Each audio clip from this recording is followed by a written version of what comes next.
The surrounding area remained silent and no one revealed themselves in the darkness. It was as if there really wasn't anyone there. The cultivator who had just spoken was furious upon seeing this. He harumphed coldly as he made a hand seal, preparing to unleash an attack that would force their pursuers to show themselves. Right at this moment, an indistinct buzzing suddenly rang out around them in all directions. Furthermore, the sound was only becoming louder and louder, as if it were rapidly approaching them. The cultivators' hearts jolted upon hearing this as they surveyed their surroundings with wide eyes. Moments later, spots of golden light began to appear in the darkness. Each and every spot of golden light contained a golden beetle within, and more of those spots were beginning to appear. The group of cultivators had been surrounded. A stir immediately ran through the group upon seeing this. Even the two cultivators at the forefront of the group were astonished. In particular, the one who had just attacked the spirit insect knew just how pesky these spirit insects were. With so many of them appearing at once, it was definitely not going to be easy to take care of all of them. Thus, the cultivator's expression immediately darkened as his spiritual sense swept incessantly through the surrounding area, trying to find that cultivator that was manipulating these spirit insects. However, his search proved to be completely futile. Their opponents had concealed themselves extremely well, leaving him unable to discover their presence. This turn of events immediately made his heart sink.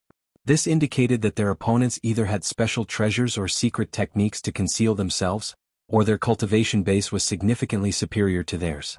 In any case, neither of those possibilities were good things. If you're going to use your insects to trap us, then at least give us a reason for your actions. You still haven't revealed yourself to us yet. Are you really just a coward who's going to hide in the shadows? The cultivator who had summoned the jade hammer yelled. At the same time, dazzling green light began to flash from the treasure in his hand. You'll meet me soon enough. Fellow Taoist Swift Crane, I'm here especially for you, so there's no way I wouldn't come out to meet you. Do you remember me? I'm a nondescript cultivator with the Han surname. A cold male voice suddenly rang out from within the darkness. From the sound of the voice, it appeared that the man was still extremely far away. Han? Who are you and when have I ever offended you? One of the masked cultivators stirred upon hearing this. He tore off the conical bamboo hat off his head, revealing a set of youthful features that were filled with shock and bewilderment. This man was none other than Taoist Master Swift Crane. The cultivator who had summoned the white threads also took off his conical hat. He was the yellow-robed cultivator who had accompanied Taoist Master Swift Crane earlier in the day. His expression was quite grim as his gaze flashed through the darkness. As for the cultivators behind them, they were naturally the disciples of these two nascent soul cultivators. It was rather strange that these people were leaving Green Spirit Island in such a sneaky manner during the dead of night. Upon hearing Taoist Master Swift Crane's questions, a burst of raucous laughter erupted from all directions before coming to an abrupt halt. The man clearly had no intention of answering him. This made everyone even more perplexed. Fellow Taoist Swift Crane, is this man one of your enemies? The yellow-robed man asked with furrowed brows. From what their mysterious assailant had said, it appeared that he was directly targeting Taoist Master Swift Crane. I'm not sure. I don't have any recollection of an enemy with the Han surname, Taoist Master Swift Crane replied expressionlessly as he angled the horsetail whisk in his hand before him. Despite his calm expression, he was very confused. He simply couldn't recall having such a powerful enemy. The yellow-robed man seemed to be quite wary of this mysterious cultivator and he hesitated momentarily before cautioning, regardless of who this man is, he's clearly coming after you with bad intentions. You should take care, fellow Taoist. I'm naturally aware of that. However, this man is clearly also a nascent soul cultivator. How could I not be able to recall such a powerful enemy? Han. Taoist Master Swift Crane murmured as he fell into deep thought. During this brief delay, the sound of something tearing through the air suddenly erupted in the night sky. A dazzling streak of azure light then shot forth from the distance, appearing amid the horde of beetles following just a few flashes. The light receded to reveal a young man in azure robes. He looked at Taoist Master Swift Crane and chuckled coldly as he said, I was right to have waited for you for so long. So you really were planning to head to Green Spirit Island. Are you going to hand over your spirit stones or will I have to take them from you? The young man wore a nonchalant expression, completely fearless in the face of Taoist Master Swift Crane and the yellow-robed man, both of whom were early nascent soul cultivators. The two of them swept their spiritual sense toward Han Li, upon which hints of fear appeared on both of their faces. The two of them were unable to detect Han Li's cultivation base. However, from the spiritual pressure that was indistinctly emanating from his body, they could tell that his cultivation base definitely outstripped theirs. This was most likely a mid-nascent soul cultivator. Furthermore, the fact that he had immediately exposed the secret behind their journey came as a huge shock to them. Fellow Taoist, I am Huang Kuan of Fire Dragon Island. I'm afraid I'm not sure what you mean by high-grade spirit stones. Perhaps you were misled by some rumors and harbor some sort of misunderstanding toward us. The yellow-robed man was extremely wily and crafty. He could tell that this enemy was more powerful than them, so he immediately put on a polite smile. Misunderstanding? Hee, I heard your voice transmission conversation from earlier. Is that a false rumor? You can only blame your luck for seeking out Swift Crane and running into me. Swift Crane, do you still remember me? A deriding sneer appeared on the young man's face. He then turned his attention to Taoist Master Swift Crane as a frosty look appeared on his face. He was naturally none other than Han Li, who had split his spiritual sense into over 1,000 strands, then employed the assistance of his gold-devouring beetles to track down Taoist Master Swift Crane. The yellow-robed man's smile immediately stiffened upon hearing Han Li's cold words. You're Han Li? You progressed to the nascent soul stage? At the same time as Han Li was replying to the yellow-robed man, Taoist Master Swift Crane was struck by a sense of familiarity. All of a sudden he recalled back to the events that had transpired all those years ago, and he finally recognized Han Li. Upon making that realization, an incredulous look appeared on his face, as if he had seen a ghost. Brother Swift Crane, do you know this man? Who is he? Shock and rage were surging through the yellow-robed man, and he turned to Taoist Master Swift Crane with a dark expression. Han Li clearly had no intention of settling this in a peaceful manner, so a battle was inevitable. The yellow-robed man knew that he wouldn't be able to detach himself from the upcoming battle, so it was naturally best to get a gauge of what he was dealing with here. Even though they were facing a mid-nascent soul cultivator, both of them were early nascent soul cultivators, and if they were to join forces, they wouldn't have to fear this opponent. Han Li hovered in the air with his arms crossed, looking at the two of them with a cold sneer on his face. Fellow Taoist Huang, this man is the one who obtained the Heaven Void Cauldron all those years ago. I didn't think that he would have progressed to the nascent soul stage already, Taoist Master Swift Crane replied with a dark expression. What? He's the man that was being hunted down by the Starfall Alliance? I knew he looked familiar somehow, but wasn't he just a core formation stage brat? How has he reached the mid-nascent soul stage already? I'm not sure of that myself. The Heaven Void Cauldron is known as the #1 secret treasure of the scattered star seas, so perhaps it contains some kind of unimaginable pill that can drastically improve one's cultivation base. No one has ever opened the cauldron before, so it's not impossible for that to be the case. Taoist Master Swift Crane speculated with a greedy look in his eyes. If that really is the case, then we're in deep trouble. His cultivation base is already this fearsome, and he has the Heaven Void Cauldron. Even if we combine our powers, we may not be able to defeat him. The yellow-robed man transmitted his voice to Taoist Master Swift Crane as he looked at Han Li with a wary expression. I'm naturally aware of that, but even if that turns out to be the case, how will he be able to stop us if we run away? Taoist Master Swift Crane's lips twitched slightly, but a confident look appeared on his face. As for those core formation stage disciples, in such a perilous situation, they would simply have to be left behind. You're right. The yellow-robed cultivator faltered upon hearing this before bursting into laughter. Are you done talking? If you're done, then it's time I sent you two on your way. Don't even think about trying to escape. Han Li stirred as he chuckled coldly. Crap. We forgot that he can eavesdrop on our voice transmissions. The yellow-robed man's expression changed upon realizing this. Taoist Master Swift Crane's expression also faltered upon hearing this. Right at this moment, a thunderclap erupted from behind Han Li as his thunderstorm wings appeared on his back. His body then swayed and he disappeared amid another loud thunderclap. Look out! He possesses a strange treasure that allows him to unleash lightning movement techniques. Taoist Master Swift Crane had seen Han Li use his thunderstorm wings in the past, and he immediately offered words of caution to the yellow-robed man. Spiritual light flashed on the green jade hammer and it transformed into a barrier of azure light that shielded him within. At the same time, he feigned a grabbing motion with his other hand to summon a fiery red shield. The shield also transformed into a red barrier of light that surrounded his body. Meanwhile, the yellow-robed man made a hand seal. The white threads nearby instantly flashed through the air, interweaving with one another to form a dense net that encompassed his own body. After the two of them had unleashed their defensive techniques, Silver light flashed over 100 feet in front of them as Han Li reappeared. Upon seeing the defensive measures they had taken, Han Li merely sneered and didn't even bother to summon any treasures. He raised both arms and a layer of purple flames surfaced over his body. His body then swayed as he transformed into a massive fireball, hurtling directly toward the yellow-robed man. The elderly man's heart shuddered at the sight of Han Li's ferocious attack, but he didn't have any time to think as he let loose a low roar. The white threads in front of him immediately changed directions, flying toward the fireball in unison as if he were trying to puncture countless holes into Han Li's body. A vicious light also appeared in Taoist Master Swift Crane's eyes as he pointed to the jade hammer in front of him, upon which light shot forth from the treasure in all directions. The green light that erupted from the hammer emitted loud rumbling booms before crashing toward Han Li. In the face of their attacks, Han Li took no evasive measures whatsoever.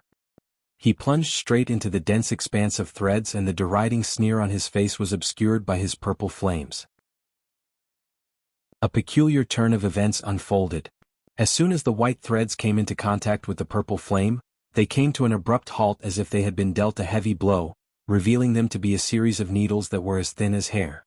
Han Li swept an arm through the air and the purple flames over his body expanded by over a foot, instantly engulfing the thin needles within.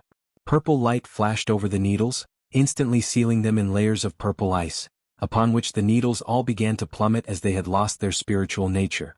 As for the oncoming green jade hammer, Han Li nonchalantly waved a sleeve through the air and a purple light flashed past, sending the hammer flying as if it had been struck by an immense force.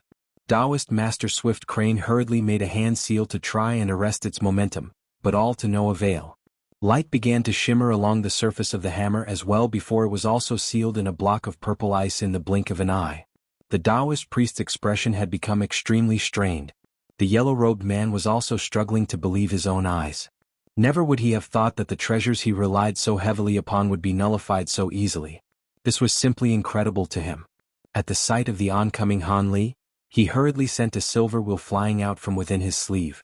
However, Han Li was moving as fast as the wind and he reached the yellow-robed man in a flash as his purple flames tumbled through the air. The silver wheel had only flashed twice before a golden light appeared, upon which the wheel was soundlessly sliced in half and plummeted toward the ground. The yellow-robed man's pupils contracted drastically upon seeing this. There was yellow light flashing in his mouth and he was just about to summon his magic treasure. However, during this split-second delay, an eerie smile appeared on Han Li's face as one of his arms suddenly turned blurry before disappearing in a flash. Almost at the exact same moment, the yellow-robed man felt something tighten around his neck as a frosty hand rested itself around his throat. A purple light then flashed in front of his eyes and his spiritual sense lost connection with the magic treasure that he was about to release. Arg! The yellow-robed man was absolutely petrified.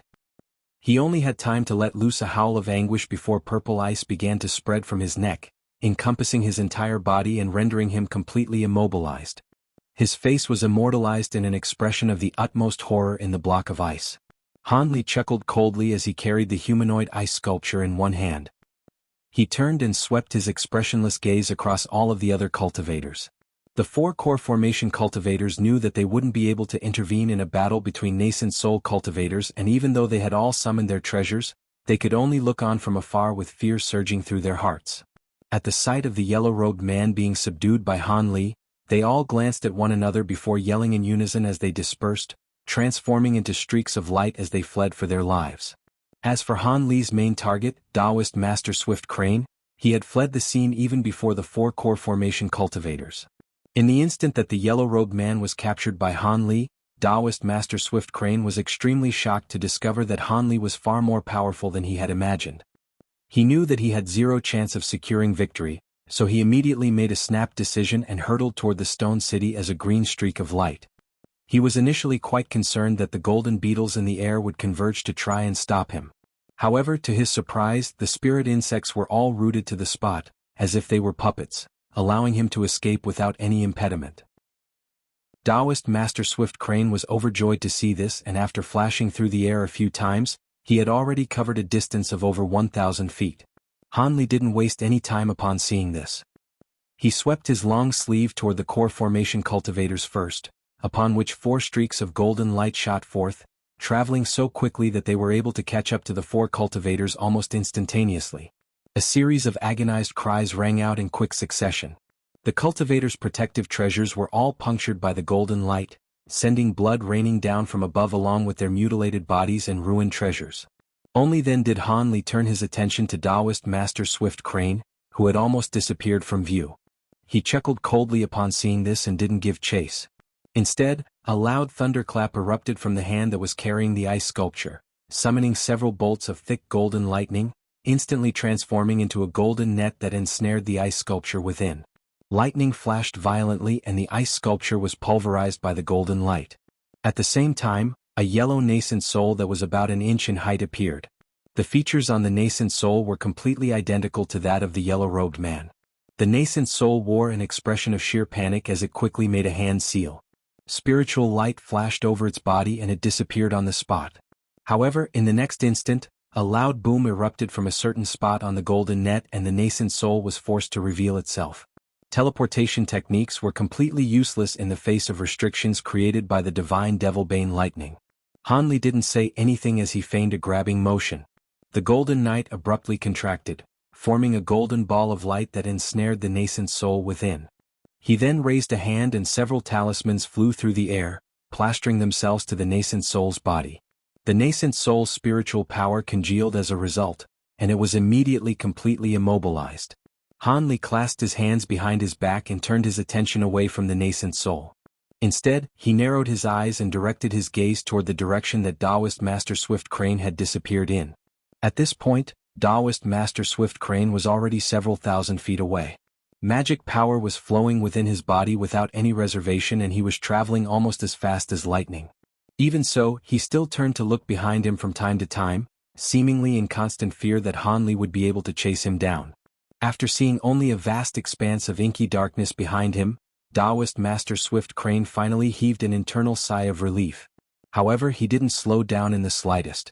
Instead, he flipped a hand over to summon an azure talisman before making a hand seal, appearing as if he were preparing to activate the talisman.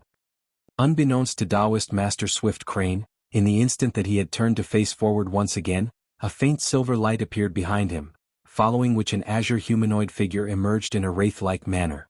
The humanoid figure appeared to be flying at a leisurely pace, but it wasn't being outsped in the slightest. This was naturally the humanoid puppet that Han Li had already released in advance. However, the Taoist priest was completely oblivious to this as his attention was focused on the talisman in his hand. The puppet raised a hand and a silver fist flew soundlessly through the air. The protective barrier around the Taoist priest's body formed by that red shield was instantly punctured by the silver fist as if it were a mere papier-mâché construction. The fist then struck him on the back and the protective layer of spiritual light over his body was also instantly pulverized. Taoist Master Swift Crane's heart sank at the realization that he was being attacked from behind, but it was already too late for him to react. The fist suddenly protruded out from the front of the Taoist priest's chest, leaving a gruesome crimson trail in its wake. The fist was then violently withdrawn, creating a puncture wound with a diameter comparable to that of a bowl on Taoist Master Swift Crane's chest. A blood-curdling howl erupted as Taoist Master Swift Crane's body plummeted powerlessly toward the ground.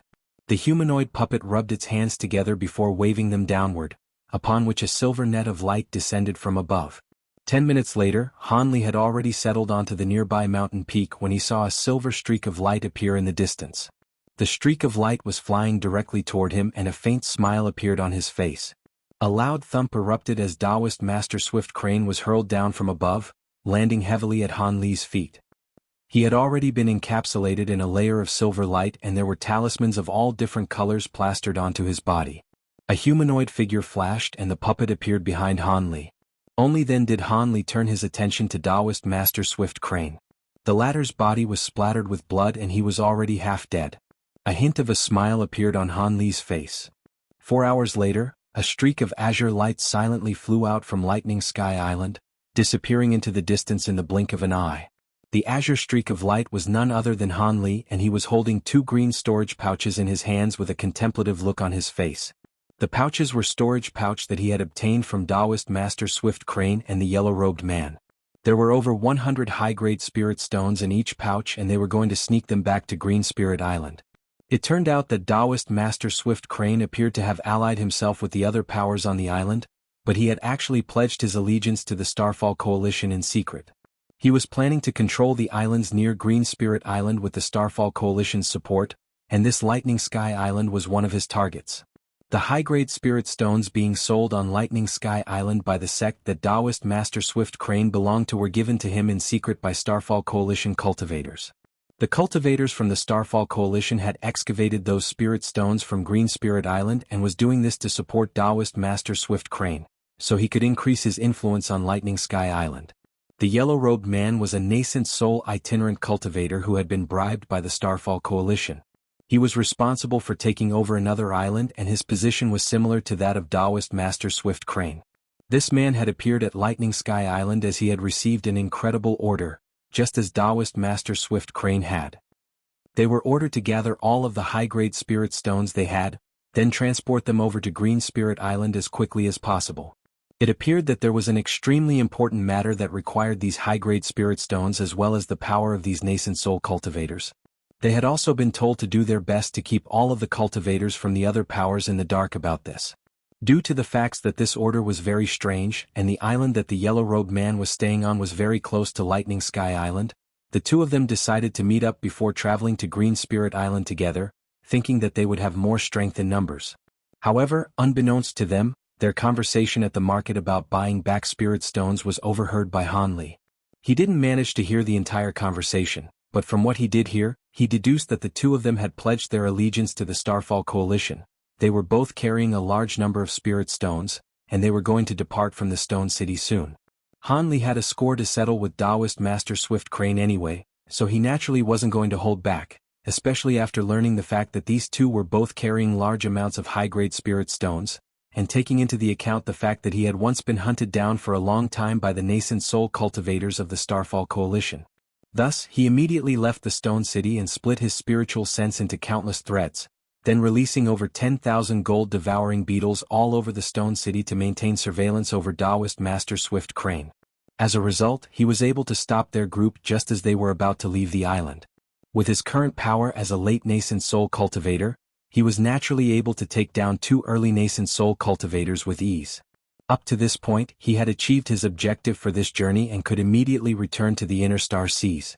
However, when he was using his soul search technique on the two cultivators, he gleaned an important piece of information. It turned out that Zenith Een, the man who had once almost taken his life, had also arrived in the nearby area. Furthermore, he was one of the mine-guarding elders deployed to Green Spirit Island by the Starfall Coalition. Zenith Een was definitely one of the enemies that Han Li detested the most in the scattered star seas. Back when he was in the Heaven Void Hall, if it weren't for his own resourcefulness and a copious amount of luck, he would have most likely been tortured to death by this old devil already. As such, Zenith Een was one of the main targets on Han Li's hit list. After learning the fact that this devil was currently on the nearby Green Spirit Island, Han Li naturally wasn't going to pass up this opportunity to exact his revenge. Through his soul search technique, he had discovered that there were 4 Starfall Coalition nascent soul cultivators on Green Spirit Island, one of which was at the mid-nascent soul stage while the other 3 were all early nascent soul cultivators. This was a formidable force that was perhaps enough to intimidate the other 2 powers on the island, but it was nothing in the eyes of the current Han Li. He had absolute confidence in his ability to sneak onto the island, then kill Zenith Een and depart without alerting anyone else. With that in mind, Han Li naturally wasn't going to delay any longer. He immediately set forth for Green Spirit Island. 3 days later, Han Li finally arrived in the region of the sea close to Green Spirit Island. Lightning Sky Island was already quite a large island, but it was simply incomparable to the massive scale of Green Spirit Island. Han Li hovered in the air several tens of kilometers away from Green Spirit Island, surveying the island from afar. He felt as if this island wasn't much smaller than Heavenly Star City. Of course, the island didn't have as many buildings, nor huge mountains like the Sacred Mountain. However, there were several mountains that were close to 100,000 feet in height and they were extremely rare in their own right. What was most astonishing was that the mountains were all extremely steep and barren. From afar, not even a single blade of grass could be seen growing on the mountains, making them appear as if they were stone pillars extending all the way up into the heavens. The peaks of the mountains down to around their halfway points were all obscured from view by the clouds. However, none of those details caught Han Li's attention. What he was more concerned about was the fact that there wasn't even a single tinge of green to be seen on the entire island. The whole island had a drab grayish-white undertone and he couldn't sense any spiritual chi fluctuations coming from the island either. This island was like a desolate land without any spirit veins. Han Li was rather perplexed upon making this observation. Wasn't it said that this island had massive spirit stone mines? How could it not even have a single spirit vein? Generally speaking, spirit mines were products of spirit veins. Where spirit veins existed, spirit stone mines of different grades would inevitably slowly emerge. Conversely speaking, places where spirit stone mines were found generally had spirit veins as well. In Han Li's imagination, an island on which high-grade spirit stone mines could be formed had to be sitting on top-quality spirit veins that were extremely rare in the human world. However, the scenes currently laid out before his eyes had him at a loss for words. After contemplating the situation, Han Li realized that he had been too naive. If there were top-quality spirit veins that were easy to discover on a massive island like this, how could the so-called high-grade spirit stone mines only have been unearthed recently? They would have been mined by ancient cultivators until there was nothing left. It appeared that there was something on this island that could conceal the fluctuations of spirit veins.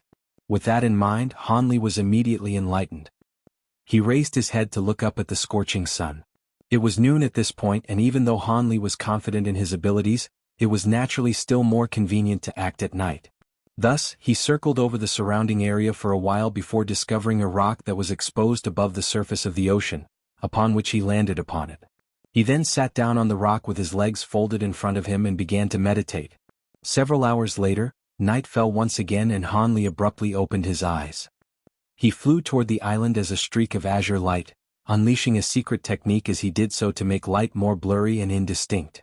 In the darkness of the night, normal cultivators would definitely be unable to detect his presence. After a while, Han Li reached the massive island. Due to the fact that he had used the soul search technique on Taoist Master Swift Crane and the yellow-robed man, Han Li was able to easily identify the area that had been occupied by the Starfall Coalition cultivators. Thus, he immediately snuck onto the island and flew toward a massive mountain. Along the way, Han Li encountered many concealment restrictions. After unleashing his spiritual sense, he discovered that there were many guards concealed nearby, and the closer he got to the mountain, the more guards he discovered. However, at his current power level, these restrictions and low-grade cultivators were naturally nothing to him. He snuck past them without any impediment, and none of the guards were alerted to his approach. An indistinct streak of light flew directly toward the center of the Starfall Coalition area, finally reaching the foot of the massive mountain. The azure light receded and Han Li's figure emerged. He wasn't in a hurry to continue onward. Instead, he looked up toward the mountain peak and contemplated momentarily before a blue light suddenly flashed through his eyes. A faint blue barrier of light was suddenly revealed to Han Li as a result. The light barrier encompassed the entire mountain peak and its surface was as smooth as flowing water. This was a powerful restriction created by some sort of rare formation spell. Han Li's brows furrowed upon seeing this. Such a massive formation restriction couldn't be broken just by using some sort of secret technique. Of course, this didn't mean that the restriction was actually going to be able to stop Han Li. The blue light in his eyes faded and he flipped his hand over, upon which a ball of three-colored flames emerged. It was none other than his tri-flame fan. Doing this could alert the nearby guards, but Han Li had no choice. In the worst-case scenario, he would just have to kill the guards. As long as he didn't waste any time, it wouldn't be difficult for him to find Zenith Een, and after killing him, no one on the island would be able to stop him from escaping. With that in mind, Han Li raised his feather fan and prepared to blast his way into the restriction. However, right at this moment, his expression suddenly changed and the spiritual light on his tri-flame fan was snuffed out as a surprised look appeared on his face. He then immediately stowed the fan away into his sleeve and disappeared on the spot. Almost at the exact same moment, light flashed in the distance as several streaks of light came rushing toward the mountain with reckless abandon, making no attempt to conceal themselves. A short while later, the streaks of light reached the foot of the mountain and as the light receded, 3 people were revealed. The one at the forefront of the group was a cultivator with disheveled white hair. He had a set of remarkably youthful features, yet his cultivation base was at the mid-nascent soul stage. The 2 people behind him were rather similar in appearance to the white-haired man, but their faces were completely pale and devoid of blood. Neither of them had any expressions on their faces and their white robes presented a slightly eerie sight in the darkness of the night. The white-haired cultivator seemed to be very familiar with the restriction around the mountain peak.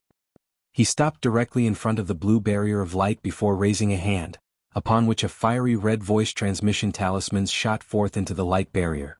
A short while later, light suddenly flashed from the blue barrier and a loud rumbling erupted as an opening slowly appeared. The three cultivators flew in through the opening one after the other, following which the light barrier rapidly sealed over again. No one noticed that there was a faint azure figure that had flown in with them behind the last white-robed man in their group.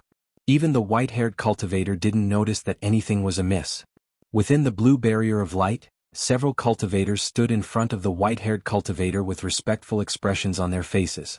"Greetings, Senior Fei.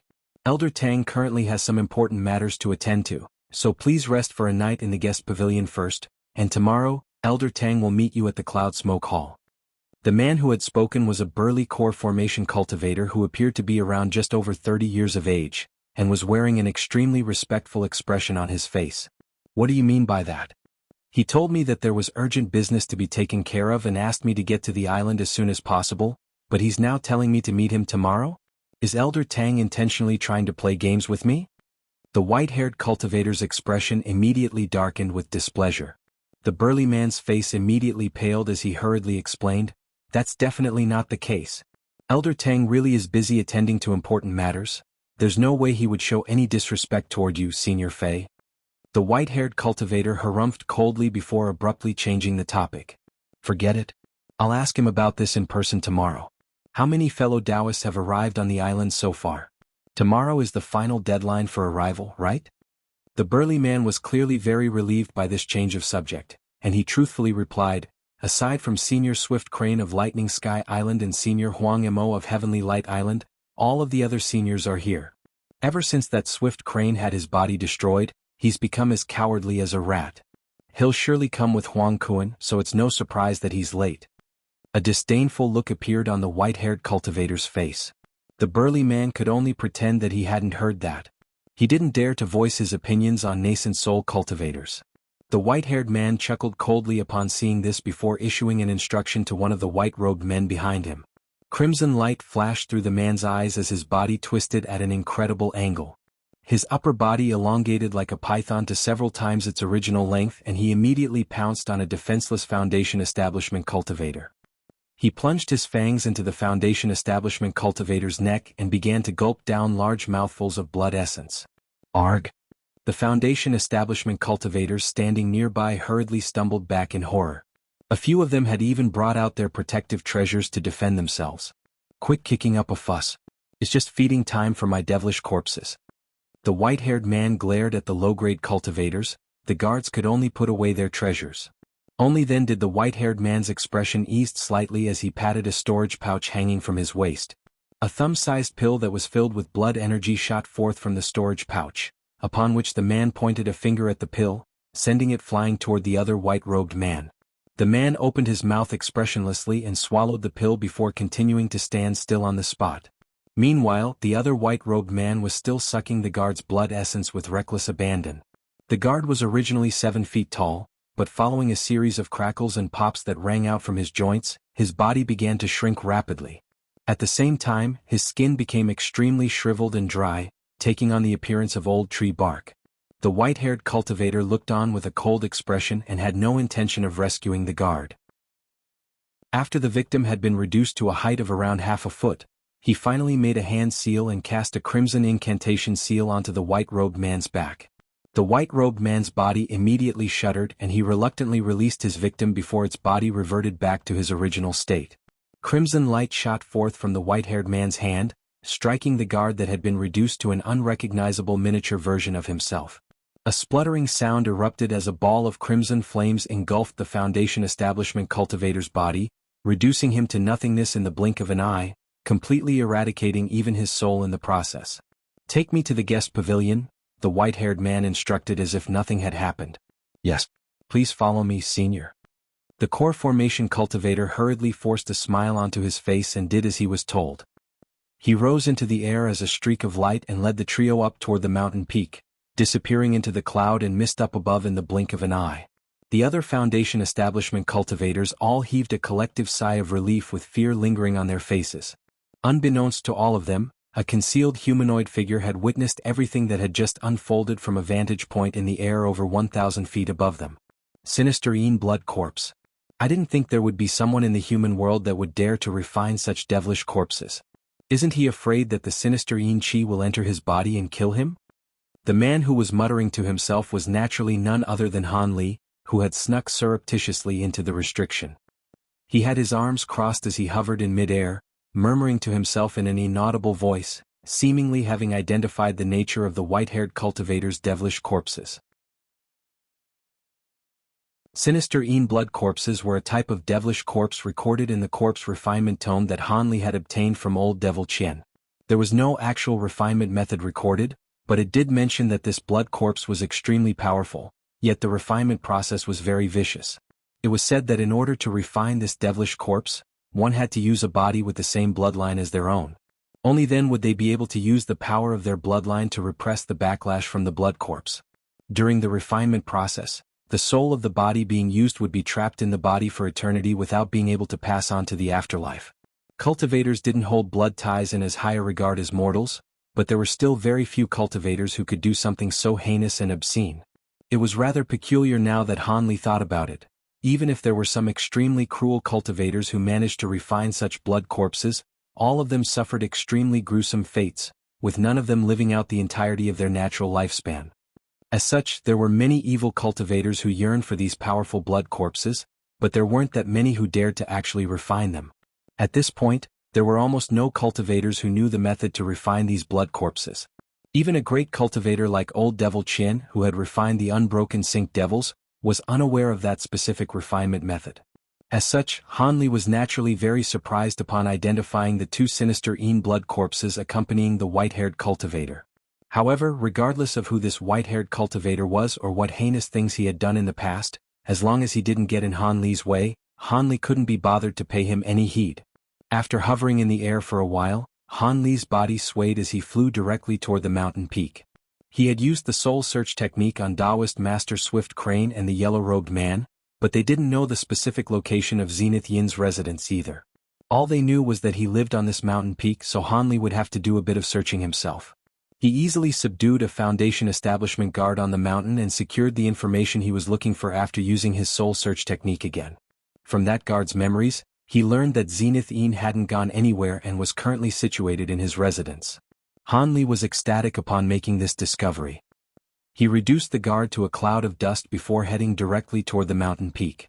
The pinnacle of the mountain was quite vast and spacious, but there weren't many buildings there. Aside from a few sporadic halls and pavilions, there were only large stretches of empty land. That was only to be expected. There were many high-grade cultivators on the island, but almost no low-grade cultivators below the Foundation establishment stage. As such, there was only a total of around 500 to 600 Starfall Coalition cultivators on the island.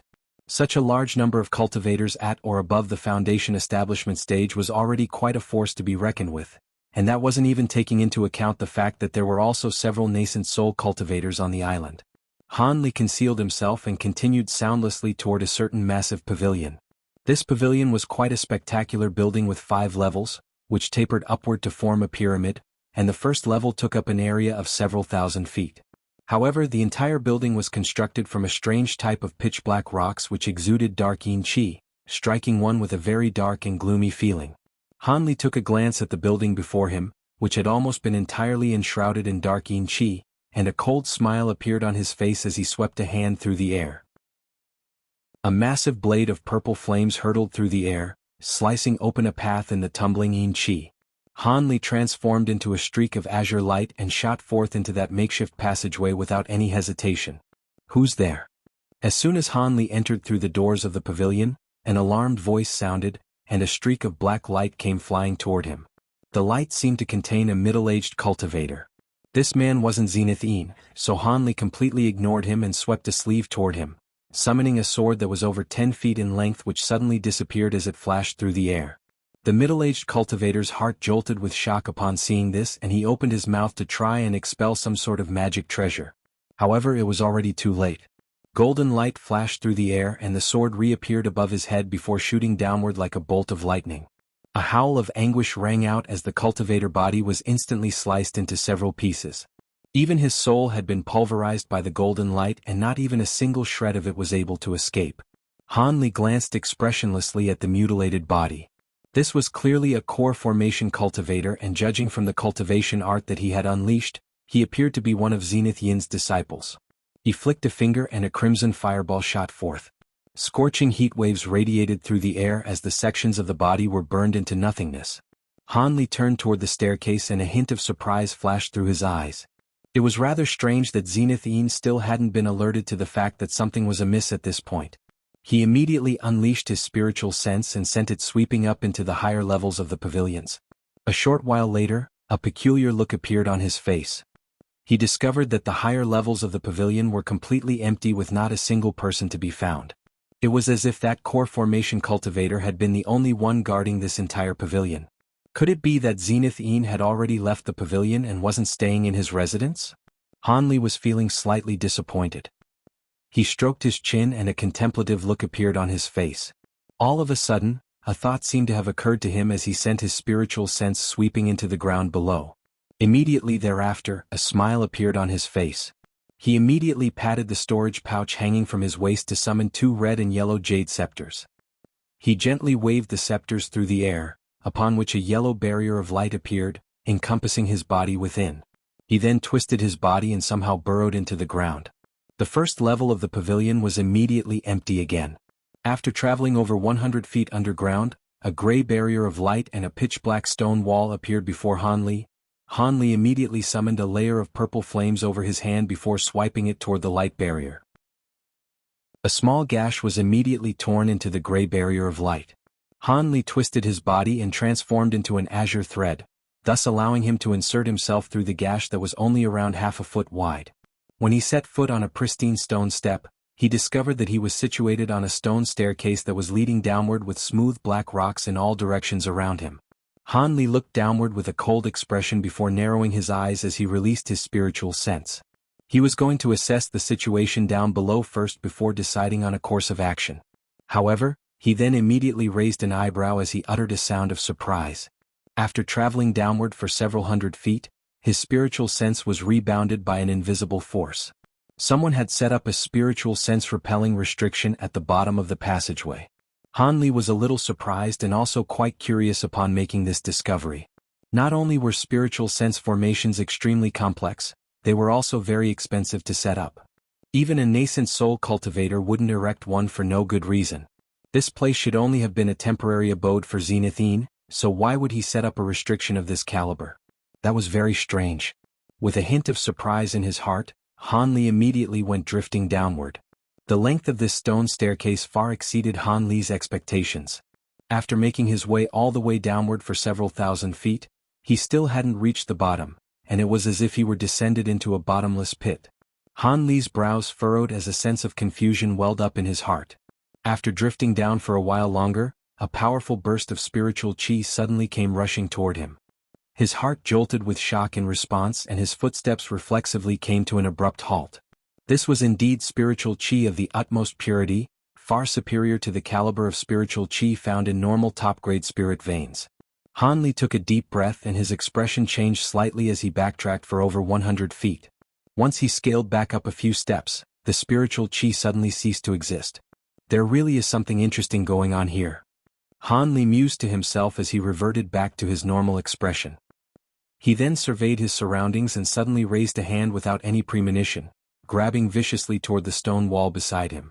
Glacial light shimmered on his fingertips and the black stone gave away like tofu, allowing his fingers to sink into the stone before gouging out a large chunk. Behind the black stone wall was a type of faint azure stone. Han Li withdrew his hand and looked down at the large chunk of azure stone in his hand. The stone didn't appear to be any different compared to normal azure stone. Han Li raised an eyebrow as his 5 fingers converged.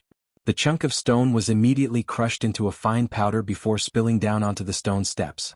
Almost at the exact same moment, blue light flashed in Han Li's eyes as he unleashed his bright sight spirit eyes. What's this? He had finally noticed something peculiar.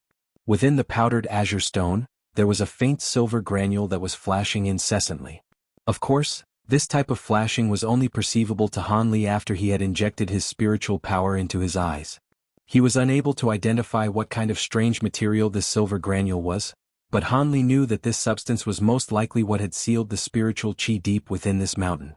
That also explained why the spirit stone mines on this island had never been discovered by ancient cultivators or the demon beasts in the sea. After ascertaining the reason for this, Han Li didn't delay any longer as he drifted down the stone steps again. Seeing as spiritual qi of such a high level of purity had already appeared, Han Li estimated that he couldn't be far away from Zenith Yin. As expected, after traveling downward for about 500 to 600 more feet, a ray of white light appeared around a corner up ahead. Furthermore, the sound of a conversation could be indistinctly heard. Could it be that Zenith Yin wasn't alone? Han Li's eyes narrowed as a peculiar feeling welled up in his heart.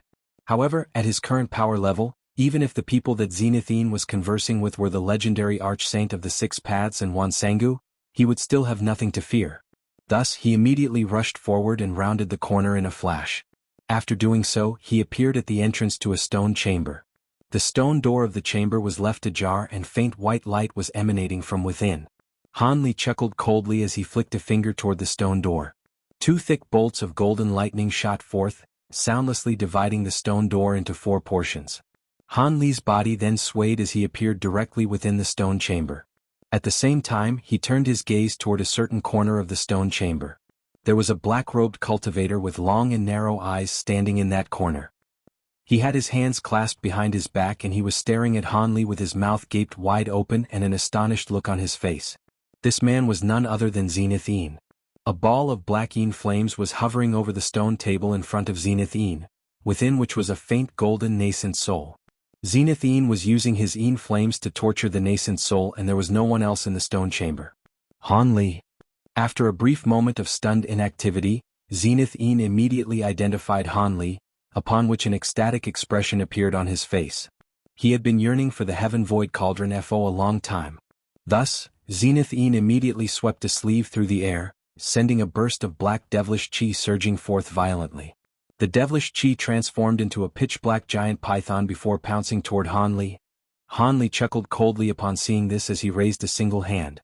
A thunderclap erupted from his arm as a thick arc of dazzling golden lightning appeared. He spread open his fingers and a golden lightning WRM shot forth from his arm, clashing directly with the oncoming black python. Divine Devilbane Lightning. Zenith Yin's heart jolted with shock upon seeing this. He immediately tried to make another hand seal, but it was already too late. The golden WRM threw itself at the black python, creating a resounding boom. Golden light flashed and the black python's body was enshrouded by countless arcs of golden lightning before being reduced to nothingness in the blink of an eye. The divine Devilbane Lightning's efficacy against devilish qi was no joke. A hint of rage appeared on Zenith Yin's face as he patted the storage pouch hanging from his waist. A loud cry erupted as a streak of crimson light around a foot in length shot forth from the storage pouch. It flashed through the air before arriving directly above Han Li's head, where it transformed into a long crimson saber and came crashing downward. Before the saber had even begun its descent, the pungent odor of blood and gore came rushing toward Han Li first. Han Li's expression darkened as he tilted his head back and abruptly opened his mouth, sending a small golden sword flying upward. A loud clang rang out as golden and crimson light became interwoven with one another. The crimson saber then let loose a cry of anguish before being sliced in half by the golden flying sword, following which its 2 halves came plummeting straight down toward the ground. Impossible. Zenith Yin's expression changed drastically upon seeing this and the ecstasy that was clouding his judgment was immediately dispelled. Within the stone chamber, the restriction on one's spiritual sense didn't have any effect, so he immediately sent his spiritual sense sweeping toward Han Li. In Han Li's eyes, Zenith Yin was already a dead man, so there was no need for him to hide his cultivation base. As such, he circulated his magic power with reckless abandon throughout his body. After detecting Han Li's cultivation base, a series of spectacular expressions flashed through Zenith Yin's face. He initially faltered before a confused look appeared on his face, followed by incredulity and a hint of horror. When he used his spiritual sense to verify Han Li's cultivation base again, his face immediately turned deathly pale. "You've already reached the late nascent soul stage?" Zenith Yin spat through gritted teeth as his entire body instantly became drenched in cold sweat. Han Li began to recall events of the past and intense killing intent welled up in his heart as he said in a cold voice, "Humph, what good will that knowledge do you? It's actually better to die as a fool." Seeing as you pursued me relentlessly to try and take my heaven void cauldron, it's only fitting that I kill you with this cauldron." He then opened his mouth and a ball of azure light shot forth, spinning on the spot before revealing itself to be a small antiquated cauldron. It was none other than the heaven void cauldron. Zenith Ian was astonished by the fact that Hanli had progressed to the late nascent soul stage, and even now, he still felt as if he were in a dream. However, he knew that he was in an extremely perilous situation after witnessing Hanli summon the heaven void cauldron, and he certainly wasn't going to surrender. Thus, he gritted his teeth and abruptly spun on the spot. Bursts of inky black yin qi exuded from his body, encompassing most of the stone chamber in the blink of an eye. At the same time, intimidating ghostly figures began to emerge in the black mist amid bursts of ghastly screeching. Zenith Ian unleashed his profound Ian devilish arts with all his might, while also releasing the 18 heaven-wide corpses that he had been refining for several centuries. However, he didn't dare to attack Hanli with devilish qi, which made him rather hesitant with regard to how to proceed. In response, Hanli merely chuckled coldly. Even though almost the entire stone chamber had been enshrouded in profound Ian devilish qi, he could still see everything with great clarity using his spirit eyes. Thus, he didn't waste any time with words as he pointed a finger toward the heaven void cauldron in front of him. Azure light flashed over the surface of the cauldron as clumps of azure threads shot forth. There seemed to be no end to the azure threads, and they formed a massive azure net in the blink of an eye before hovering in the air. Zenith Yin's heart sank upon seeing this, and he immediately began to chant an incantation. The devilish projections nearby flashed, and 18 heaven-wide corpses rushed out of the cloud of Yin Qi, heading directly upward while flailing their arms in an attempt to tear through the azure net. Hanli looked on expressionlessly as he flicked a finger toward the small cauldron before him. A faint clang rang out and dazzling light suddenly erupted from the azure net. A layer of blue glacial flames abruptly appeared beneath the net before transforming into a dozen or so shiny blue firebirds, all of which flew toward the oncoming corpses. The heaven-wide corpses didn't even get the chance to utter a single sound before they were reduced to 18 sinister ice sculptures by the blue flames. The ice sculptures then fell from above and were shattered into countless pieces. At this moment, the threads on the azure net suddenly shuddered as countless fist-sized blue fireballs hurtled toward the devilish QI down below. The black mist tumbled and surged violently before transforming into countless black pythons that rose up to meet the descending fireballs. As soon as the two came into contact with one another, the blue fireballs exploded on impact, sending a vast expanse of blue glacial mist spreading through the entire stone chamber. The temperatures in the stone chamber immediately plummeted as thick layers of ice materialized on the walls, floor, and ceiling. In the blink of an eye, the stone chamber had been completely transformed into a glacial realm. The black pythons were powerless in the face of the blue glacial mist and were reduced to countless ice sculptures, which then crumbled into countless fragments. The might of the blue glacial mist then vanquished all of the remaining devilish qi, revealing the indistinct figure of Zenith Ian underneath. Under such circumstances, Zenith Ian definitely wouldn't be able to last long at all. He was also aware of this himself, and he immediately let loose a shrill cry and he blasted an inky black bead out of his mouth. As soon as the bead emerged, Zenith Ian bit through the tip of his tongue and threw up a mouthful of blood essence onto the bead. The bead immediately shuddered before transforming into a ball of devilish flames. The fireball revolved in a circle around Zenith Ian before transforming into a layer of pitch-black flames that enshrouded him within. This was none other than Zenith Yin's trump card, his heaven-wide corpse fire. After unleashing these flames, Zenith Yin's confidence was restored slightly. He swept up his remaining devilish qi before transforming into a ball of black flames and rushing toward the entrance of the stone chamber, appearing as if he were fleeing for his life. The heaven-wide corpse fire really was a force to be reckoned with. After coming into contact with these flames, the blue glacial mist emitted a dull thump and was unable to freeze Zenith Ian. After a few flashes, he managed to fly out of the blue glacial mist and instantly appeared near the entrance. Han Li's expression remained unchanged upon seeing this, but he internally activated his artifact imprint technique. Azure light suddenly erupted from the stone gate as countless azure threads shot forth from the nearby walls, interweaving with one another to create an impenetrable net. Arg! Zenith Yin's heart sank upon seeing this. Right at this moment, a frosty sensation suddenly surged toward him from above and he looked up in shock and horror. A massive ice lotus was materializing overhead above the azure net. The lotus was entirely blue in color and extremely vibrant and beautiful. More importantly, it was encompassing Zenith Yin's entire body beneath it. Crap. A wave of shock surged through Zenith Yin's heart as he attempted to rush out of the lotus flower's range. However, right at this moment, two clumps of azure threads suddenly erupted from the ground upon which he was standing, binding themselves tightly around his feet. As a result, Zenith Yin was completely unable to escape. The azure threads continued up his calves, ensnaring his entire body in the blink of an eye. The black flames were still raging over his body, yet the threads were seemingly completely immune to this fire.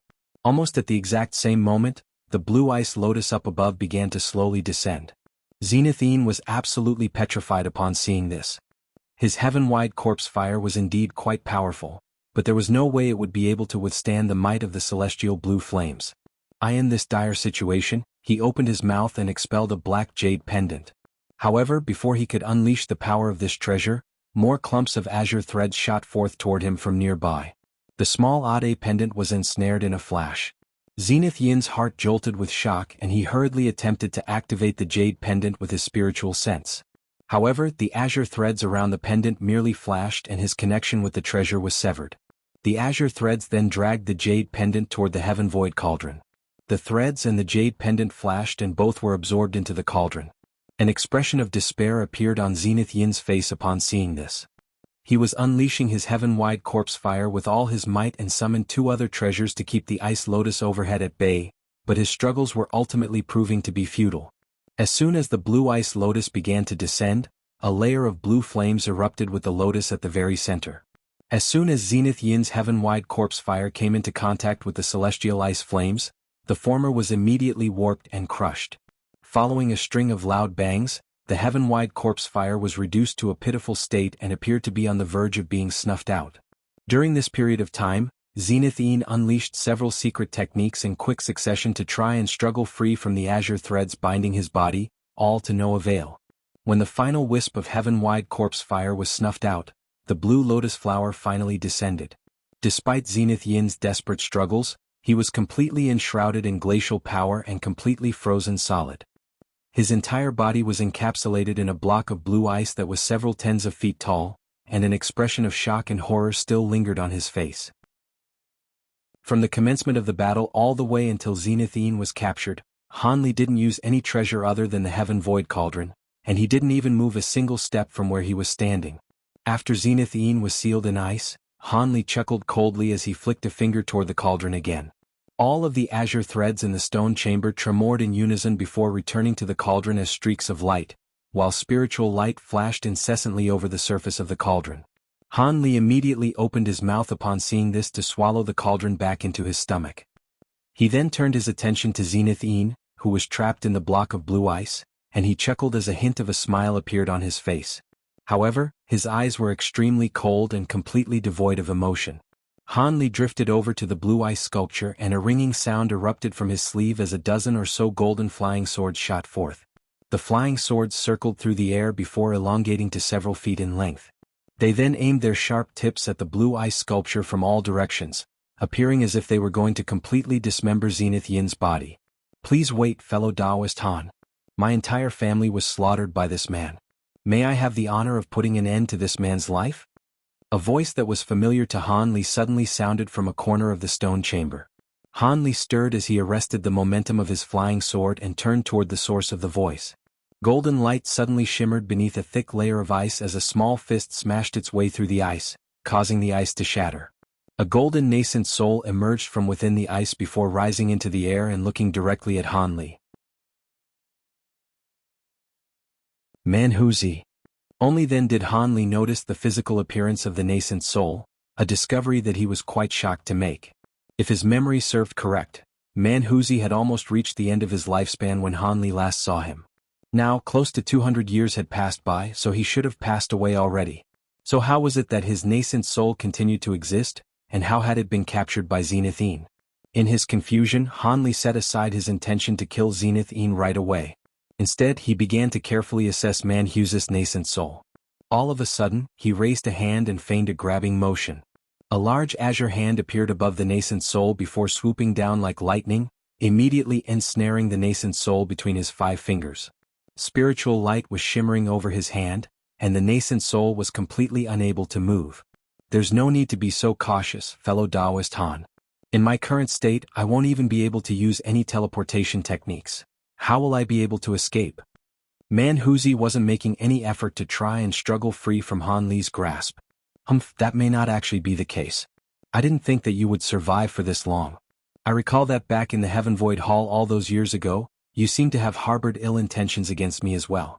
Are you appearing before me now so I can send you on your way as well? Han Li asked with a dark expression.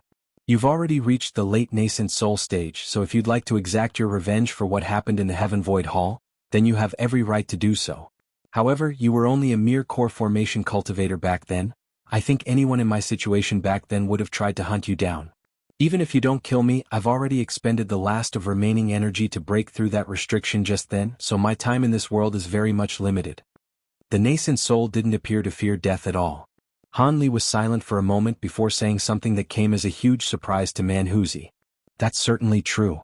In your current feeble state, it won't be long before your nascent soul dissipates. I'm not an ungrateful person. Even though you did harbor animosity toward me in the Heaven Void Hall, the royal scale plate you gave me saved my life once. As such, I won't put an end to your life here. Neither of us owes the other anything now. Manhuzi faltered initially upon hearing this before a wry smile appeared on his face as he replied, I didn't give you that treasure out of generosity or kindness. I was merely trying to use you. You don't need to pay that any heed. I don't care what your intentions were. The fact of the matter is that the royal scale plate really did save my life once. However, don't expect me to save you either. Whether you survive or die here will be entirely up to you. Han Li waved a hand, and the large azure hand in the air disappeared, freezing Manhuzi's nascent soul once again. He then turned his attention to the massive block of ice off to the side. Manhuzi's nascent soul took a deep breath before glaring at the frozen Zenithine as he asked again, Fellow Taoist Han, I have a blood feud with this Zenithine. Could you leave him to me and grant me my final wish to kill him before I die? I also have a vendetta against Zenithine, so I'll be the one to put an end to him. There's no need for you to intervene. Han Li immediately turned him down. I'm willing to offer some rare materials and my own secret technique tome in exchange for this opportunity. Manhuzi suddenly became extremely flustered upon hearing this, and he hurriedly offered a reward to try and change Han Li's mind. Han Li turned to look back at the nascent soul, and a faint smile appeared on his face. Tell me what your true intentions are. I'm not naive enough to believe that you'd be willing to pay such a heavy price just for revenge. If you tell me your true intentions and your plan isn't detrimental to me in any way, then I might agree to let you do the honors. Also, I'm very interested to hear how you were able to survive until this point and how you ended up in Zenith Yin's hands. I hope you can impart this knowledge upon me, Han Li said in a slow voice. Upon hearing this, the urgent expression on the nascent soul's face slowly disappeared and was replaced by a hesitant look. Manhuzi heaved a long sigh and finally made up his mind. So be it, there's no need for me to keep this a secret from you. Let me tell you everything. I'd be honored to hear it. Han Li replied calmly. He then waved a sleeve toward the block of ice, upon which all of the golden flying swords were withdrawn by a burst of azure light before disappearing into his sleeve in the blink of an eye. Manhuzi began to tell his story through gritted teeth. You're actually aware of this already, fellow Taoist Han? Back over 100 years ago, I was already about to reach the end of my lifespan. I managed to obtain some pills and medicines that could extend my lifespan in the Heaven Void Hall, but that was only delaying the inevitable. The only reason why my nascent soul still exists is because Zenith Yin used a cruel secret technique to completely overexert my nascent soul's latent potential, thereby forcing me to survive through his torture. As a price for extending my lifespan, when my spiritual power runs out and my nascent soul dissipates in the end, my soul won't be able to exist in this world, so there's no chance of reincarnation for me. Han Li didn't say anything in response. He knew that Manhuzi was only building up context for the rest of his story. As expected, Manhuzi required no encouragement as he continued. Back then, I obtained the Heaven Mend pill from the Heaven Void Hall and lived the good life for a while. No one was actually going to challenge me just over a pill. However, good times never last. Just as I was about to reach the conclusion of my lifespan, the Archsaint of the Six Paths came to my residence and asked me to give my body to him after I died so he could cultivate his devilish arts with it. I naturally refused, and in the end, I was severely wounded by his 6 apex devil's art. Thankfully, I was able to unleash a secret technique and escape, but along the way I bumped into that accursed Zenithine. This bastard saw through the fact that I was severely wounded and immediately attacked me. We battled for 3 days and 3 nights, but I succumbed to my injuries in the end and my body was destroyed. That was how my nascent soul ended up in his hands. He had always yearned for my collection and that heaven mend pill, so he imprisoned me for interrogation all the way until now. Interrogation? Why didn't he use a soul search technique on you? Han Li was slightly surprised to hear this. Man Huzi chuckled coldly before replying in a proud manner. If this were any other cultivator, even a late nascent soul great cultivator wouldn't be able to avoid the fate of having their soul forcibly searched. However, the heaven-bearing devil arts that I cultivated makes me immune to soul search techniques. With it, I can guard my spiritual sense resolutely within my soul, making it very difficult to forcibly extract. If he increases the power of his soul search technique, then my soul will be destroyed. He was never going to be able to find out my secrets. Such a secret technique exists? Han Li raised an eyebrow upon hearing this. He was rather interested in such a technique. Of course. Do you think the heaven-bearing devil arts has a false reputation? It's just that I never made this known to the world. Zenithine couldn't do anything to me, so he could only use his corpse fire to torture my nascent soul from time to time. I won't fold that easily. In any case, even if I did tell him everything, I would only be destroyed anyway. However, it's been over 100 years since my nascent soul was forcibly enhanced by his secret technique, and I really am at the end of the road. Unless I unleash a secret technique to devour another nascent soul, reincarnation will definitely be beyond me. Even if I do manage to engulf a nascent soul, it's still yet to be seen whether I'll have a chance for reincarnation. At the conclusion of his story, Man Huzi turned to glare at the frozen Zenith Yin, looking as if he wanted nothing better than to sink his teeth into Zenith Yin's flesh. I see. So you're planning to engulf Zenith Yin's nascent soul for a chance at a second life. I've heard of a secret technique like this, but it really is impossible to verify whether it's actually effective, Han Li murmured as he stroked his chin. Regardless of whether it works or not, it's my only opportunity, so I must at least try it. In any case, someone else may take my collection after I die anyway, so why not use it to exchange for a ray of hope for myself? Man Huzi heaved a resigned sigh. That is indeed true. Do you still have that heaven mend pill? Han Li asked. Not anymore. I took it as soon as I got out of the Heaven Void Hall, but unfortunately, it didn't have much of an effect on me at all.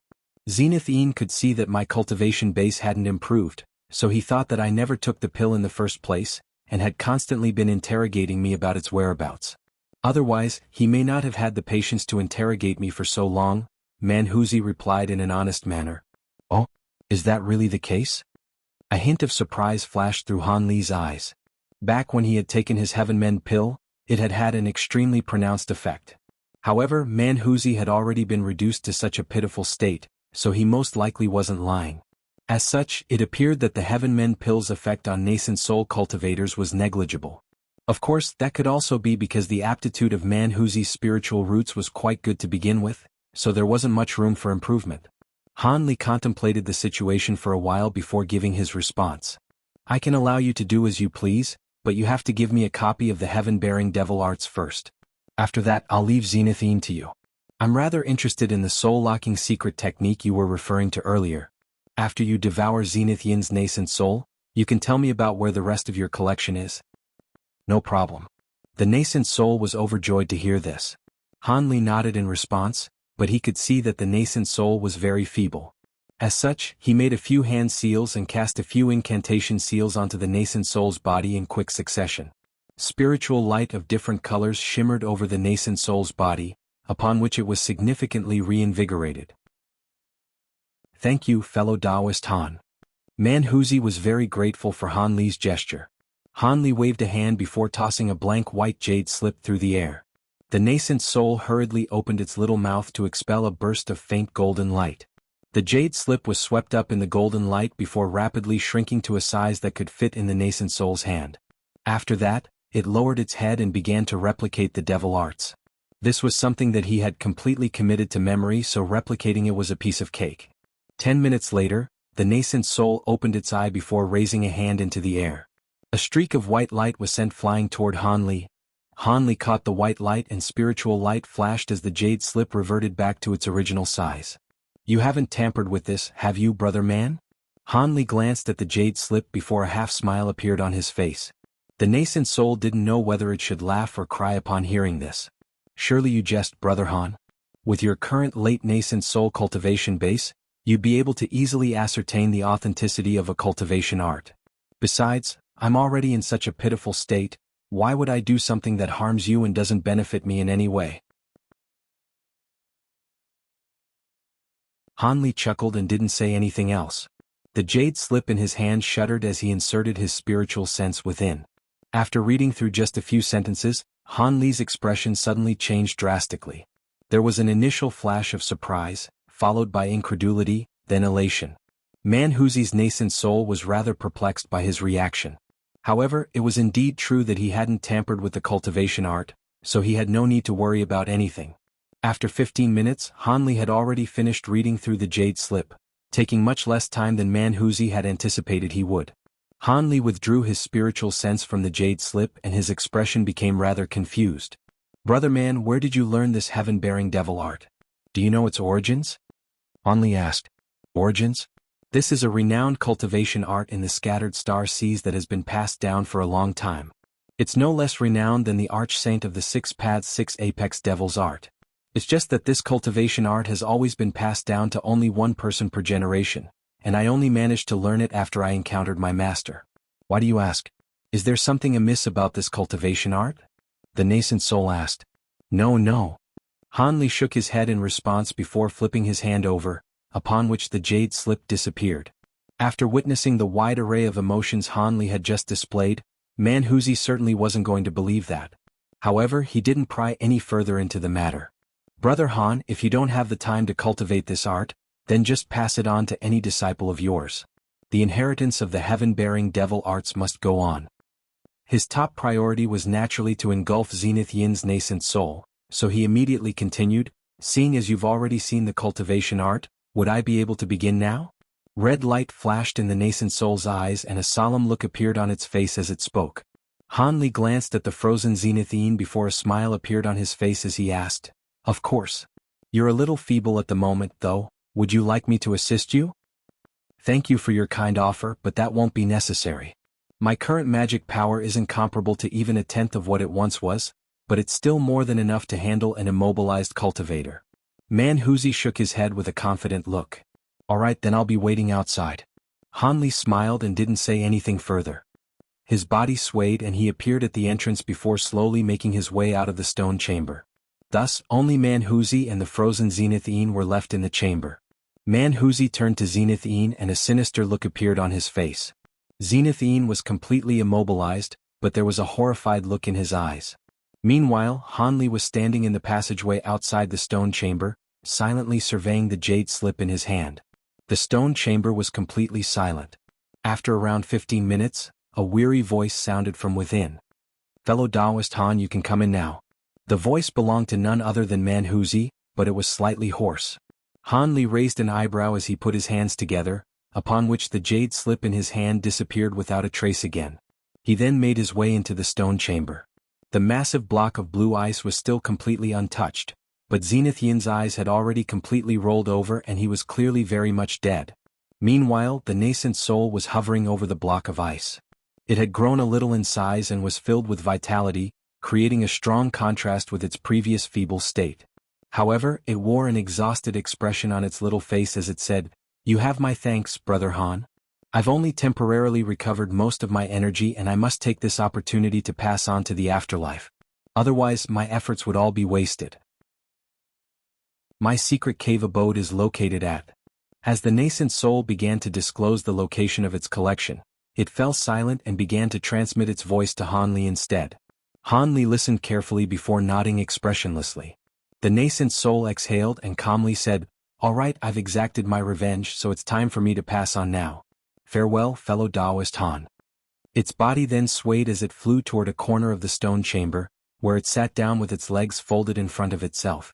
Dazzling golden light erupted from the nascent soul's body and its aura became extremely unsteady, oscillating between strong peaks and feeble troughs. A smile appeared on Han Li's face as he turned his attention away from Man Huzi's nascent soul. Instead, he rubbed his hands together before raising them. A loud thunderclap erupted as several thick arcs of golden lightning struck the massive block of ice. The ice exploded amid a flurry of golden light, and Zenith Yin's frozen body was shattered into countless pieces.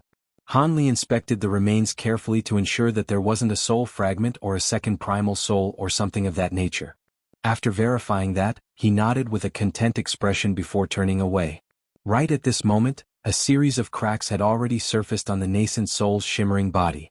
Golden light flashed from within the cracks, and it was as if golden liquid were about to spill out. Han Li's eyes narrowed as he stared intently at Manhuzi's nascent soul, but he didn't say anything. Following a faint thump, the entire nascent soul exploded into specks of golden light before disappearing. After witnessing Manhuzi's nascent soul passing on to the afterlife, Han Li heaved a faint sigh. He flicked a finger at Zenith Yin's remains on the ground, and a fireball shot forth, enshrouding everything in scorching flames. Han Li didn't stay behind to watch everything burn. He transformed into a streak of golden light before disappearing from the stone chamber in the blink of an eye. Han Li didn't need to fear anything when escaping from this place, so he traveled at full speed and quickly reached the end of the passageway. A stone wall that was shimmering with spiritual light stood in his way.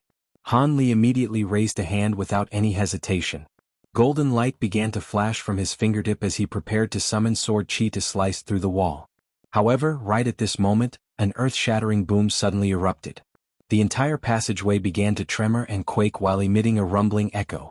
Han Li was slightly surprised by this turn of event, but his hands didn't slow down in the slightest. Several streaks of golden light layered on top of one another before flying through the air and slicing through the stone wall. Han Li's body swayed and he emerged on the other side. He had emerged on the first level of the pavilion, and the stone wall that he had just broken through was a secret door located in a corner of the pavilion. As soon as he emerged from the passageway, the rumbling and quaking were exacerbated by several-fold. There was raucous laughter, cries of rage, and loud explosions erupting outside. It was as if the entire stone peak had become a battlefield and there were people engaged in battle outside. Han Li's brows furrowed, yet a streak of red light suddenly came flying into the pavilion from outside. Before the incoming cultivator had even identified the man inside the pavilion, he immediately began to yell, "Bad news! The demon beasts of the Ironstone Peak have suddenly..." "Who are you? Where's Elder Wu?" The cultivator was stunned upon making the discovery that the man standing in the hall wasn't actually Zenith Yin. Han Li chuckled coldly before opening his mouth, upon which golden light flashed from within, and a cry of anguish rang out. The cultivator within the red light had been sliced in half before he even figured out what was going on. This Starfall Coalition core formation cultivator was very unlucky. He didn't even manage to get a good look at Han Li before his life was forfeit. However, Han Li roughly understood the situation from what the core formation cultivator had said prior to being killed. It appeared that the demon beasts in the sea had suddenly attacked the Starfall Coalition.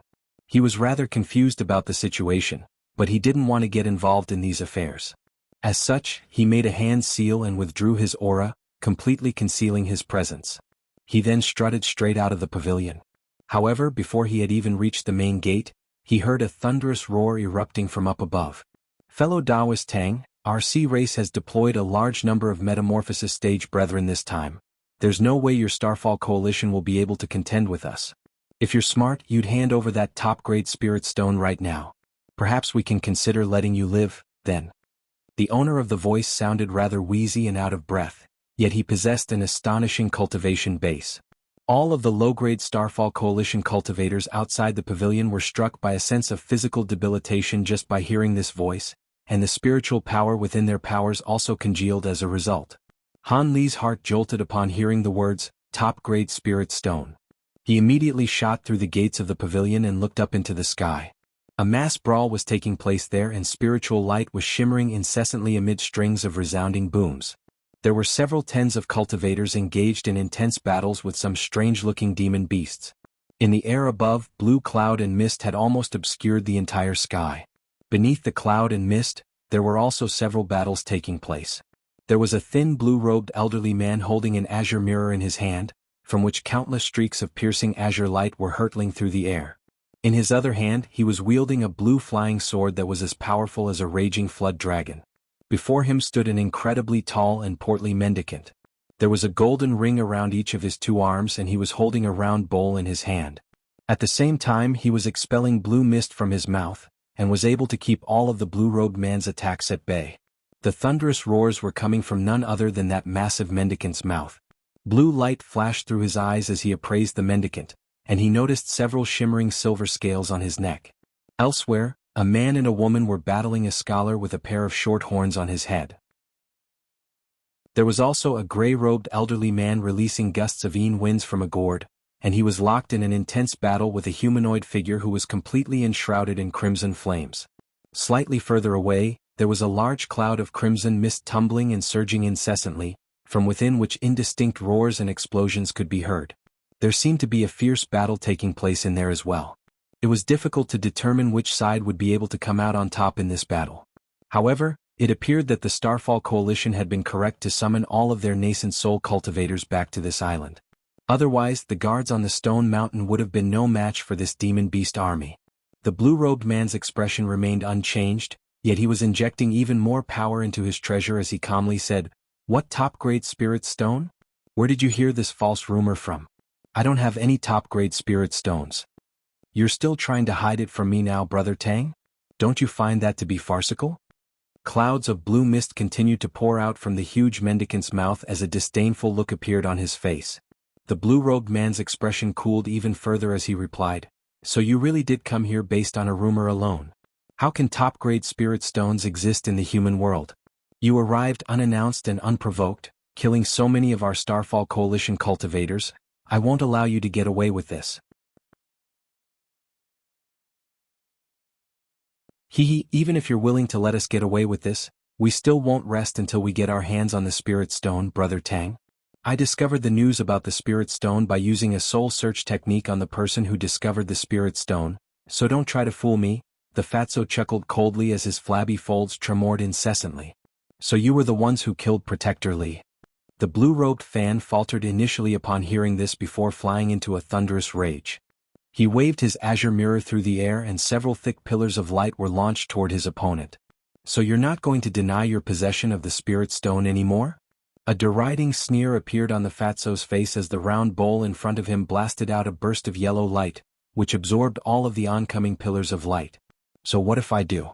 Everyone knows that top-grade Spirit Stones are extraordinarily useful for breaking through bottlenecks. There's no way I'd hand it over to you demon beasts. Are you not afraid that the Star Palace will be the one to benefit from our battle in the end?" The blue-robed man's enraged expression faded as he quickly calmed down. "Star Palace? You think it's just our sea race that's attacking your Starfall Coalition? Let me tell you the truth, our sea race has developed all of our most powerful beings this time, and not only are we going to take the top-grade Spirit Stone, we're going to take back all of the spirit mines on this island as well. The outer seas rightfully belong to our sea race. For you human cultivators to even think about taking a share of the Spirit Stones on this island is nothing more than a joke. We only allowed you to thrive for as long as you did because we hadn't yet gathered all of the forces we required." The fatso raised his flabby neck and a peculiar expression appeared on his face. Elder Tang's expression changed drastically upon hearing this. All of a sudden, a burst of howling erupted in the distance as if to support the fatso's claims. Another burst of blue demonic mist then came sweeping forth from that direction, seemingly containing countless demon beasts within. "Haha, looks like the Star Palace cultivators have already been taken care of. As expected, mobilizing our troops before taking down one side first was the right course of action. None of you will be able to escape now." The fatso burst into raucous laughter upon seeing this. Large swathes of yellow light surged from his round bowl in a frenzy, hurtling directly toward the blue-robed man down below. At the same time, the golden rings around his arms also shot forth before transforming into layers of projections and descending at a frenetic pace. Seeing as reinforcements had arrived, the demon beast immediately increased the intensity of his attacks, not allowing his opponent to get away.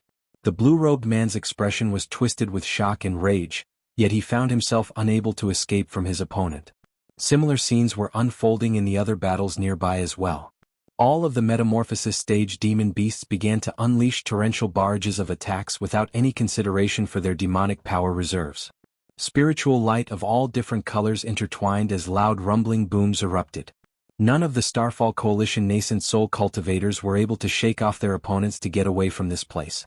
On the other side, the cloud of blue demonic mist is approaching as fast as lightning, and in the blink of an eye, it had already drawn so close that the sinister features of the demon beasts within were clearly visible. Even the Starfall Coalition cultivators with the slowest reactions had realized that they were in deep trouble at this point. In the end, someone suddenly yelled, Retreat. All of the low-grade cultivators down below immediately fled in all directions, while the nascent soul cultivators in the air above all began to search for opportunities to extricate themselves from their respective battles.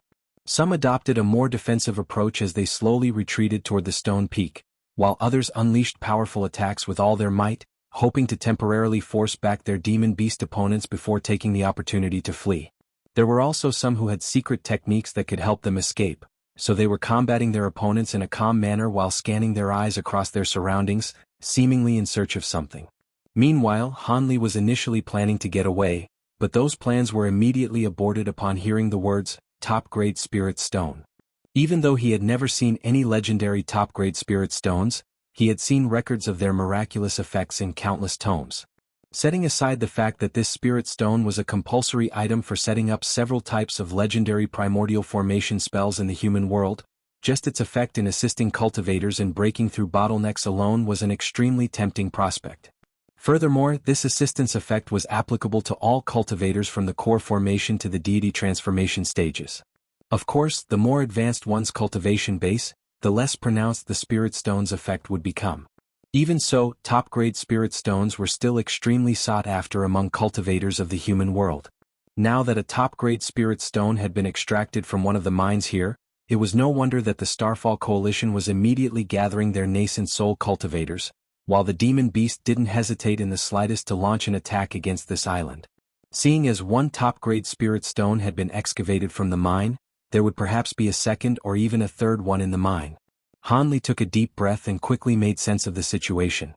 Seeing as such a rare treasure had appeared before him, he certainly wasn't going to give up on it without a fight.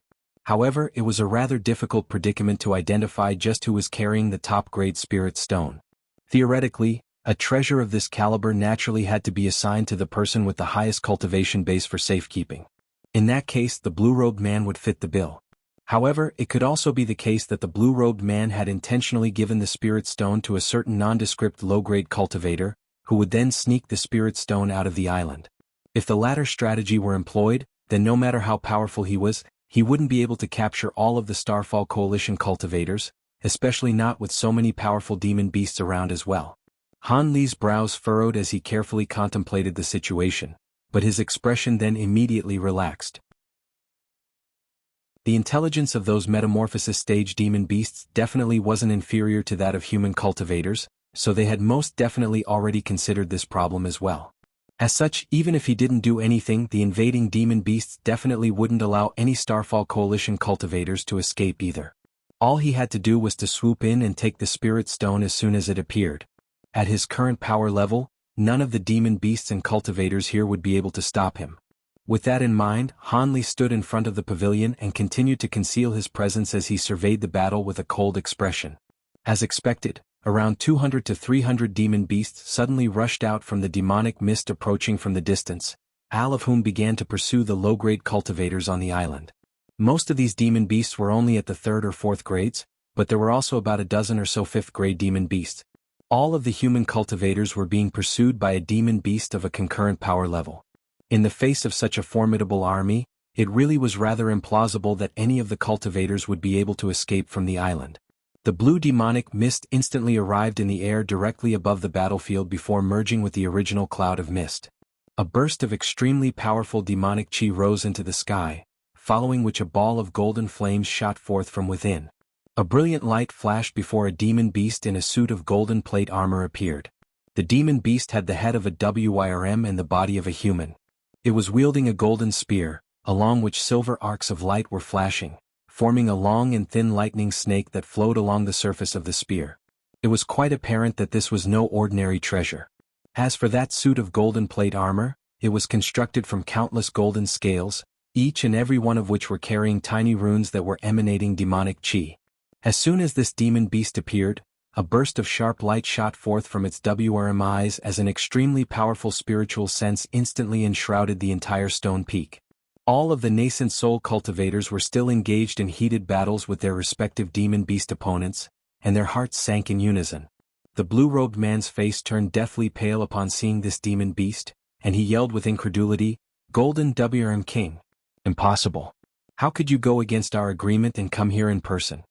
This WRM was a 10th grade demon beast, Why can't I come here? If you want me to uphold the agreement, then you humans have to show me that you have what it takes. It's been 3,000 years since a deity transformation cultivator has appeared among your ranks, and a top-grade spirit stone is at stake here, so why should I uphold the agreement? The WRM spoke with a cold expression. Right at this moment, two more demon beasts emerged from the demonic mist. One of them was a black-robed being with red hair, a green face and a mouthful of sharp fangs. It was quite tall and broad and was somewhat familiar to Han Li. Huh? Isn't that the demon tortoise that was with the savage flood dragon? Han Li's heart jolted at the sight of the golden WRM before surprised look appeared on his face upon seeing the black-robed demon beast. His expression immediately darkened as he hurriedly cast his gaze toward the demonic mist, but no other demon beasts emerged from within. Han Li's brows furrowed upon seeing this, but he didn't recklessly unleash his spiritual sense or spirit eyes to assess the situation. After all, a 10th-grade demon beast's spiritual sense was extremely powerful. He could avoid being discovered by the golden WRM king using his concealment technique, but he would be immediately exposed if he were to release his spiritual sense. Seeing as this golden WRM king had appeared, the Starfall Coalition cultivators were most likely all going to be killed. However, it was rather surprising to Han Li to see the demon tortoise here with this golden WRM king. Could it be that the latter was somehow related to the savage flood dragon? Upon hearing the golden WRM king's declaration, panicked expressions appeared on the faces of all of the human cultivators on the stone peak, and the blur-robed man's heart sank even further. However, he was a mid-nascent soul cultivator, and he certainly wasn't going to give up so easily. All of a sudden, he let loose a shrill cry and the blue flying sword that was wreaking havoc within the demonic mist suddenly exploded amid a loud boom. This flying sword was quite a powerful ancient treasure, and after being forcibly detonated by Elder Tang, the power it could unleash was simply unimaginable to normal cultivators. A massive ball of silvery white light appeared in the air above the stone peak, repelling all of the blue mist that was emanating from the Fatso's mouth. The projections formed by his two golden rings were also destroyed with ease. The Fatso's heart jolted with shock upon seeing this, and he hurriedly injected all of his power into the round bowl before him. The vast expanse of yellow light instantly transformed into a protective barrier of light in front of him. At the same time, he hurtled back in a rapid retreat. The blue-robed man took advantage of this opportunity to summon a purple handkerchief, which he immediately activated without any hesitation. The handkerchief transformed into a ball of purple light that enshrouded the blue-robed man before flying through the air as a purple streak of light, traveling so rapidly that it had covered a distance of over 200 feet in the blink of an eye. The blue-robed man's actions seemed to have acted as a signal, prompting all of the other nascent soul cultivators to unleash incredible secret techniques. Some of them disappeared on the spot amid bursts of white light, some of them threw up mouthfuls of blood essence and fled into the distance as streaks of crimson light. In any case, all of them fleeing with all their might, even if doing so necessitated the infliction of severe self-harm. Umph! A cold harumph rang out in the air as a frosty look appeared on the golden WRM king's face. It waved a hand and a loud thunderclap erupted, following which a streak of golden and silver light shot forth through the air. The demon beast had hurled its golden spear directly toward the blue-robed man. As soon as the spear left its hand, it disappeared in the flash. Crap! The blue-robed man was paying close attention to the golden WRM king, and his heart shuddered upon seeing this as he immediately tossed his azure mirror behind him. Azure light erupted, creating the projection of a full moon that was several tens of feet in diameter. The moon projection was azure in color and encapsulated the blue-robed man's body within. Almost at the exact same moment as the moon projection's emergence, a golden spear that was over 100 feet in length appeared nearby. Silver lightning flashed along the spear before striking the very center of the azure moon. The surface of the azure moon cracked like a mirror, and as the huge spear continued onward, the moon projection was completely destroyed. Arg! The blue-robed man was extremely alarmed to see this, and the purple light on his body swayed as he attempted to unleash a secret technique to get away. However, right at this instant, the huge spear shrank to about half its size and shot forth from within the remnants of the moon projection before striking the purple light in the flash. A resounding boom erupted. The handkerchief was quite a powerful treasure in its own right, as evidenced by the fact that the purple light it was manifesting was able to keep the spear at bay. Even so, the blue-robed man felt as if he had been dealt a heavy blow, and was completely unable to control his own body as he was sent flying for several tens of feet. The golden WRM king raised a leg and somehow managed to cover a distance of over 100 feet with a single step. Its body only had to flash through the air a few times before it caught up to the blue-robed man before reaching out with its hand. Golden light shimmered over its 5 fingers, making it appear as if they were constructed from pure gold. The blue-robed man had only just recovered slightly from the last attack when he caught sight of the golden WRM king reaching for him from nearby. In his panic, he hurriedly opened his mouth to blast out a ball of green light. It was a green fist-sized bead. The golden claws clashed with the green bead amid a loud clang, as well as the loud ear-splitting screech of metal scraping against metal. The green bead instantly expanded drastically, attempting to free itself from the golden WRM king's hand. A cold light flashed through the golden WRM king's eyes as nails of several feet in length abruptly sprouted from its 5 fingers. At the same time, a golden scale of roughly the same size as a copper coin appeared on the back of his hand. Following a dull thump, it was able to crush the bead with its bare hand. A burst of piercing green light flashed past, yet the golden claws remained completely unscathed. The Dragonification arts. The blue-robed man exclaimed in the same instant that the bead was destroyed. At the same time, he threw up a mouthful of blood essence due to the backlash he had incurred from having his magic treasure destroyed. However, the exchange did buy him some, allowing him to rush through the air again and opening up a distance of over 100 feet in the blink of an eye. On this occasion, the golden WRM king didn't set off in pursuit again. Instead, its expression darkened slightly as it slowly threw a fist at the streak of purple light in the distance. A huge golden fist around 10 feet in size suddenly appeared in the air directly above the purple light, before crashing down at the speed of lightning. Following a thunderous boom, the blue-robed man was struck down by the massive fist, plummeting like a meteorite toward the stone peak. His body crashed straight through a pavilion, leaving a huge gaping hole several tens of feet in diameter in his wake, before being inundated by countless fragments of rubble. A cold smile appeared on the golden WRM king's face. Its body swayed and in the next instant, it appeared directly in front of the huge hole in the pavilion's wall. It raised an arm and shiny golden light erupted from its palm as it prepared to put an end to the blue-robed man's life. However, right at this instant, his expression changed and he abruptly feigned a grabbing motion toward the gates of the pavilion. As he did so, he yelled, "Who's there? Show yourself." 5 golden claw projections streaked through the air before disappearing into the ground. 5 trenches, each several tens of feet in length, were gouged into the ground in front of the pavilion. The trenches were incredibly deep, yet they didn't strike any target aside from the ground. A hint of bewilderment flashed through the golden WRM king's eyes up seeing this.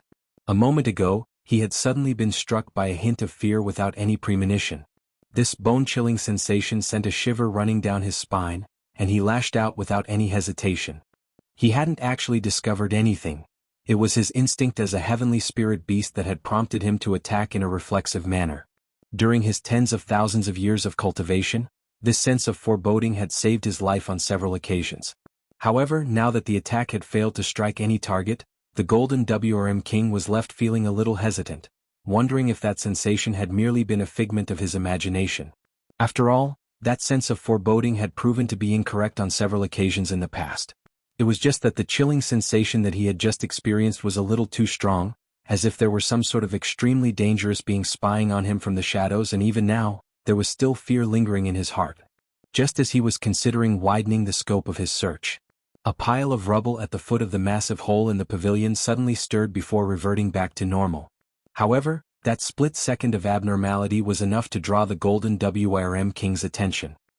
He scanned his gaze across the pile of rubble beneath him, upon which a flash of killing intent surfaced on his face. He immediately reached out and feigned a grabbing motion. Following a resounding boom, that golden spear appeared once again with lightning snakes arcing over its surface. He grabbed the spear before viciously swinging it downward. Arcs of silver light flashed as the spear transforming into a streak of blinding golden light, hurtling downward before disappearing midway again. When it was revealed once again, the spear had already plunged into the ground in a certain spot over 200 feet away from the pavilion. The golden spear disappeared into the ground with a loud boom.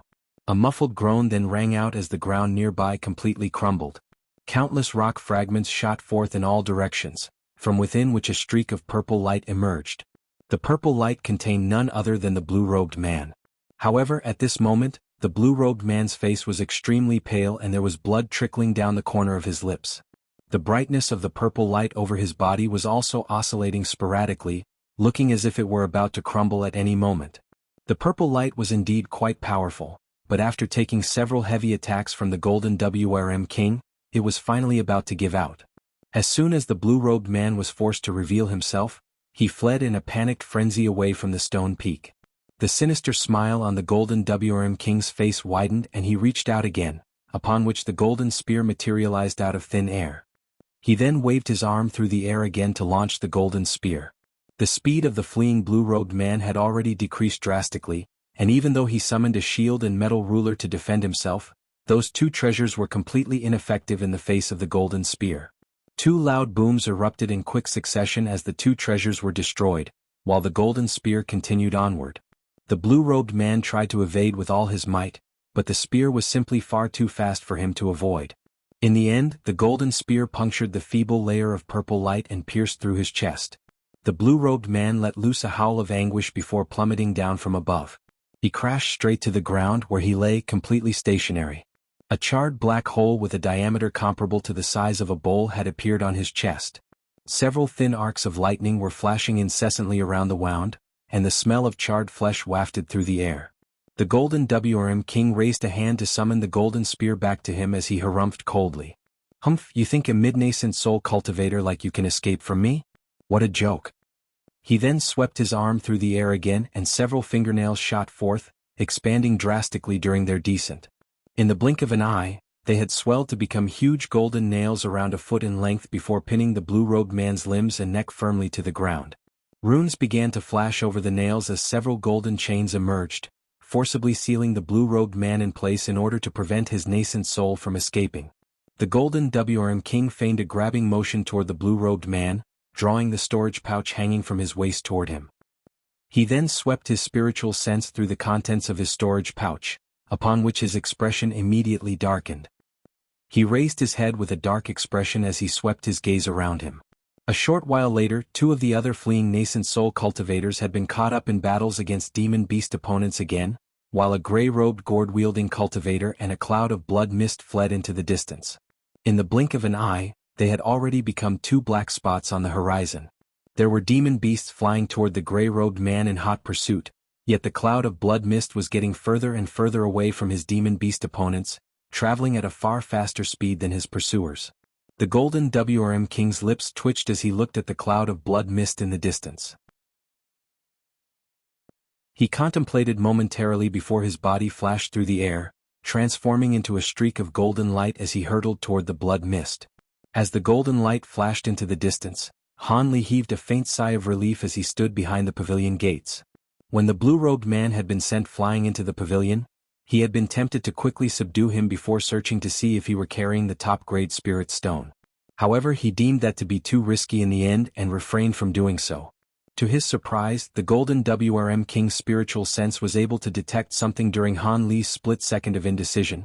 The attack he had unleashed almost managed to strike Han Li. Thankfully, he had mastered his teleportation technique to an extremely high degree, thereby allowing him to soundless travel to the other side of the pavilion gates, causing the Golden WRM King to miss his attack.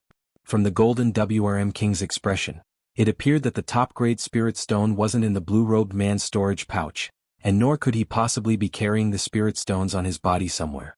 After all, if an item with such pure spiritual qi weren't placed in a storage pouch, anyone would be able to identify its whereabouts. Han Li paid no heed to the blue-robed man on the ground and turned his attention to the air above. Beneath the blue demonic mist, there was only an unidentifiable 8th-grade demon beast. He was hovering in the air, completely still, seemingly having been left behind by the Golden WRM King to oversee the situation on the stone peak. This demon beast's face was of a faint blue hue and his facial features were quite sinister. There were also large patches of blue scales on his arms and legs, giving him an extremely ghastly appearance. All of a sudden, he turned his gaze toward a certain direction. Han Li stirred upon seeing this and also turned his attention toward the same direction. A ball of light yellow light was flying over from the distance, within which there seemed to be a demon beast that was carrying something. A blue light flashed through Han Li's eyes as he unleashed his bright-side spirit eyes to survey the demon beast within the yellow light. This was a strange demon beast with the appearance of a seahorse, but it also had 4 arms. All 4 of its hands were cradling an azure storage pouch, and there was elation on its hideous features. Han Li's pupils contracted minutely upon seeing this. Right at this moment, the blue demon beast that was hovering in the sky began to converse with the 4-armed demon beast through voice transmission, following which an excited look also appeared on its face. Its body flashed through the air and it flew toward the 4-armed demon beast as a streak of blue light. After witnessing the joy on the 8th grade demon beast's face, the final hint of hesitation disappeared from Han Li's heart. He immediately relinquished his concealment technique and a thunderclap erupted behind him as his thunderstorm wings appeared on his back, following which he abruptly disappeared. After flashing through the air several times, Han Li appeared over 10,000 feet away as an arc of silver lightning. A booming thunderclap rang out and he abruptly appeared above the 4-armed demon beast. Arg! The 4-armed demon beast was also quite alert. Upon arriving at the realization that it was being attacked, it immediately opened its mouth, from within which a dense expanse of yellow light came surging forth. At the same time, it transformed into a streak of yellow light and changed directions, skirting around Han Li in the air and flying directly toward the 8th grade demon beast. It appeared that this demon beast knew that Han Li was far too powerful for it to handle, so it showed no intention of engaging in battle with him. However, this was but a mere 6th grade demon beast, so there was no way it was getting away from Han Li. Thus, he immediately ignored the thunderous roar of rage from the 8th grade demon beast as he swept a sleeve through the air, summoning a vast expanse of azure light. The spots of yellow light, of which there were over 100, were easily brushed aside by the azure light, and they fell from the sky as thin yellow needles. At the same time, Han Li raised his other arm and feigned a grabbing motion toward the 4-armed demon beast. A scene akin to how the Golden WRM King had handled the blue-robed man ensued. Azure light flashed above the demon beast's head as a huge azure hand was manifested. The hand came crashing down like lightning and ensnared the demon beast in the blink of an eye, making it feel as if its soul were about to escape its body from sheer horror. Golden light flashed violently and erratically over its body as its 4 arms abruptly transformed into 4 sharp blades, which he used to hack viciously against the large azure hand. However, a technique unleashed by the late nascent soul stage Han Li certainly wasn't going to be broken by a mere 6th grade demon beast. The blades were attacking the azure hand relentlessly, yet the latter remained completely unscathed. Han Li raised an eyebrow as a cold expression appeared on his face. He brought together the 5 fingers on his outstretched hand and the huge azure hand also clamped its fingers together, upon which a howl of anguish abruptly rang out. The 4-armed demon beast had quite a sturdy body for a being of its level, but there was no way that it would be able to defend itself from a late nascent soul cultivator's attack, and its body was forcibly clamped into several segments. Almost at the exact same moment, Han Li disappeared on the spot as an arc of silver lightning again. In the next instant, he appeared beside the demon beast's mutilated corpse before grabbing its azure storage pouch. He then quickly swept his spiritual sense through the contents of the pouch and a delighted look appeared on his face. "Leave that spirit stone." A rumbling roar erupted from nearby. Han Li had appeared out of nowhere, killed the 4-armed demon beast, and taken the treasure that the entire demon beast army had been searching for. In the aftermath of all this, it wasn't difficult to imagine the rage coursing through the 8th grade demon beast's heart. As such, it immediately let loose a roar of thunderous fury. Furthermore, it had injected its magic power into the roar, making it audible to all of the demon beasts in a radius of several tens of kilometers.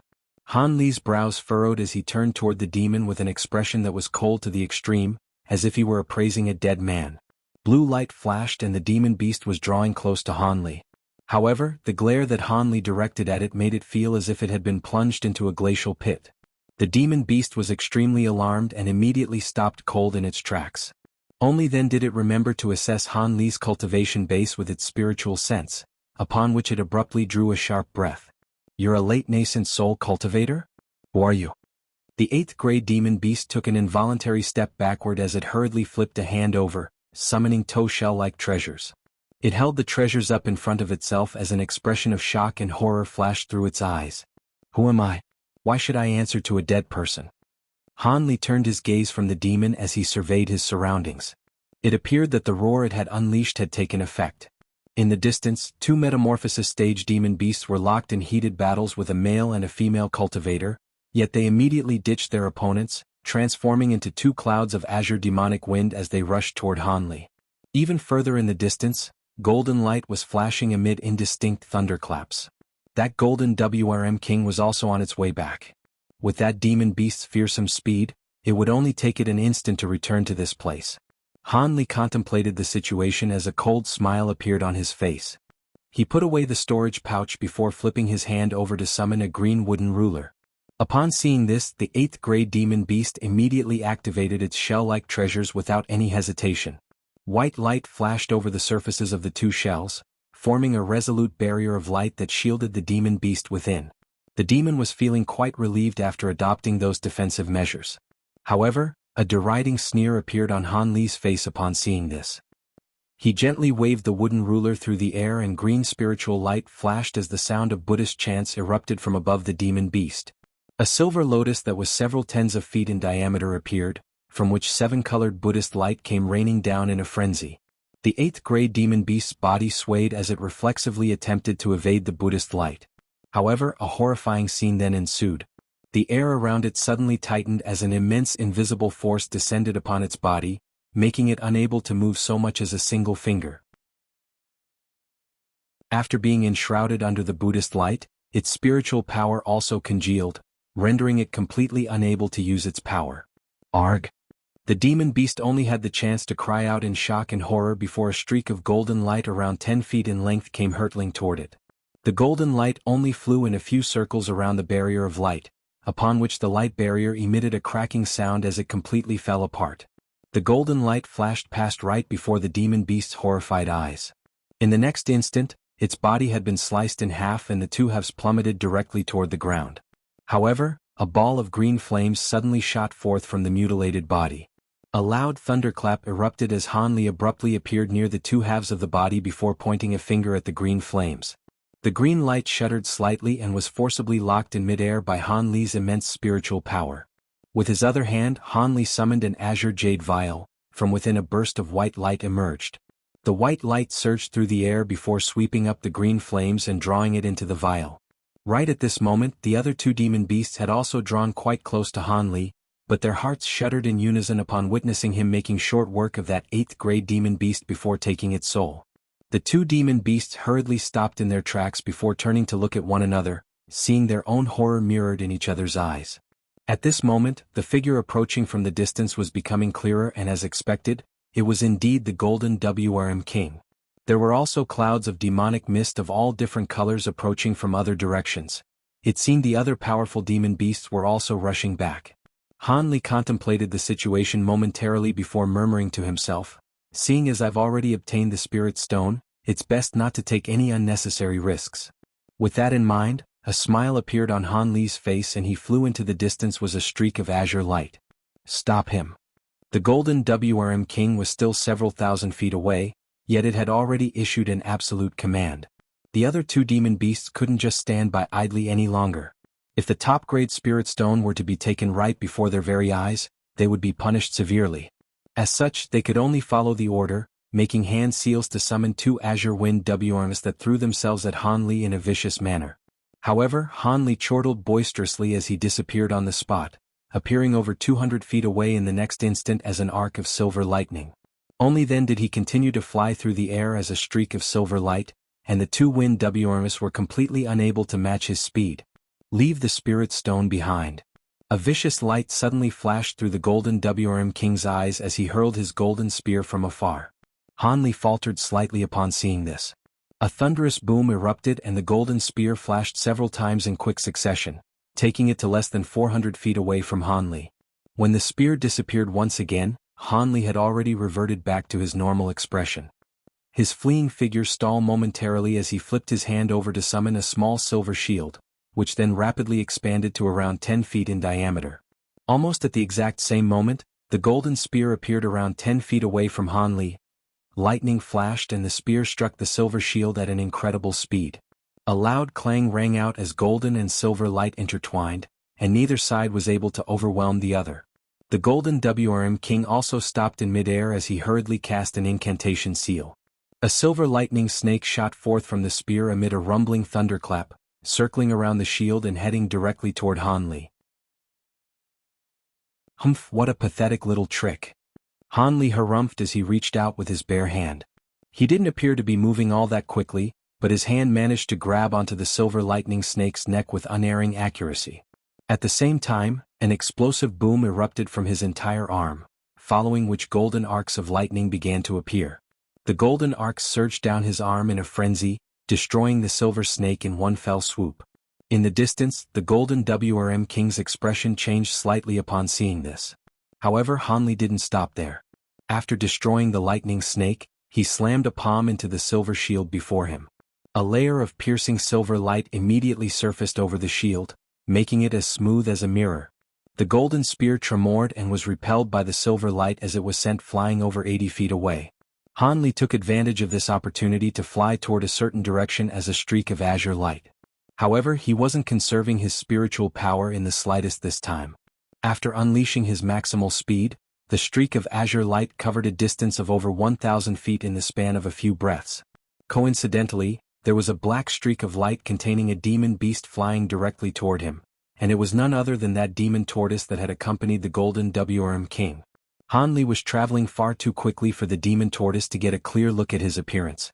However, it had witnessed Han Li slaying an 8th-grade demon beast before blocking an attack from the golden WRM King with ease. As such, the demon tortoise's expression changed drastically upon seeing Han Li flying in its direction. It immediately changed directions in an attempt to avoid Han Li. A cold light appeared in Han Li's eyes upon seeing this, and the azure light around him suddenly flashed violently before vanishing. The vast expanse of space before him suddenly became completely empty. The demon tortoise couldn't help but falter upon seeing this, and it slowed down slightly in the process. However, that split second of hesitation proved to bear lethal connotations. A burst of spatial fluctuations suddenly appeared several tens of feet away from it.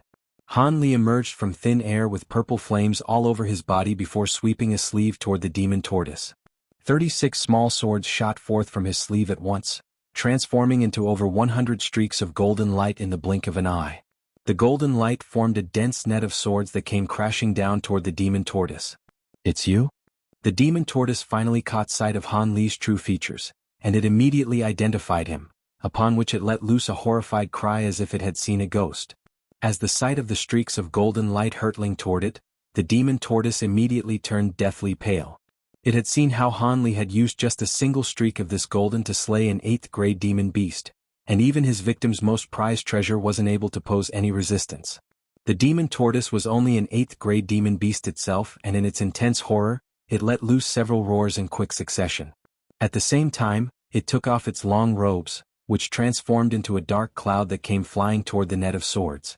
At the same time, inky black demonic chi materialized over its body as it attempted to unleash a secret technique to get away. However, right at this moment, a bone-chilling harumph sounded from between Han Li's lips. The demon tortoise was immediately struck by excruciating pain, as if its spiritual sense were being torn apart. It clasped its hands over its head and let loose a blood-curdling cry as jets of black blood shot out from his ears and nose. The demon tortoise then plummeted from the sky. Meanwhile, the dark cloud was instantly sliced into countless segments by the net of swords, and those segments transformed into fingernail-sized tortoise-shell fragments that came raining down from above. Brilliant golden light flashed and the net of swords descended toward the demon tortoise without any pause. The demon tortoise had only just recovered slightly from the agony of having its spiritual sense torn apart, and it was completely unable to avoid this net of swords. In its despair, the demon beast gritted its teeth and roared, "Brother Gold, this man is the surnamed man from." However, before it had a chance to finish its sentence, Han Li's expression darkened as he abruptly activated his sword arts. The net of swords immediately contracted as countless streaks of golden light flashed past the demon tortoise's body, slicing it into countless pieces. Even the green flames manifested by its soul only flashed once before it was inundated by golden light. It had only taken Han Li several seconds to slay the demon tortoise. His body swayed and he transformed into a streak of azure light again, covering a distance of several thousand feet in the blink of an eye. The azure light flashed several times in the distance between completely disappearing from view. The golden WRM King was naturally unwilling to let him escape, but he was unable to catch up to Han Li, and nor was he confident that he would be able to defeat Han Li in a one-on-one battle. As such, He could only give up in his pursuit and return to the stone peak with a thunderous expression. A man with the surname of Li, the Golden WRM King's expression suddenly changed as he murmured to himself. At this moment all of the other metamorphosis stage demon beasts gathered around, and their expressions were also quite strained. A demon whose true features were obscured by the flames all over its body asked, "Brother Gold, who was that late nascent soul cultivator?"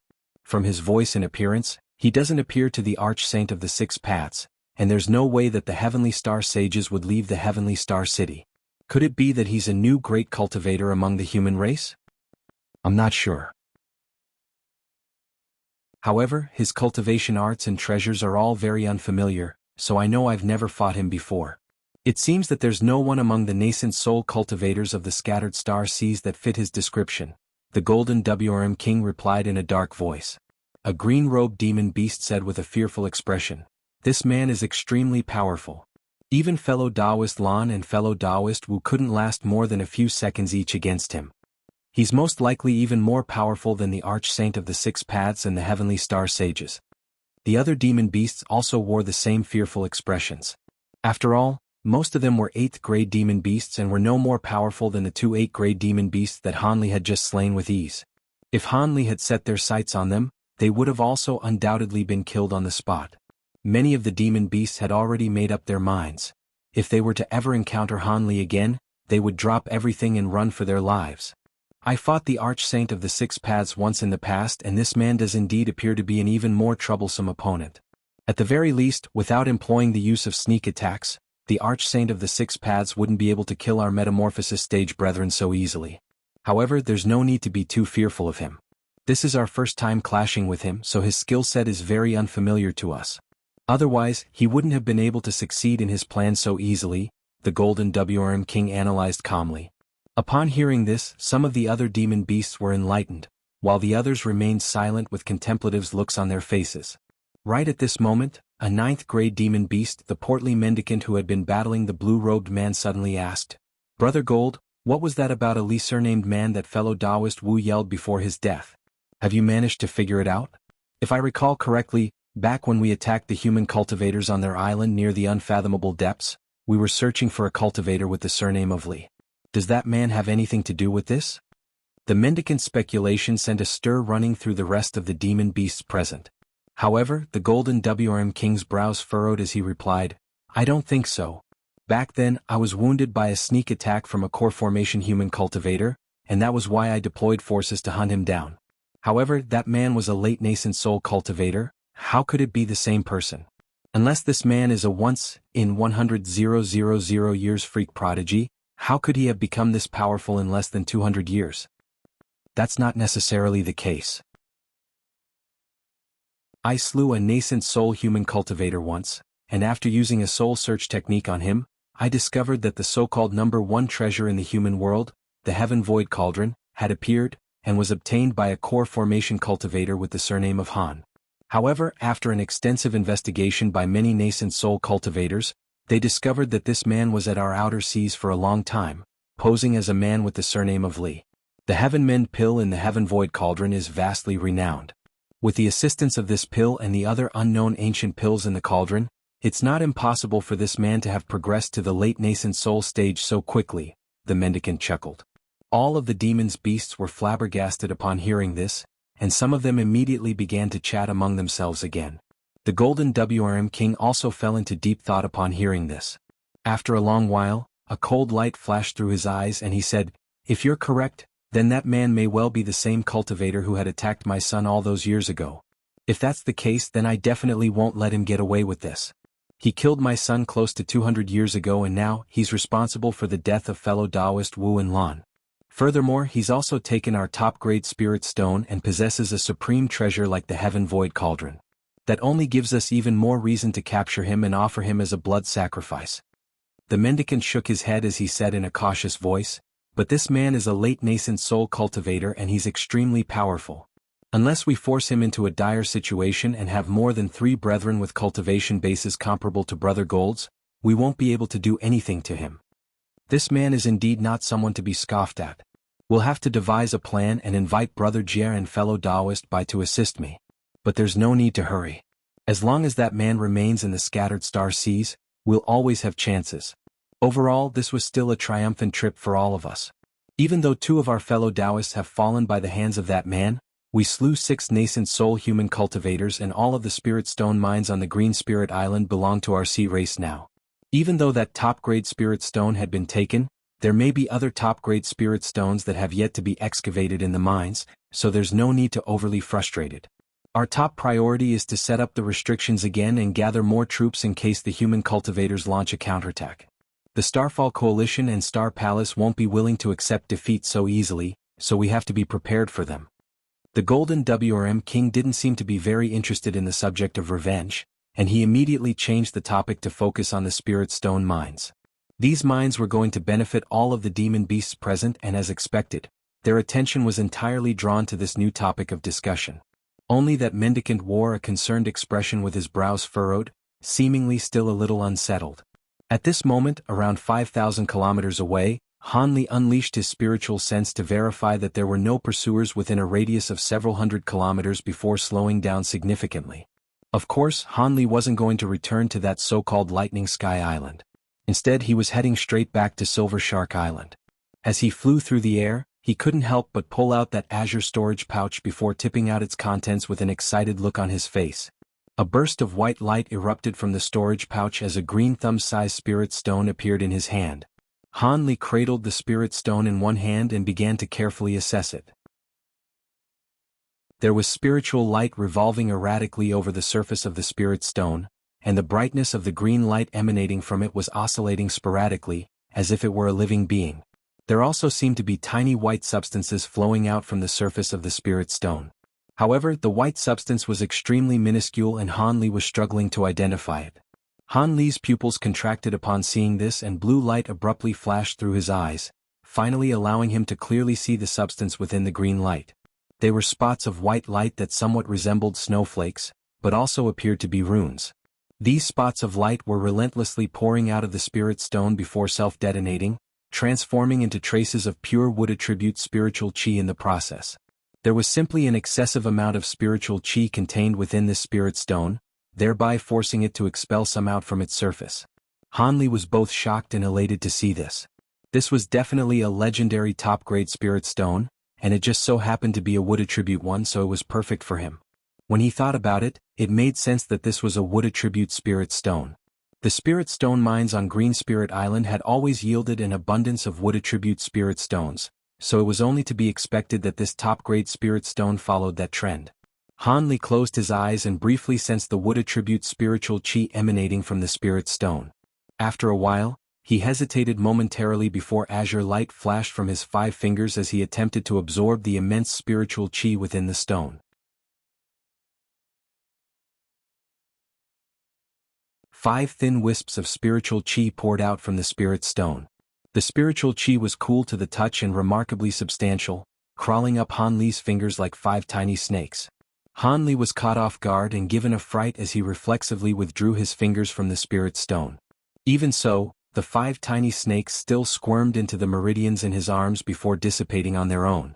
All of a sudden, a burst of spiritual power that was filled with exuberant vitality spread through his entire body. Hanli was immediately enshrouded by a warm yet cool sensation, making him feel extremely comfortable, as if he were floating on a cloud. So this was a top-grade spirit stone? As expected, the spiritual chi that it provided was far superior to that from high-grade spirit stones. Hanli hurriedly absorbed this influx of spiritual power with elation in his heart. Absorbing just that small amount of spiritual power had the same cultivation effect as half a month of meditation. If he were to absorb all of the spiritual power in the entire spirit stone, it would save him at least 10 years of arduous cultivation. Of course, he wasn't going to succumb to that temptation and waste such an exceptional treasure. A spirit stone that contained such an immense amount of spiritual chi naturally had to be reserved for critical junctures during breakthroughs. Hanli flipped his palm over and a small azure box appeared. He carefully placed the top-grade spirit stone into the wooden, then plastered several talismans of different colors onto the box before stowing it away into his storage pouch. Hanli let loose an internal cry of elation as he shot forth into the distance as an azure streak of light. Several months later, Hanli was close to returning to Silver Shark Island. However, he immediately realized that something was amiss. As he approached the island, he didn't encounter so much as a single cultivator. That was very bizarre. When Han Li finally caught sight of Silver Shark Island from afar, the scene presented before his eyes made him falter involuntarily. A blue barrier of light had appeared over Silver Shark Island, and at the same time, restrictions on the island all seemed to have been fully activated. After sweeping his spiritual sense through the surrounding air, Han Li discovered that there was no one around. It was as if all of the cultivators were seeking refuge within the restrictions on the island. Han Li was rather taken aback upon making this discovery, and he also scanned through the nearby seabed with his spiritual sense. After verifying that there weren't any abnormalities present, he began to fly toward the entrance to the island with a hint of bewilderment in his heart. The fluctuations of the restriction were more steady there, so it was most likely the designated entrance of the formation. After flashing through the air a few times, Han Li reached the barrier of light and the azure light around his body receded. He looked at the light barrier before raising a hand to send a voice transmission talisman flying into the barrier. He then hovered in the air expressionlessly, awaiting a response from the other side. Which fellow Taoist is returning to the island at a time like this? May I know your name? A wary male voice sounded from the other side of the light barrier. At the same time, a burst of spiritual sense scanned toward Han Li. Han Li's expression darkened as azure light erupted from his body. The spiritual sense was immediately repelled, and Han Li also lashed out at it in an offhand manner. A muffled groan rang out behind the light barrier, clearly belonging to the owner of the spiritual sense. Is my name something for juniors like you to interrogate? Hurry up and ease the restriction. I have some matters to attend to on this island, Han Li harumphed coldly. The cultivator repressed the sharp pain in his spiritual sense as he hurriedly explained, My apologies, I was not aware that you were a nascent soul stage senior. Under normal circumstances, I would naturally grant you passage without asking any questions, but a large horde of demon beasts from the nearby ocean suddenly attacked the island just a few days ago. I was sent here to guard this restriction, and I must verify the identity of all cultivators returning to the island before granting passage. Han Li recalled back to the scenes where the demon beasts had attacked Green Spirit Island, and his expression eased slightly as he said, Is that so? How do you plan to verify my identity? Would you be able to provide me with your name and a brief introduction, senior? Alternatively, do you have any items that can prove your identity? The cultivator behind the light barrier asked in a timid manner. Will this suffice? Han Li's brows furrowed as he raised a hand, sending a streak of golden light disappearing into the light barrier. It was none other than the guest elder badge given to him by the Heavenly Star Sages. Please forgive me, Senior Han. I'll let you in right away, the man's surprised voice sounded from behind the light barrier. Han Li's heart stirred slightly upon hearing this and a peculiar light flashed through his eyes, but he quickly recomposed his expression as he awaited entry into the island. A short while later, the blue light barrier before him tremored, and a small opening appeared. Han Li's body swayed and he flew in through the opening, which slowly sealed over amid a burst of buzzing. Han Li's eyes immediately lit up as he flew into the light barrier. There were over 10 white-robed Star Palace cultivators standing in front of him, all of whom were divided into 2 rows. The azure light receded and Han Li was revealed to these cultivators. We pay our respects to Senior Han. A middle-aged cultivator hurriedly stepped forward before extending a respectful bow to Han Li. Judging from his voice, he was the one who had been conversing with Han Li earlier. This man was a core formation cultivator and his face was slightly pale, clearly still recovering from the spiritual sense backlash that had just been inflicted upon him. You're the only ones guarding this place? Han Li raised an eyebrow with a hint of surprise on his face. Aside from the one core formation cultivator, all of the other Star Palace cultivators were only at the Foundation establishment stage. This was not a formidable force by any stretch of the imagination. The demon beasts launched an extremely fierce assault against the island a few days ago, and all of our other fellow Taoists have retired to the town within the island to rest, leaving only disciples like us to guard this place in shifts. However, please rest assured, Senior Han, the closest town to this place is only just over 50 kilometers away, and there are over 100 Star Palace disciples there who can come to reinforce us at any time, the man explained. Why are you calling me Senior Han? How do you know of me? Han Li's expression darkened as a burst of astonishing spiritual pressure erupted from his body, forcing the man to stumble back and retreat as his expression changed drastically. The man steadies himself and hurriedly replied, Senior Han, we've received portraits of your appearance several months ago from the Star Palace, and we were told to constantly be prepared to do your bidding. I see. I didn't think the two palace masters would pay so much attention to me. An ambiguous light flashed through Han Li's eyes and a smile suddenly appeared on his face as the astonishing spiritual pressure abruptly disappeared. The man heaved an internal sigh of relief as a fawning smile appeared on his face. Right at this moment, Han Li turned his attention deeper into the island as he asked, "Have you notified everyone else of my arrival?" The man gave an honest reply. "I have. We were told to immediately notify the elder on the island of your arrival should you come here." I see. Han Li remained expressionless and it was impossible to identify what he was thinking. However, a shiver suddenly ran down the man's spine as a hint of unease welled up in his heart. Right at this moment, a streak of white light appeared in the distance, rapidly approaching them. Han Li turned to look up into the sky with narrowed eyes. "It's Elder Zhao coming to welcome Senior Han in person," the man hurriedly said in a fawning manner. Han Li merely nodded expressionlessly as he stood still with his arms crossed. The man was slightly surprised at the sight of Han Li's careless display. He wasn't aware of the fact that Han Li was a late nascent soul cultivator.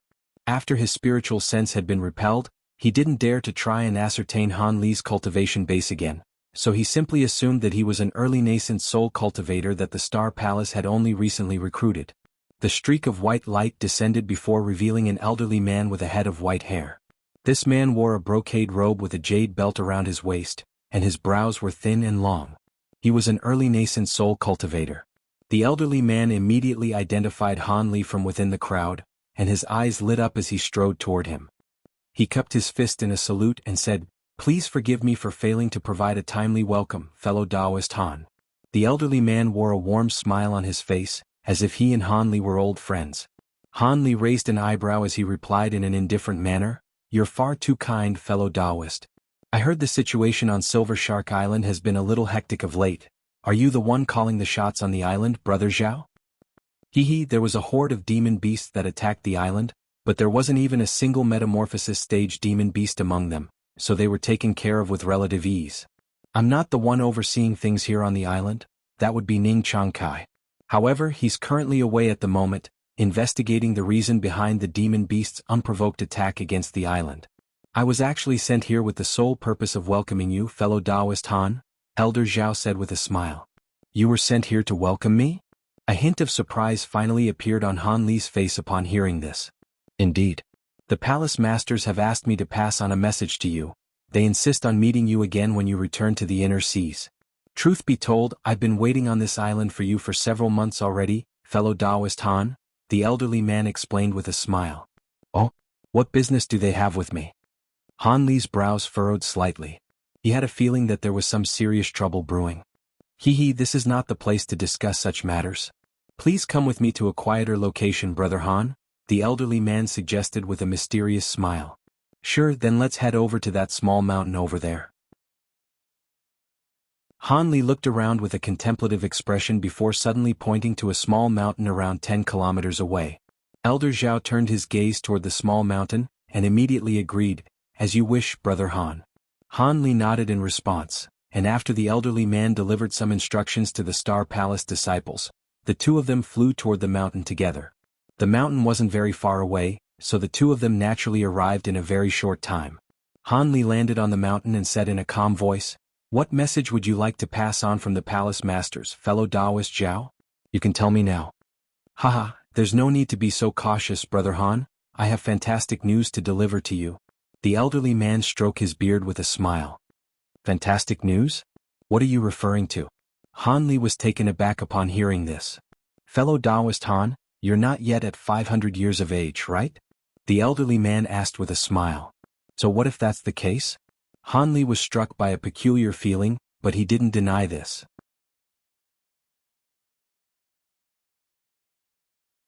"Haha, that's all I needed to hear. What do you think of Elder Ling from our Star Palace?" the elderly man asked with a smile. "Are you referring to fellow Taoist Ling Yuling?"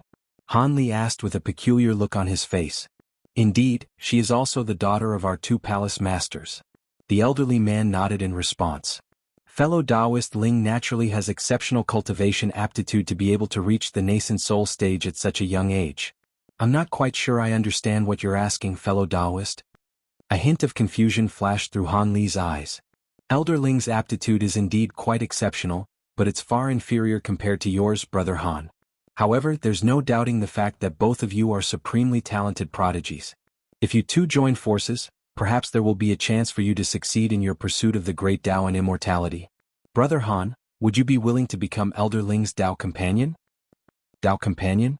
Han Li was given a massive fright upon hearing this, and his jaw dropped straight to the ground. Indeed. Both Brother Han and Elder Ling are so young with such exceptional aptitude. You two are a match made in heaven. Would you allow me to act as a matchmaker for the two of you? The elderly man wore a wide smile on his face. The astonishment on Han Li's face immediately receded as his brows furrowed. The elderly man was slightly surprised to see this.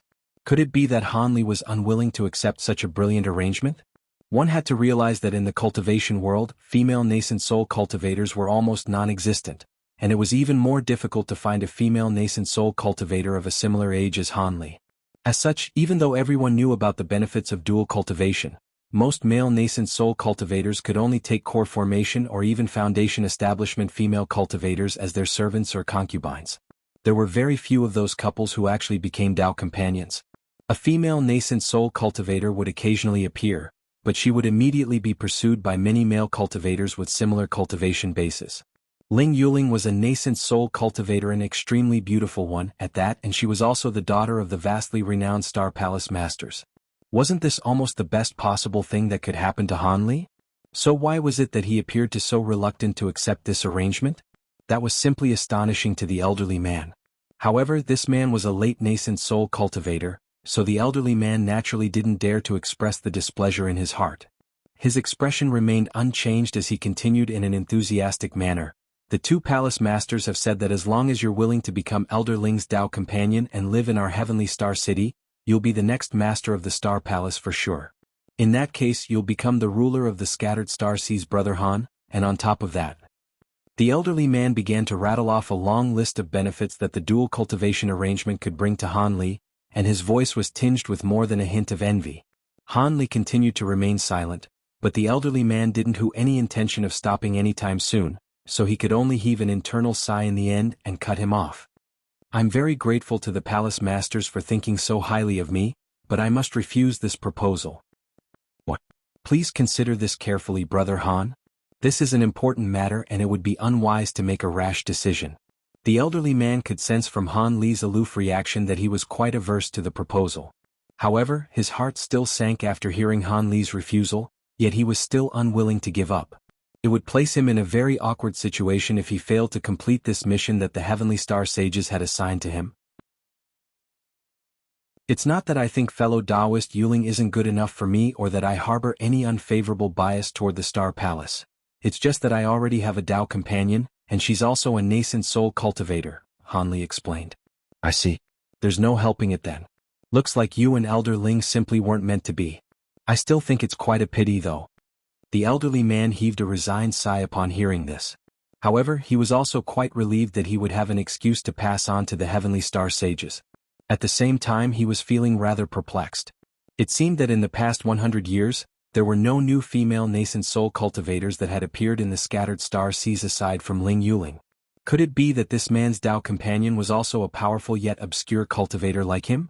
The Heavenly Star Sages hadn't mentioned to him that Han Li may have been a foreign cultivator. As such, he automatically assumed that Han Li was one of those cultivators who spent the majority of time cultivating in seclusion, thereby making him an obscure figure in the cultivation world. The elderly man heaved a forlorn sigh before suddenly changing the subject as he said, I won't press the issue with Elder Ling any further, but the palace masters have instructed me to pass on another message to you if you turn down the dual cultivation proposal. Would you be interested in hearing it, Brother Han? Of course, please go ahead, Han Li replied. Seeing as the Star Palace had failed to recruit him, they were naturally going to try some other tricks. This did not come as a surprise to Han Li. The elderly man suddenly adopted a more solemn expression as he said, the palace masters would simply like to meet with you again. Of course, you're free to choose the location as long as it's within or somewhere close to Heavenly Star City. The palace masters have said that they would like to discuss an important matter with you regarding a breakthrough to the deity transformation stage. I hope you can accept this proposal, Brother Han. Something related to a breakthrough to the deity transformation stage, eh? Han Li stroked his chin with a contemplative look. If it weren't for that final part of the message, he would turn down the proposal without any hesitation. However, this proposal was quite tempting and he had to think carefully about it. After all, he didn't have a single clue with regard to how he was going to progress to the deity transformation stage. Even if the process was likely going to be quite risky, he still didn't want to miss out on an opportunity like this. After contemplating for a long while, Hanli finally said, "If the heavenly star sages wouldn't mind, I can meet them on that small island 1,500 kilometers north of Heavenly Star City. I'll be there on the island in the 3 days." At his current power level, as long as he wasn't trapped in an inescapable place and ganged up on by too many nascent soul cultivators at once, he didn't need to fear any ambushes or sneak attacks. As such, meeting them shouldn't incur too much risk. "Alright, I'll be sure to pass on your response to the palace masters." An elated expression appeared on the elderly man's face. Hanli chatted with this man for a while longer before taking his leave. The elderly man could see that Hanli wasn't interested in conversing with him any further, so he didn't try to keep Hanli. After that, Hanli headed straight toward the teleportation formation on the island. At his speed, it didn't take him long at all to reach the mountain upon which the teleportation formation was situated. Once there, he just so happened to catch sight of the burly cultivator who was guarding the teleportation formation on the previous occasion that he was here as well. The man wore a stern expression and was speaking to several cultivators. As he did so, he shook his head incessantly as if he were refusing something. Dazzling azure light flashed and Hanli appeared in front of the group of people, seemingly out of thin air. "I pay my respects to Senior Han." The berry cultivator immediately recognized Hanli, and he hurried over before extending a respectful salute. "I want to go back to the inner seas. The teleportation formation is ready to go, right?" Hanli asked coldly. "Of course. Right this way, Senior Han."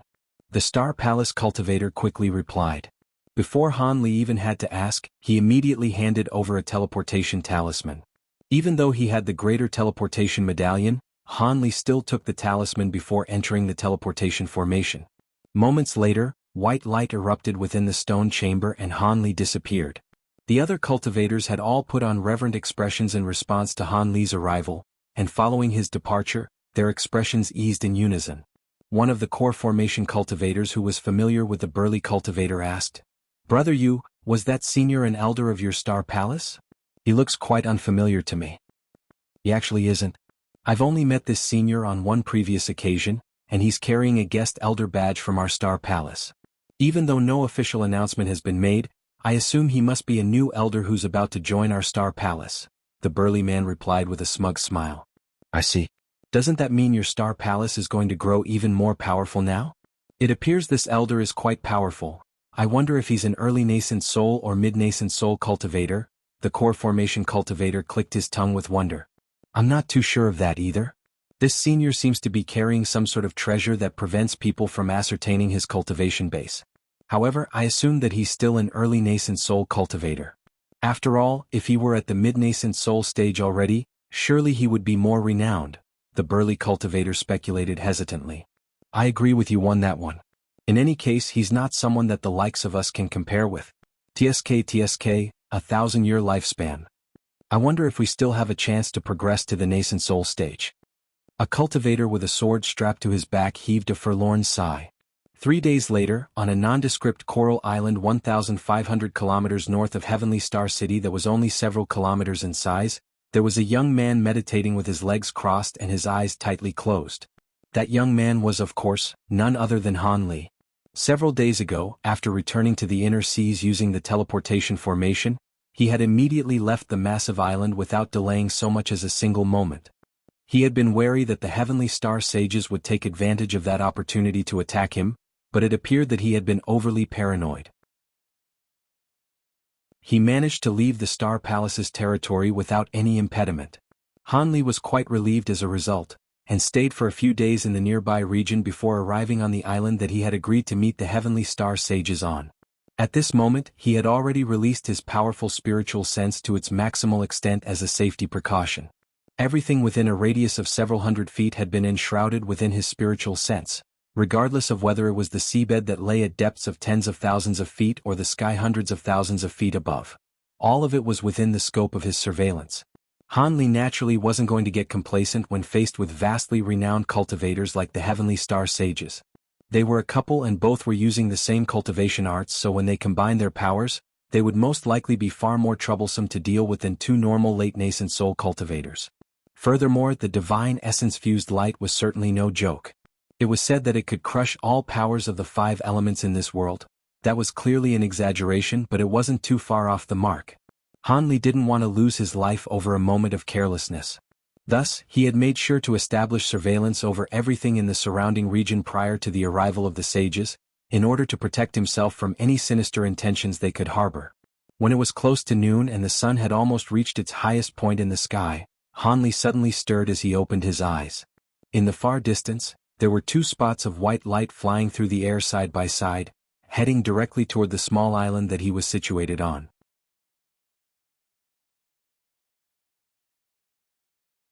Han Li didn't immediately rise to his feet. Instead, he turned toward that direction expressionlessly. The 2 approaching cultivators had clearly seen Han Li from afar, and they immediately accelerated toward the small island that he was situated on. The streaks of white light soon appeared above the island, before receding to reveal a man and a woman.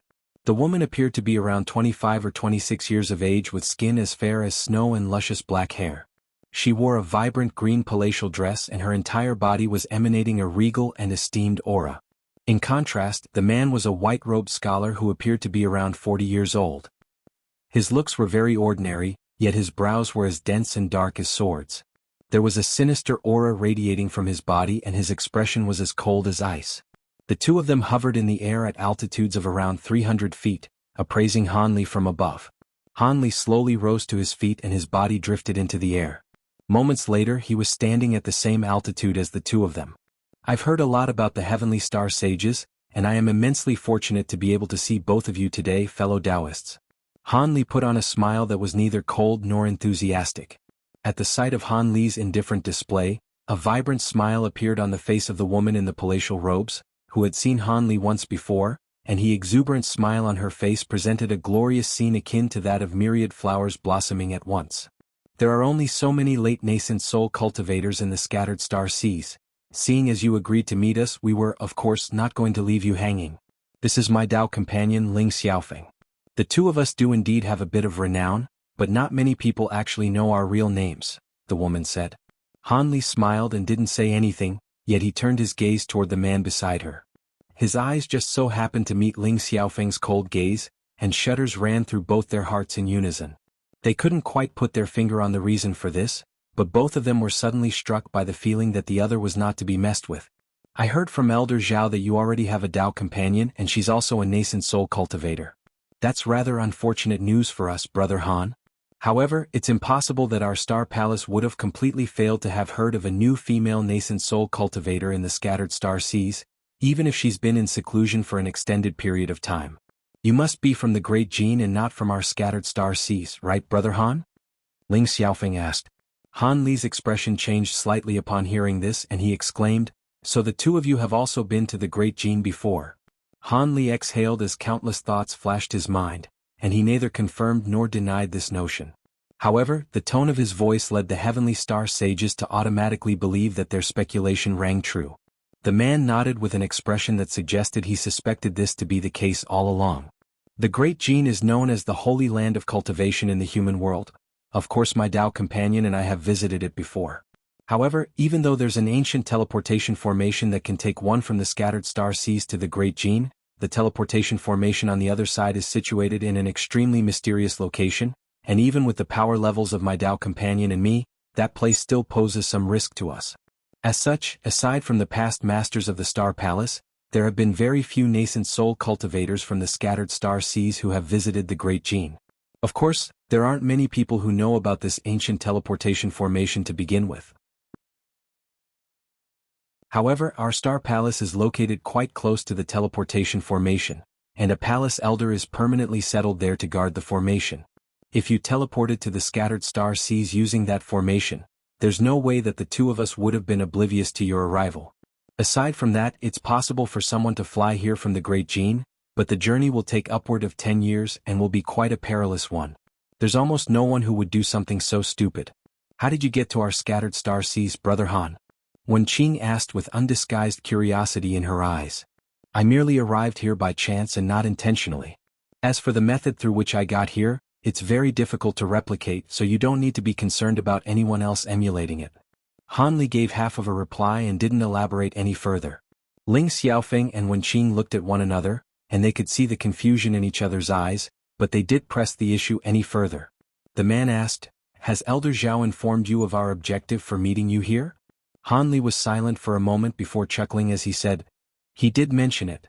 Apparently, the two of you wish to discuss with me matters regarding a breakthrough to the deity transformation stage. I naturally couldn't refuse such a tempting invitation. Indeed, the two of us have been stagnant at the late nascent soul stage for several centuries, but I'm sure we can still provide some insight that can prevent you from going down the wrong path, as well as several methods and secret techniques that will assist you greatly in making a breakthrough to the deity transformation stage. Of course, whether you'll be able to succeed or not in the end will be up to you," Wen Qing continued with a pleasant smile on her face. "Oh, that does sound great, but surely you wouldn't disclose those secret techniques to me free of charge, right?" A hint of caution flashed through Han Li's eyes. "If you had agreed to become Yuling's Dao partner, then we would naturally have unconditionally presented you with this information. However, seeing as you turned down our offer, we can only strike a deal with you, Brother Han," Wen Qing said in a slightly forlorn manner. "What deal would you like to propose?" Han Li's eyes narrowed as he looked at Wen Qing with a calm expression.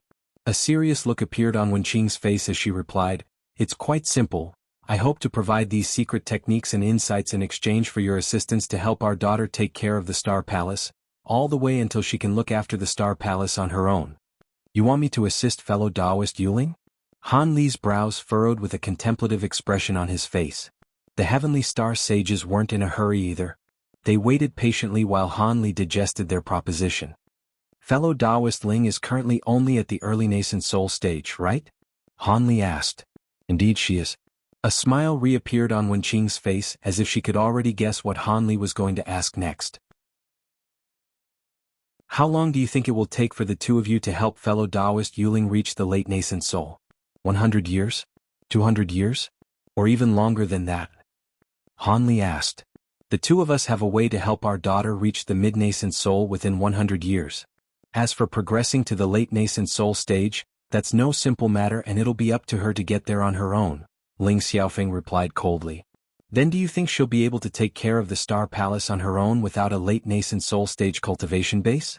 You wouldn't be expecting me to spend several hundred years of my life helping her out, would you?" Han Li stroked his chin as he chuckled coldly. Wen Qing's smile stiffened slightly upon hearing this, but she quickly recomposed herself. "If you think that condition is going too far, then we can change to another one. As I'm sure you're aware, the clowns at the Starfall Coalition have constantly been provoking our palace. If you can assist us in killing the Archsaint of the Six Paths and Wan Sangu, then we would also be willing to offer the aforementioned methods and secret techniques. As far as I know, you have turned many of the Starfall Coalition's nascent soul cultivators against you after obtaining the Heaven Void Cauldron, so this will be a win-win situation for both of us," Wen Qing offered with a smile. "Even though the Archsaint of the Six Paths and Wan Sangu are vastly renowned great cultivators, I'm sure the two of you will fancy your chances against them. Besides, I have no intention of getting swept up in any feuds in the scattered star seas. After this, I plan to go into seclusion to cultivate, so I'm afraid I can't help you with this either." Wen Qing's smile faded after Han Li turned down her second condition. Even though she didn't say anything, she was clearly becoming quite displeased. At this moment, Ling Xiaofeng said, "Brother Han, you may not be aware of this, but the secret techniques that we are offering to provide to you have only been invented after countless years of effort and research from several past masters of the Star Palace. They are priceless treasures to late nascent soul cultivators like us. You're not hoping to obtain them from us free of charge, are you?" Ling Xiaofeng's expression had cooled even further. Han Li completely disregarded the two sages' discontent, and clasped his hands behind his back as he said, "I wouldn't dare to dream of it. According to my knowledge, all of the past masters of the Star Palace were late nascent soul great cultivators, yet very few of them actually managed to reach the deity transformation stage. I'm sure the methods and secret techniques you're offering are very valuable, but I really am rather skeptical of their efficacy. Of course, referencing these things will surely be of great benefit to me, even if they can't directly assist me in making a breakthrough. However, it's too much to ask of me to expend several hundred years to help your daughter or to take such a massive risk in assisting you two in battle. Please state some simpler conditions. I definitely won't consider anything that's too complex or too ambitious." The expressions of the couple's faces immediately darkened upon hearing this. However, they didn't say anything in response.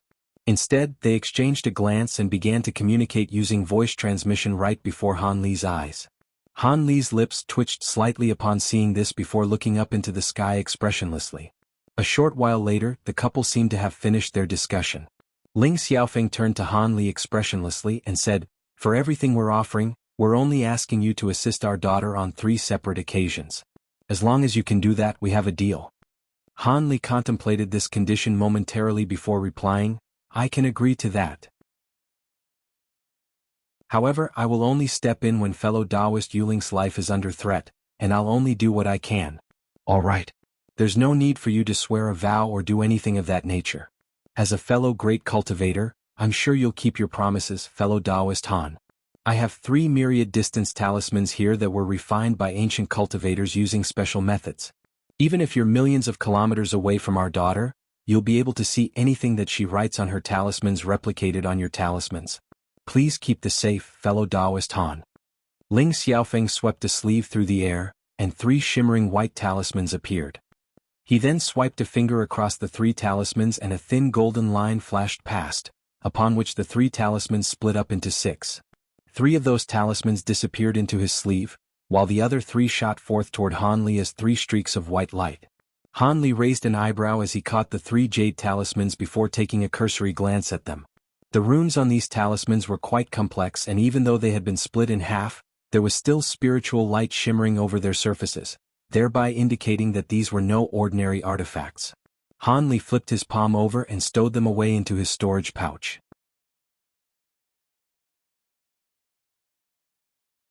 This jade slip contains the secret techniques that will assist in a breakthrough to the deity transformation stage. With your vast knowledge and experience, I'm sure you'll be able to verify its authenticity with ease. A smile reappeared on Wenqing's face as she raised a hand to hurl forth a streak of green light. Han Li caught the object to find that it was a palm-sized green jade slip. He nodded and immediately injected his spiritual sense into the jade slip. Sure enough, there appeared to be around 7 or 8 secret techniques and methods in there. Han Li picked one in random and began to carefully scan through it. Unbeknownst to Han Li, just as he was verifying the authenticity of the contents in the jade slip, Wenqing took a glance at Ling Xiaofeng and a hint of smug look appeared on her eyes. 10 minutes later, Han Li withdrew his spiritual sense from within the jade slip, and said, "Indeed, the content authentic and will be very useful to me. Alright, if that's the case, then we have a deal. The 2 of us still have important matters to attend to, so we won't stay here any longer," Ling Xiaofeng said with an indifferent expression. "Haha, this place is still part of the Star Palace's territory, so I should be the one bidding farewell to the 2 of you." Han Li chuckled as he cupped his fist in a salute. He then transformed into a streak of azure light and covered a distance of over 200 feet in a flash. The speed of his movement evoked a hint of surprise even in the hearts of the heavenly star sages. As the azure streak of light disappeared into the distance, Wenqing turned to her Dao companion and asked, "No wonder he's so arrogant. He does indeed appear to have the skills to back himself up. What do you think? Will he fall for our trap? As long as he still wants to progress to the deity transformation stage, there's no way he won't fall for the trap. Even though all of the secret techniques we provided to him are genuine, he'll know when he puts them into practice that they'll either provide only an infinitesimal effect, or be impossible to achieve at all. Only the method we provided to use the power of the 5 elements to break through the bottleneck is plausible, and at his age, if he were to begin cultivating the divine essence-fused light now, he should be able to completely master it within his lifetime. Do you think he'll be willing to pass up this shortcut?" A cold smile appeared on Ling Xiaofeng's face. "That's true. In that secret technique, we briefly mentioned some of the divine essence-fused light's special attributes and powers. Even if he isn't interested in progressing to the deity transformation stage, there's still a good chance that he'll be tempted into using this cultivation art. If he plans to cultivate the divine essence-fused light, then he must draw upon the power of the divine essence-fused mountain and go through the same process we went through. In that case, he'll be forced to stay in Heavenly Star City. He'll probably only realize how difficult it is to completely master the divine essence-fused light close to the end of his lifespan, and that'll be countless years into the future. After such a long time, as long as Yuling can progress to the late nascent So stage, she won't have to worry about him exacting revenge on the Star Palace," Wenqing mused with a smile. Ling Xiaofeng was silent for a moment before he suddenly said, What if Yuling can't progress to the late nascent soul stage? She'll be in massive trouble then. Wen Qing faltered slightly upon hearing this before heaving a forlorn sigh. We've already bought so much time for her. If she still can't progress to the late nascent soul stage, then there's nothing more we can do for her. In that case, she should give up on the Star Palace and leave Heavenly Star City to become an itinerant cultivator. Without a late nascent soul stage cultivation base, it'll be very difficult for her to establish dominance over the elders of the Star Palace. Even with the trump cards we left behind for her, they won't be able to help her forever. Our top priority now is to teach Yuling the method to refine the divine essence-fused mountain. Only after taking control over the mountain will that Han brat be wary of her. Otherwise, if he really does refrain from cultivating the divine essence-fused light until after we pass away, then come to Heavenly Star City to take the divine essence-fused mountain by force, the situation will be very bad for Yuling. On the bright side, Yuling's aptitude isn't bad. If she can find a suitable Dao companion for dual cultivation, there's a good chance that she'll be able to progress to the late nascent soul stage with the help of some pills, Ling Xiaofeng analyzed. In any case, we've done everything we can to take care of this Han brat. Now, we have to get rid of the arch-saint of the Six Paths and Wan Sangu in the next century or so.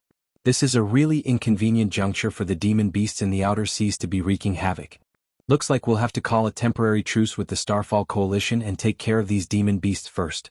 Wen Qing's brows furrowed as resigned look appeared on her face and she said, these demon beasts must planning on revoking our agreement as no deity transformation cultivators have appeared in the inner seas for many years, and we currently have less great cultivators than in other periods as well. These demon beasts really are idiots. We dared to forge this agreement in the first place so naturally wouldn't fear revocation from them. After the past tens of thousands of years of careful preparation, the inner seas have already been transformed into an unimpregnable fortress by us cultivators. Even if those 10th grade demon beasts join forces and attack us all at once, they still won't be able to force their way into the inner seas. Besides, as far as I'm aware, the current sea race isn't a completely unified entity either, Ling Xiaofeng harumphed coldly. You're referring to the conflict between the flood dragons and the Swan Ni. 1. Swan Ni is a Chinese mythological creature said to be one of the dragon's 9 sons. Race? Wen Qing asked. Indeed. The Swan Ni race in the outer seas isn't much more powerful than the flood dragons to begin with, and they're only able to exert dominance with the 2 10th grade demon beasts among their ranks. However, the 10th grade Grand Elder of the Swan Ni race passed away 300 years ago, so the flood dragons are unwilling to concede anymore.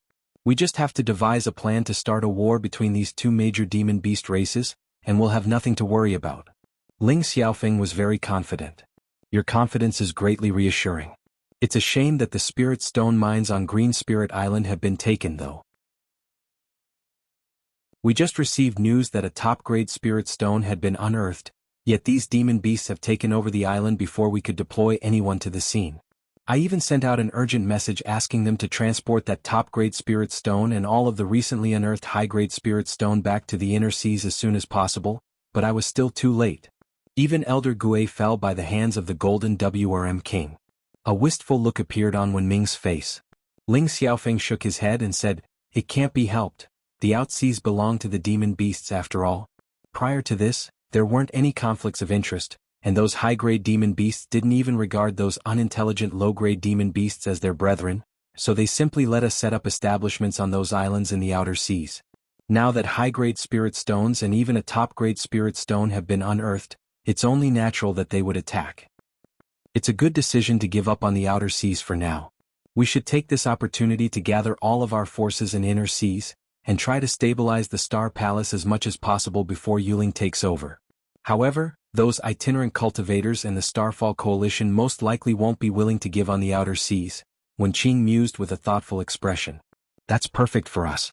We'll open up all of the teleportation formations in the city, and as long as they're willing to pay spirit stones, we'll let them go to the outer seas as they please." Ever since the rise of the Starfall Coalition, these itinerant cultivators have been less reverent and respectful toward our Star Palace. This will be an ideal opportunity to teach them a good lesson. Once the matters surrounding the demon beasts in the outer seas are settled, we'll completely uproot the Starfall Coalition.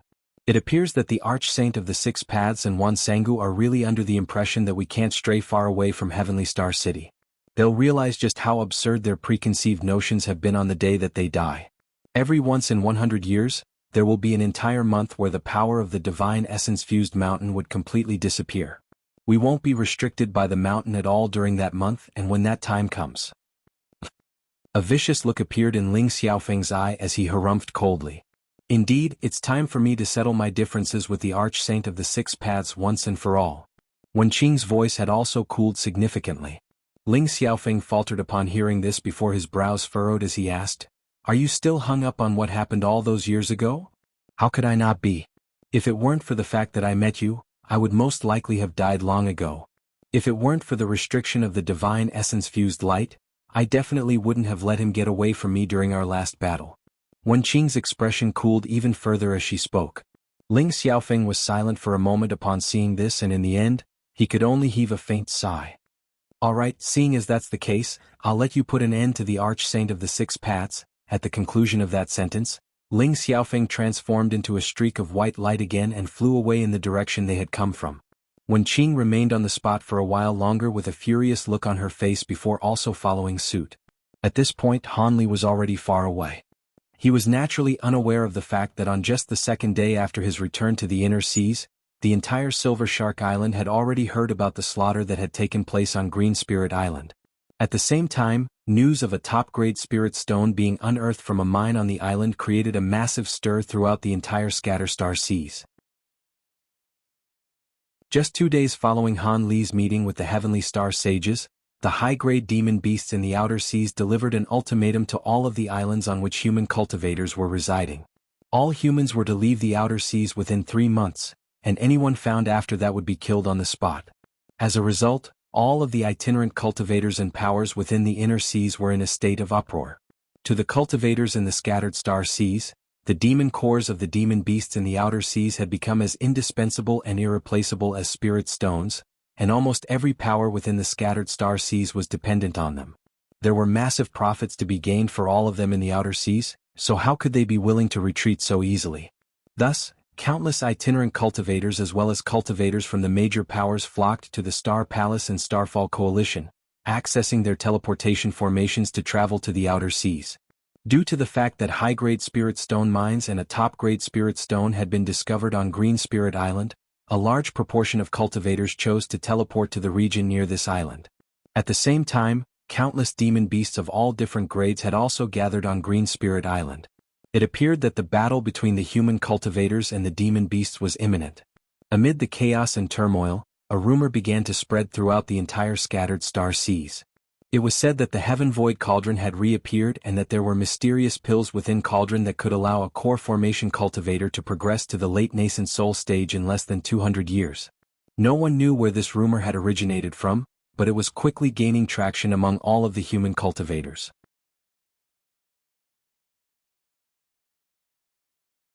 Devil Lake Island was a nondescript island situated on the outskirts of the inner seas. The only ones who were aware of its location were the itinerant cultivators who resided on the other nearby islands. The reason why this island remained in the memories of these cultivators and was given such a peculiar name was because there was a material that could be found on the island, a material known as green copper that was produced in several lakes on the island.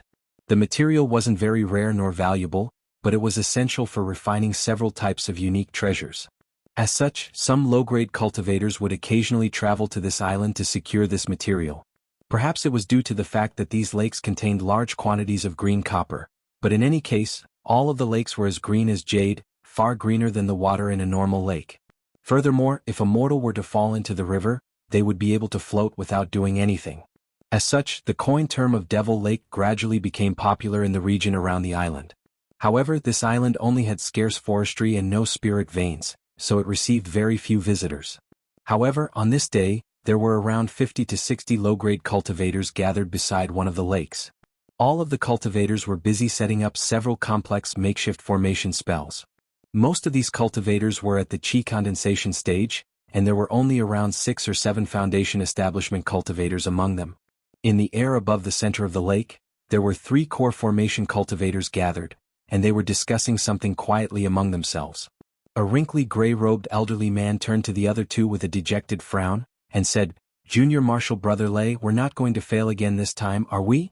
For the sake of breaking this restriction, I've almost had to expend all of my savings." Throughout this process I've spent over 200,000 spirit stones. If we fail again I won't have any more spirit stones to offer." A handsome blue-robed man harumphed in reply, "Humph, you're exaggerating things far too much, Senior Marshal Brother Wu. You're the wealthiest among all three of us. The gold inscription pavilion you own is extremely renowned in this surrounding region, so how could you possibly be unable to spare these spirit stones? You may be unaware of this, Junior Marshal Brother Lei. Even though business appears to be booming for my gold inscription pavilion, it's actually only barely holding on in the face of competition from larger shops like the Fire Cloud Pavilion." The gray-robed man heaved a long sigh with a forlorn expression on his face. "There's no need to tell us a sob story, Senior Marshal Brother Wu.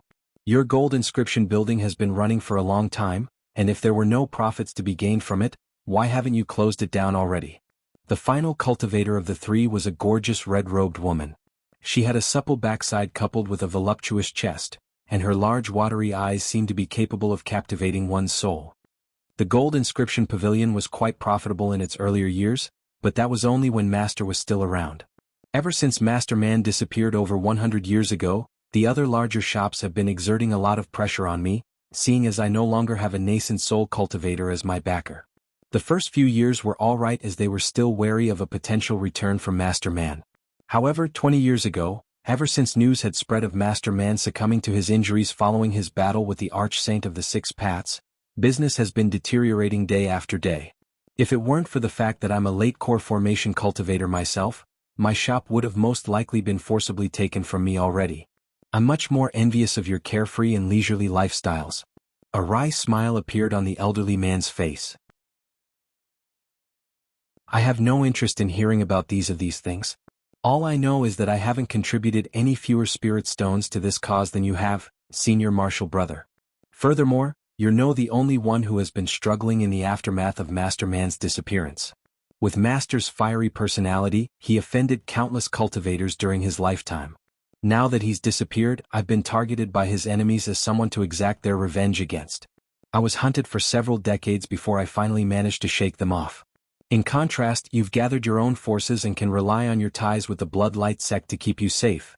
You're the only who's truly living a carefree and leisurely life, Senior Marshal Brother Wu." A bitter look appeared on the blue-robed man's face as the pungent odor of blood wafted from his body. "What are you saying, Junior Marshal Brother? If it weren't for the fact that I have many disciples under me, I would have emulated you too and gone into hiding long ago. Why would I continue to toil like this?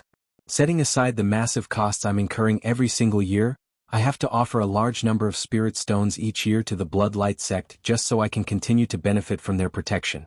My life is nowhere near as easy as you make it out to be. In comparison, I've heard some things about what you've been up to in the past few years, Junior Marshal Brother. Your title as the Bloodhand Devil is vastly renowned among us core formation cultivators. The cultivation art you're using allows you to progress rapidly through slaughter, and now, you've already progressed from the early core formation stage to the mid-core formation stage." The elderly man seemed to be intent on showing everyone else how miserable he was. The blue-robed man raised his eyebrows with displeasure and he wanted to continue the argument, but the beautiful woman chuckled and interjected, "Senior Marshal Brother Wu, Junior Marshal Brother Lei, there's no need for you two to continue quarreling. Ever since Master Man disappeared, all of us have been struggling. However, if we can obtain the treasures hidden within this secret cave abode, I trust that Master's collection as a mid-nascent soul cultivator will be enough for us to split among ourselves. When that time comes, we can either go into hiding or seek protection from other powers, and at the very least, self-preservation shouldn't be an issue." Upon hearing her words, the elderly man and blue-robed young man looked at one another and they really did stop arguing, thereby hinting at the fact that they were both somewhat wary of this woman. The three of them looked on in silence as the low-grade cultivators down below continued to set up formation spells. After a short while, the blue-robed man suddenly said, "Senior Marshal Sister Kai, you're sure that Master's secret cave abode is actually under this restriction, right?" "I can tell that Master definitely cast this restriction, but at the same time, Master also has many temporary cave abodes set up on many small islands. This couldn't be one of those, could it? If so, then all of our efforts would be completely in vain. Are you doubting me, Junior Marshal Brother Lei?" The beautiful woman was rather displeased to hear this. The blue-robed man licked his lips and replied expressionlessly, "You were the one who told us that you knew the location of Master's hidden treasures and led us to this island several months ago, but you never told us how you attained this information. Master does have a certain inclination of bias toward you, but I know Master's personality and there's no way that he'd reveal this information to you. Now that this restriction is about to open, why don't you clarify the situation to put me and Senior Marshal Brother Wu at ease? Junior Marshal Brother Lei is right. We received no news from you for years on end, yet you suddenly came to us out of the blue and led us to this island. You can't blame us for being suspicious, the gray-robed man chimed in calmly. So what's it going to be? If I don't disclose this information to you too, are you going to join forces to gang up on me, a frail early core formation stage woman? The woman's expression darkened as she raised a hand to tuck a few stray strands of hair behind her ear. As she did so, a purple bracelet that was flashing with mysterious runes was revealed on her wrist. Both of her martial brothers' expressions changed drastically upon seeing this bracelet. I didn't think Master had even bestowed his purple ice bracelet upon you, Senior Marshal Sister. Just with that ancient treasure alone, you'll be more than powerful enough to take on Senior Marshal Brother and me. A hint of rage and jealousy appeared in the eyes of the blue-robed man, and it was unclear whether this rage was directed toward this woman or Master Man. The gray-robed man quickly composed himself as a smile reappeared on his face. Surely you jest, Junior Marshal Sister. There's no way we would harbor such ill intentions. It's just in order to break through the restriction under the lake, Junior Marshal Brother Lei and I really have given everything. As such, I hope you can forgive us for erring on the side of caution. After all, you didn't contribute so much as a single spirit stone to this endeavor, Junior Marshal Sister. The woman hesitated momentarily before her expression finally eased and she said, I led you two to this secret cave abode, and I'm only taking a third of the treasures inside, so why do I need to contribute additional spirit stones?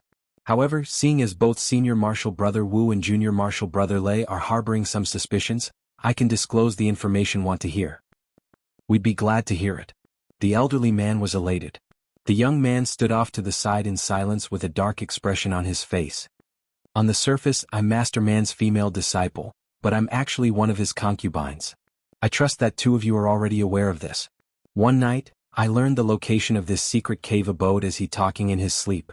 At the time, he knew that his lifespan was about to run out soon, and he was planning on coming to this cave abode and passing away surrounded by all of his treasures, the woman elaborated. That's it. The elderly man and the young man looked at one another with incredulity in their eyes. Why does it have to be a complex story? In any case, it's up to you two whether you believe me or not. Besides, do you think Master Man would set up such a complex restriction formation if he were only trying to guard one of his temporary cave abodes? Even after combining our powers, we were still unable to break through it after several months. Is there any plausible explanation for this other than the fact that is the secret cave abode where he keeps all his treasures? The woman retorted. A contemplative look flashed through the gray-robed man's eyes before he cupped his fist in a salute, and cleared his throat as he said, You pose a convincing argument, Junior Marshal Sister. It appears that Junior Marshal Brother Lei and I were overly paranoid. Thankfully, there's only one final layer of restriction left.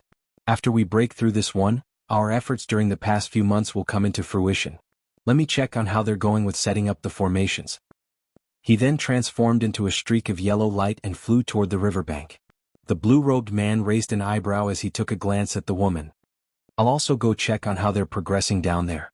Crimson light appeared over his body, transforming into a crimson barrier. His body then sank straight into the lake down below the disappeared. The woman pursed her lips upon witnessing the departure of her two martial brothers. At the same time, a barely detectable cold light flashed through her eyes. A short while later, the elderly man delivered some instructions to the low-grade cultivators beside the river before flying into the air to rejoin the woman. Almost at the exact same moment, the water in the lake tumbled and surged down below, following which the blue-robed man also rose into the air. The three of them were back together in the blink of an eye. Junior Marshal Brother Lei, Junior Marshal Sister Kai, the formation spells are almost. What's that? The elderly man turned to the two of them with a smile and was just about to say something when his expression abruptly changed as he turned toward the distance. Both the woman and the blue-robed man were alarmed by this sudden development, and they hurriedly turned toward that direction. There in the distance, an azure streak of light was hurtling toward them, seemingly heading directly for this lake.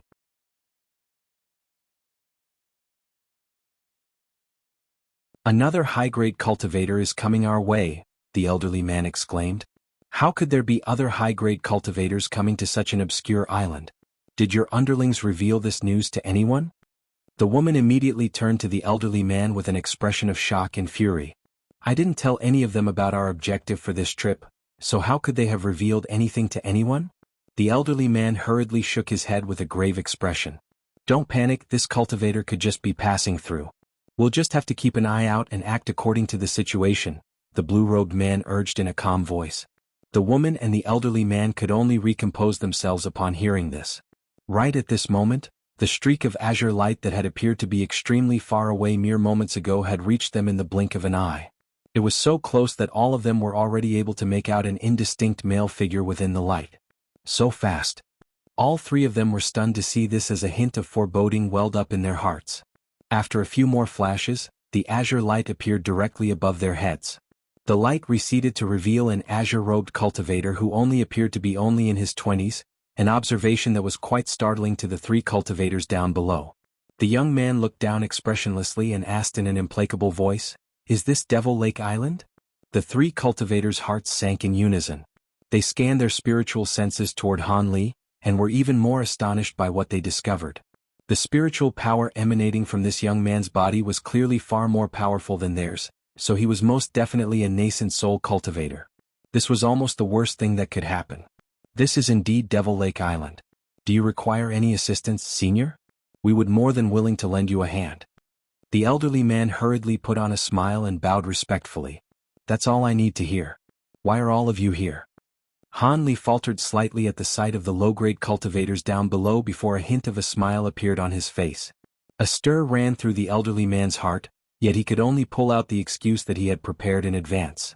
I require a large quantity of green copper to refine a few special treasures, so I brought along some disciples with me to assist me in the excavation process. This young man clearly wasn't an ordinary nascent soul, as evidenced by the fact that his spiritual sense was completely unable to ascertain his cultivation base. Something like this had never happened before. Theoretically speaking, as a late core formation cultivator, even a mid-nascent soul cultivator shouldn't have been able to hide their cultivation base from his spiritual sense. Green copper? So you're setting up those restriction-breaking formations just to excavate some green copper? The young man chuckled as he crossed his arms and glanced at the formation spells that the low-grade cultivators were setting up, then at the green surface of the lake below him. The skepticism in his chuckle was very apparent. Cold sweat was beginning to pour down the elderly man's face upon hearing this. Never would he have thought that this young man would be proficient in the art of formation spells as well. One had to realize that most formation spell masters didn't have high cultivation bases, and those with advanced cultivation bases normally wouldn't waste their time researching formation spells. Furthermore, the formation spells being set up were rather rare and obscure ones, so for this young man to be able to immediately identify them clearly indicated a high level of knowledge in this field. The woman and the blue-robed man immediately became extremely docile, lowering their heads and casting their eyes downward, making it appear as if the elderly man were the leader of their group. As such, the elderly man had no choice but to deal with this young man on his own, and he was fuming internally by this betrayal. After all, there were very few nascent soul cultivators with amicable personalities, so his situation was an extremely perilous one. Please don't misunderstand, Senior. I'm quite interested in formation spells as well, and I wanted to set these up to test their effects. The elderly man floundered for a split second before inventing a rather plausible excuse. The young man's expression remained unchanged upon hearing this. He looked down at the three of them and suddenly said something that gave them a massive fright. In what way are the three of you related to Manhuzi? I don't know what you mean, Senior. The woman raised her head in response. The cultivation arts you're using are different, but all of them clearly contain traces of Manhuzi's heaven-bearing devil arts. Other people may not be able to discover this, but if you're trying to fool me, hee. The young man chuckled.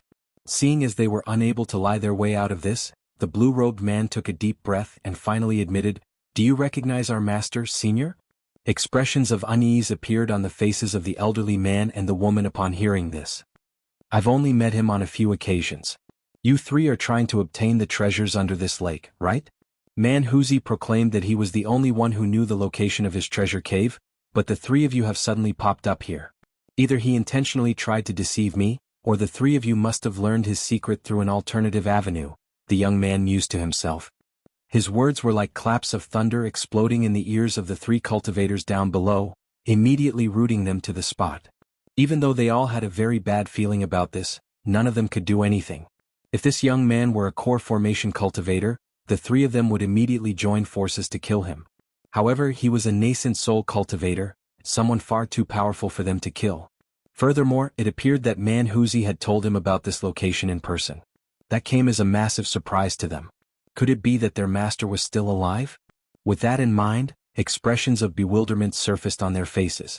The woman was the first to recover from her shock.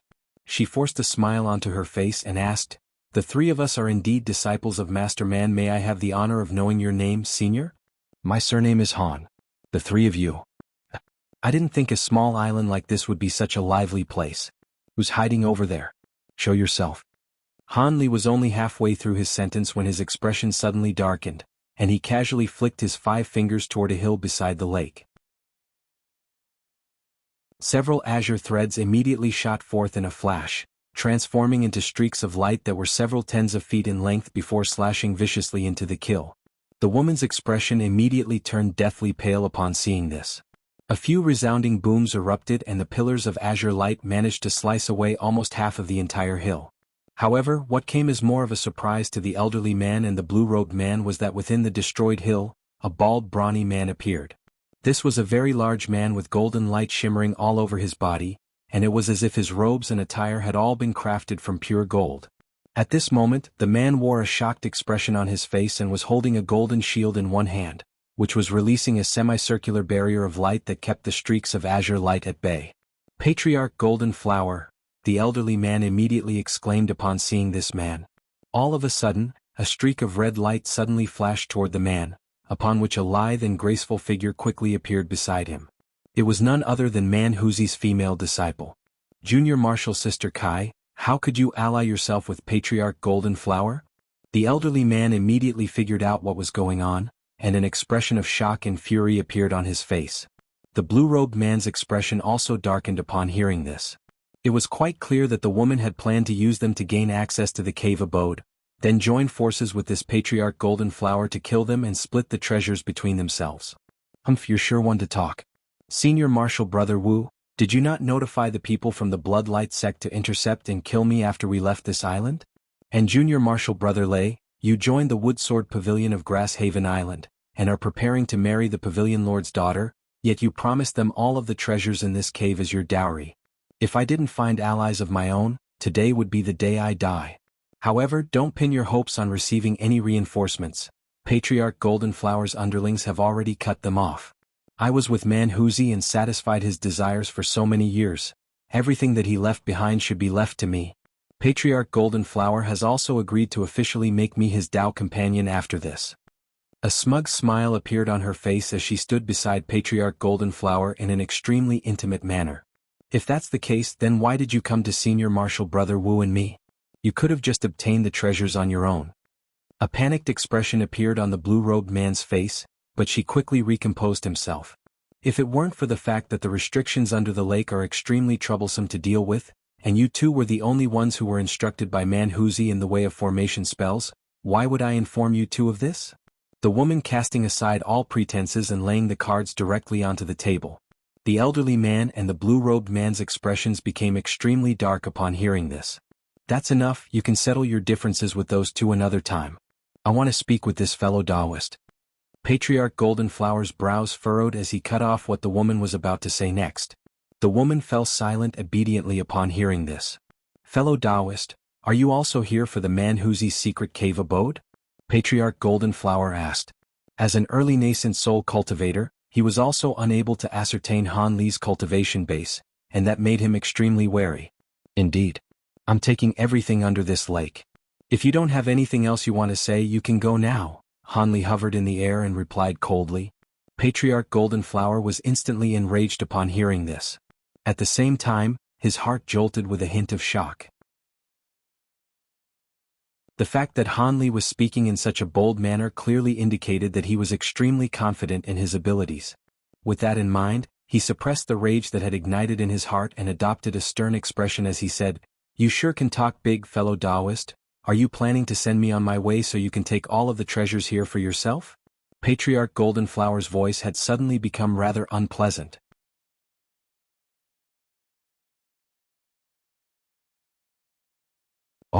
Are you interested in a share as well? Han Li turned to him with a slight smile on his face. I can't say I personally know all of the renowned cultivators in the scattered star seas, but I certainly know all of their voices or appearances off by heart, yet I've never heard of anyone like you. Wait, you seem to be a little familiar. Patriarch Golden Flower responded coldly at first before carefully surveying Han Li again, upon which his brows furrowed and a hint of bewilderment appeared in his eyes. Han Li's pupils contracted abruptly upon hearing this, and a cold light as sharp as daggers appeared in his eyes. Seeing as you've claimed the treasures here, I'll leave Manhuzi's cave abode to you. Let's go. After a moment of contemplation, a thought suddenly occurred to Patriarch Golden Flower, upon which his expression changed minutely and he suddenly decided to back down. The three core formation cultivators present were all slightly flabbergasted by this turn of events. Golden light shimmered from around his body, sweeping up the woman beside him without any explanation, as he prepared to fly into the distance. However, right at this moment, Han Li suddenly raised his hand without any premonition. A burst of azure light shot forth from his hand, crashing violently toward Patriarch Golden Flower's head in a flash. As such, this Patriarch Golden Flower's attempt to escape was naturally thwarted. In his shock and fury, he let loose a loud roar as he summoned his golden shield again, which transformed into a barrier of golden light before him. Following a resounding boom, a ball of golden light exploded in the air, emitting such piercing light that everyone was forced to reflexively close their eyes and hurtle back in retreat, not daring to stare directly into the light in fear of being blinded. However, after the light receded, Patriarch Golden Flower's stumbling figure was revealed. The golden shield before him had been damaged, yet the woman behind him was completely unscathed. He had managed to block Han Li's attack. What are you doing, fellow Taoist? I've already left all of the treasures here to you, so why are you still attacking me? Patriarch Golden Flower roared with an enraged expression. What? You think I'll let you go after you've identified me? Han Li chuckled coldly. Killing intent welled up in his heart and he didn't waste any more time with words as he slapped the storage pouch hanging from his waist. A monk's staff shot forth, disappearing in a flash before instantly reappearing above Patriarch Golden Flower's head. Han Li made a hand seal and began to chant something. Brilliant yellow light erupted from the monk's staff as it swelled to over 100 feet in length before crashing down with devastating might. It was like a small mountain falling from above. Even prior to its initial descent, the surrounding space had begun to twist and warp, and there was even a sharp ringing sound being emitted. Following the major advancement in his cultivation base, Han Li was able to unleash far greater power when using the treasures of the three masters of Kunwu now than compared to before. Below the monk's staff, Patriarch Golden Flower's face was twisted with shock and fury. Only then did he realize that Han Li was an extremely vicious and decisive person. He was intent on killing Patriarch Golden Flower based on some assumptions alone, and he didn't allow Patriarch Golden Flower any chance to explain himself. Furthermore, the treasures that he had summoned was far more powerful than what Patriarch Golden Flower had imagined, and there was no way that the damaged golden shield overhead would be able to keep such a fearsome attack at bay. In this dire situation, Patriarch Golden Flower didn't summon any more treasures. Instead, he flipped his hand over and a golden talisman appeared between his fingers. He waved a hand through the air and uttered a peculiar chant before spinning on the spot, upon which large swathes of dazzling golden light immediately erupted from his body. The monk's staff came crashing down and the golden light transformed into countless fist-sized flowers, creating a dense canopy that completely submerged Patriarch Golden Flower and the woman. Yellow and golden light clashed, resulting in an earth-shattering boom. Immediately thereafter, all of the light faded, leaving only a massive crater in the ground. Patriarch Golden Flower and the woman were nowhere to be seen. Han Li faltered slightly upon seeing this before giving a cold harumph as he released his spiritual sense in all directions around him. He then abruptly slashed a hand behind him, and a massive streak of azure light was sent hurtling into a certain spot in the air. A dull thump rang out as golden flowers appeared from thin air. Patriarch Golden Flower emerged from space while hugging the woman to his side with one arm. The golden flowers before him were shuddering sporadically, yet he had managed to ward off Han Li's sword chi attack. Han Li raised an eyebrow as he carefully assessed these golden flowers with a hint of surprise in his eyes. Due to the fact that he had cultivated the Azure Essence sword art, his cultivation base was far superior compared to that of normal late-nascent soul cultivators. As such, even a burst of Azure Essence sword chi that was unleashed as an offhand attack was devastatingly powerful. However, this patriarch golden flower was able to block it with ease through the use of a talisman. That was rather perplexing to Han Li. Impossible. How did you detect my location? Even a mid-nascent soul cultivator shouldn't be able to do that. In contrast, Patriarch Golden Flower was far more surprised than Han Li.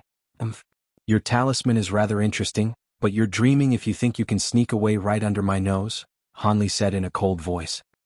He then raised his hand toward the monk's staff in the distance. The treasure immediately hurtled toward Patriarch Golden Flower again at his behest. A vicious light appeared on Patriarch Golden Flower's face upon seeing this. He waved his golden talisman through the air and transformed into golden flowers again to evade the attack, reappearing nearby in the next instant.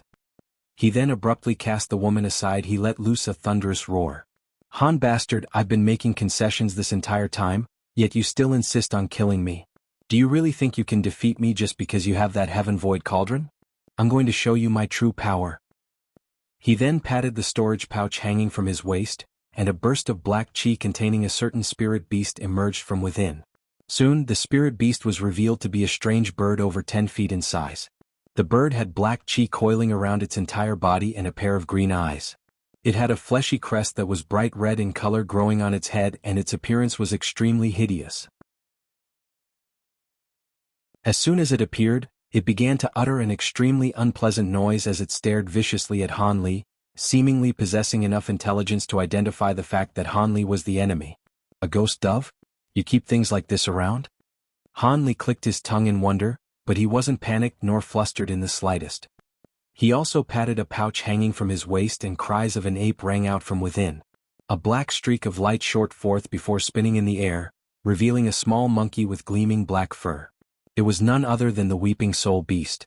The beast rose to its feet in an unsteady manner, seemingly still a little dizzy and disoriented. However, its eyes immediately lit up with elation at the sight of the ghost dove nearby.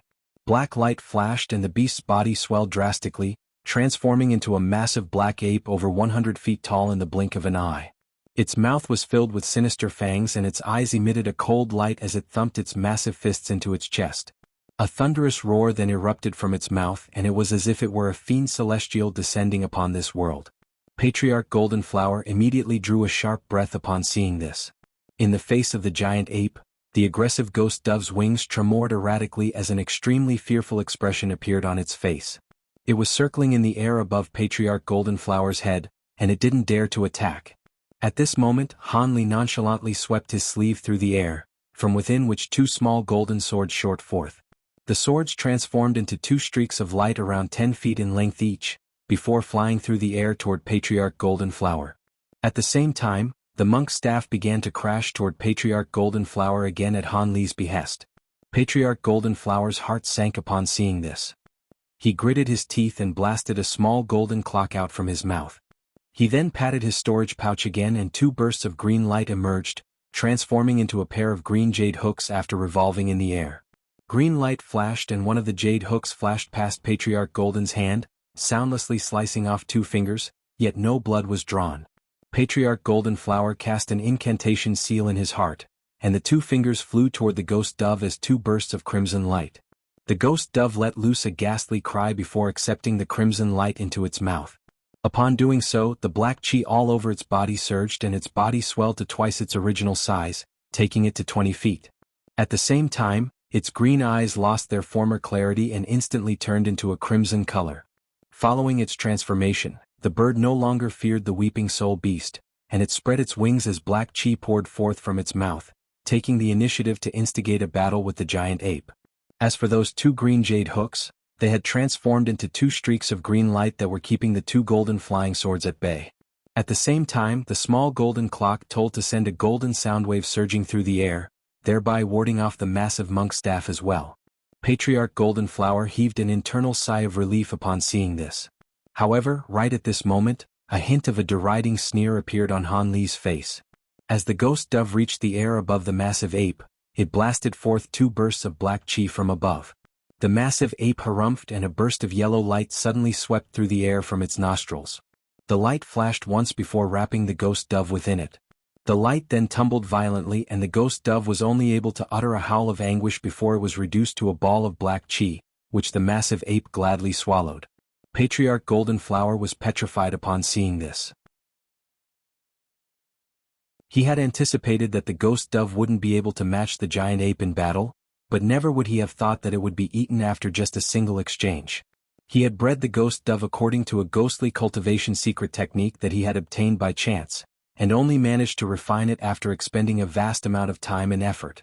It was said that this bird was born with a pair of ghostly eyes that could repel evil spirits and evil ghosts, and that it was proficient in a captivation secret technique that could launch invisible attacks against the enemy. In the case of normal cultivators, as long as the ghost dove was able to fly above their heads and blast out a burst of chi, the victim's soul would suffer severe backlash. The loss of the ghost dove dealt Patriarch Golden Flower an extremely heavy blow. Before he had even managed to recover from his astonishment, bursts of brilliant golden lights suddenly erupted from the two golden flying sword, following which the two jade hooks were shattered and reduced to nothingness in an instant. Without any obstacles standing in their way, the two streaks of golden light immediately came hurtling toward Patriarch Golden Flower. Patriarch Golden Flower's heart jolted with shock, and he was just about to summon another treasure to defend himself, when he suddenly heard Buddhist chants ring out from above. A chill ran down his spine as he hurriedly looked upward. Immediately thereafter, all of the color was drained from his face. Buddhist chants had suddenly erupted from the monk's staff, and at the same time, 7-colored Buddhist light was released, making the monk's staff impossibly heavy. The golden sound waves that were initially able to keep the monk's staff at bay were immediately vanquished, thus allowing the staff to descend, and at this point, it was only around 30 to 40 feet away from Patriarch Golden Flower. No! Patriarch Golden Flower let loose a cry of shock and horror as he waved high golden talisman again. He immediately transformed into a vast expanse of golden flowers and disappeared on the spot. However, on this occasion Hanli had summoned his thunderstorm wings in advance. A loud thunderclap erupted and he disappeared almost at the exact same moment as Patriarch Golden Flower did.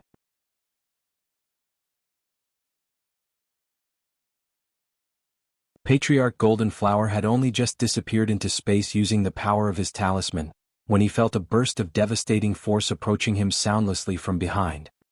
He desperately attempted to gather the golden flowers behind him as a makeshift barrier, but he was still struck by this immense force. Right at this moment, a rumbling thunderclap erupted from behind him.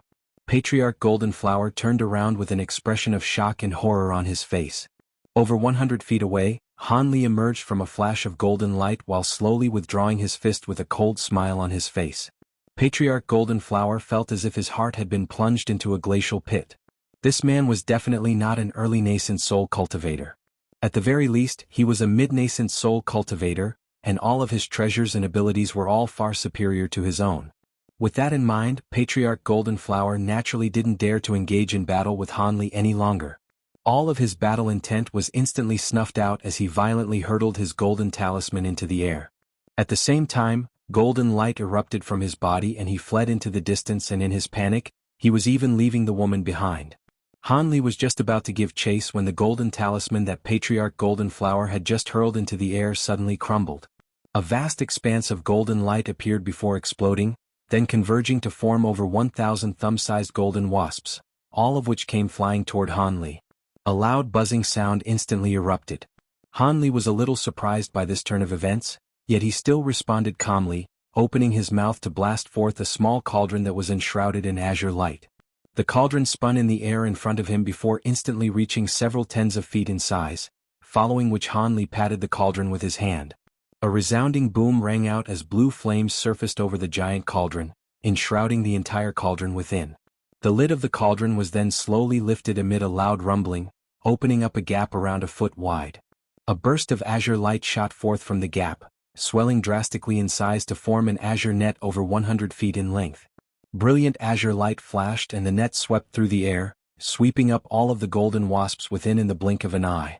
It then circled through the air before returning to the cauldron like lightning. The Heaven Void cauldron had only been summoned for a fleeting moment, yet all of the countless golden wasps in the air had already been captured. Despite that, Patriarch Golden Flower had already fled to a distance of around 600 feet away during this brief delay. The speed at which he was traveling was quite astonishing for an early nascent soul cultivator. However, a deriding sneer appeared on Hanli's face upon seeing this. He didn't immediately set off in pursuit of Patriarch Golden Flower. Instead, he cast his gaze around him first, upon which his brows furrowed as he harumphed coldly. During his clash with Patriarch Goldenflower, the gray-robed elderly man and the blue-robed young man had retreated to a distance of over 1,000 feet away, preparing themselves to flee the scene at a moment's notice. Ever since Han Li and Patriarch Goldenflower had appeared in quick succession, they had relinquished all ambitions of securing the treasures beneath the lake. All they were thinking about was how to escape alive from this perilous place. Patriarch Goldenflower had clearly been drawn here by the woman to kill everyone else and take the treasures for themselves. However, this man dared to attack Patriarch Goldenflower, a nascent soul cultivator, after just a brief conversation, and the two of them immediately realized that something was very much amiss. When Patriarch Goldenflower mentioned the Heaven Void Cauldron, the two of them finally realized who this man was.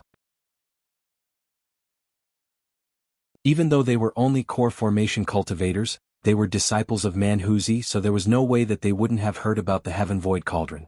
Even to this very day, the Starfall Coalition's orders to hunt down the owner of this cauldron was still in effect. They knew that staying here would most likely result in their deaths, so they had already begun to sneak away as soon as the battle between Han Li and Patriarch Goldenflower had commenced. At the sight of Han Li turning toward them with a cold gaze, their heart rates accelerated through the roof as they fled in different directions as quickly as they could. As for that woman, she had realized the danger that she was in after Patriarch Goldenflower left her behind, and she also fled as a streak of red light with panic surging through her heart. Meanwhile, the Foundation Establishment and Chi Condensation cultivators by the lake were too far away to see what was going on at the center of the lake. However, even from afar they could see their masters fleeing into the distance. All of them looked at one another before naturally also dispersing in sheer horror. Upon seeing this, a dark expression appeared on Han Li's face. He abruptly grabbed a spirit beast pouch hanging from his waist before raising it up into the sky. A screeching sound rang out from within the pouch, following which a burst of white glacial mist appeared, within which was contained a dozen or so snowy white centipedes. Each and every one of the centipedes was around half a foot long with pairs of transparent wings on their backs. Their appearance was very sinister and they began to fly in the air above Han Li's head. Han Li didn't say anything. All he did was point toward the three core formation cultivators in the distance. The 18 six-winged frost centipedes split up into three groups, transforming into three gusts of white glacial wind as they rushed toward the three core formation cultivators with glacial chi emanating from their mouths. They were clearly traveling faster than the prey they were pursuing. The three core formation cultivators hurriedly unleashed their full speed upon seeing this, causing them to accelerate even further. Thus, the three cultivators and 18 centipedes flew into the distance. As for the low-grade cultivators down below, Han Li couldn't be bothered to take care of them. With their absurdly slow speed, even if they wanted to report this matter to someone, it would take them at least several days, by which time Han Li would be far away from this island. However, a hint of killing intent flashed through his eyes as he turned his gaze toward Patriarch Goldenflower. The thunderstorm wings on his back flapped gently and his entire body disappeared as an arc of silver lightning. Even though Patriarch Goldenflower was already more than 1,000 feet away at this point, Han Li was able to cover a distance of over 200 feet with each and every flash. After around only 6 or 7 flashes, he had already appeared in the air above Patriarch Goldenflower. He immediately raised a hand and a vast expanse of purple flames shot forth, transforming into a massive hand that came crashing down from above. Arg! Never would Patriarch Goldenflower have thought that Han Li would be able to catch up to him so easily. A cry of shock escaped his mouth and a horrified expression resurfaced on his face at the sight of the massive purple hand. In his desperation, he could only open his mouth and blast forth a golden flying saber that swept toward the huge hand, while hurriedly making a series of hand seals in an attempt to evade this attack.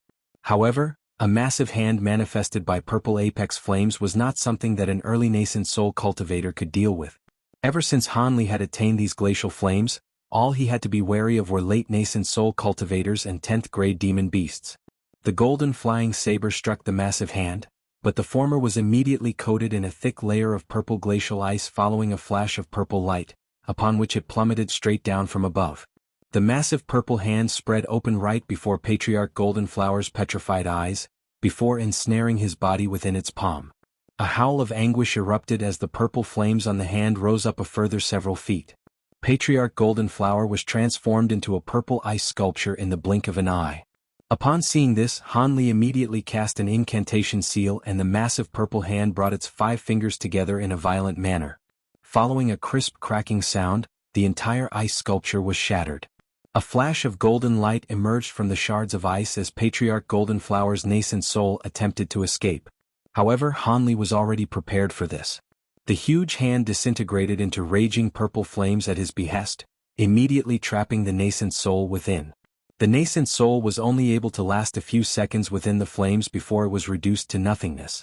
Hanli swept a sleeve through the air and the purple flames transforming into a fiery python, disappearing into his sleeve in a flash. Only then did a faint smile appear on his face. He scanned his gaze downward before feigning a grabbing motion with his hand, following which Patriarch Goldenflower's storage pouch was obtained. He stuffed the storage pouch up his sleeve before turning his attention to other directions. The 3 core formation cultivators and the 18 snowy white centipedes were already nowhere to be seen. However, Hanli wasn't overly concerned about that. He stowed away the weeping soul beast, which had already reverted back to its miniature form, and closed his eyes as he sat down with his legs crossed. His spiritual sense slowly fanned out around him as he sat in mid-air, completely stationary. Everything around him became very peaceful and there was no other sound to be heard aside from the rustling sea breeze. After about 10 minutes, a faint smile appeared on Hanli's face as he reopened his eyes. Almost at the exact same moment, spiritual light flashed from afar in a certain direction as a cloud of white glacial winds flew toward him. A few moments later, it had reached the air above Hanli's head, upon which the glacial winds dissipated to reveal 6 sinister-looking snowy white centipedes. Each and every one of the centipedes had swelled to over 10 feet in size, and there were a few faint sword incisions on the snowy white exoskeletons of 2 of the centipedes, indicating that they had just endured an intense battle. Hanli let loose a low cry before casting a few incantation seals into the air. White light flashed from the bodies of the 6 centipedes, and they quickly shrank to their original size.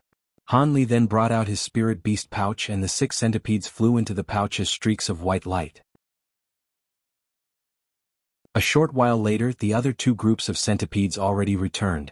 One of the groups was completely unscathed, but there was one centipede in the other group that had had a few of its legs severed, seemingly having sustained some wounds. However, all of these spirit insects naturally had extremely powerful life forces and possessed the inherent ability to regrow severed limbs. As such, it wouldn't take long before such a minor injury was completely healed. After stowing away these centipedes as well, Hanli turned toward the center of the lake on Devil Lake Island before he flew toward the island as a streak of azure light. The streak of azure light soon disappeared into the lake. This so-called Devil Lake wasn't actually very deep. At depths of just over 2,000 feet, Hanli was already able to indistinctly make out the lake bed. However, the water in this lake really was remarkably green. Even after unleashing his spirit eyes, there was only visibility of over 100 feet. Anything that was further away than that was very blurry and unclear. As for his spiritual sense, it was seemingly unable to leave his body as soon as descended into this lake. This Devil Lake seemed to be able to naturally cut off one's spiritual sense. However, Manhuzi had already provided Hanli with the specific location of his cave abode, so he was able to find it with ease.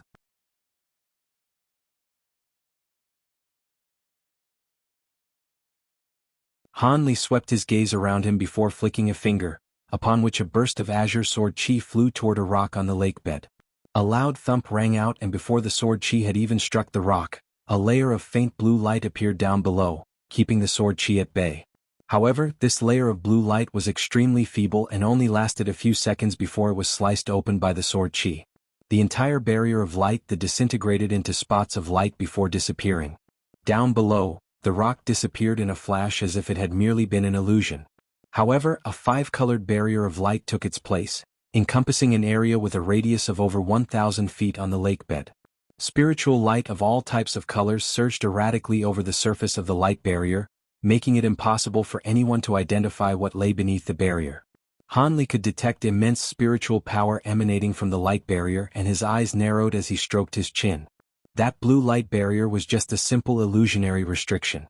That one had most likely been set up by the 3 core formation cultivators recently, while this 5-colored light barrier down below was a restriction that had actually been put in place by Manhuzi himself. At the time, Manhuzi only had a nascent soul left and was rushing to pass on to the afterlife, so he naturally didn't have time to tell Hanli the method to get past this restriction. It appeared that he would just have to break through it with brute force. However, it was quite apparent that this restriction had been materialized using the power of the 5 elements, so even with his powers, it would still be a slightly troublesome prospect. With that in mind, Hanli didn't hesitate any longer.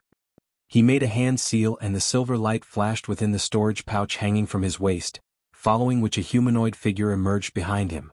It was none other than that humanoid puppet.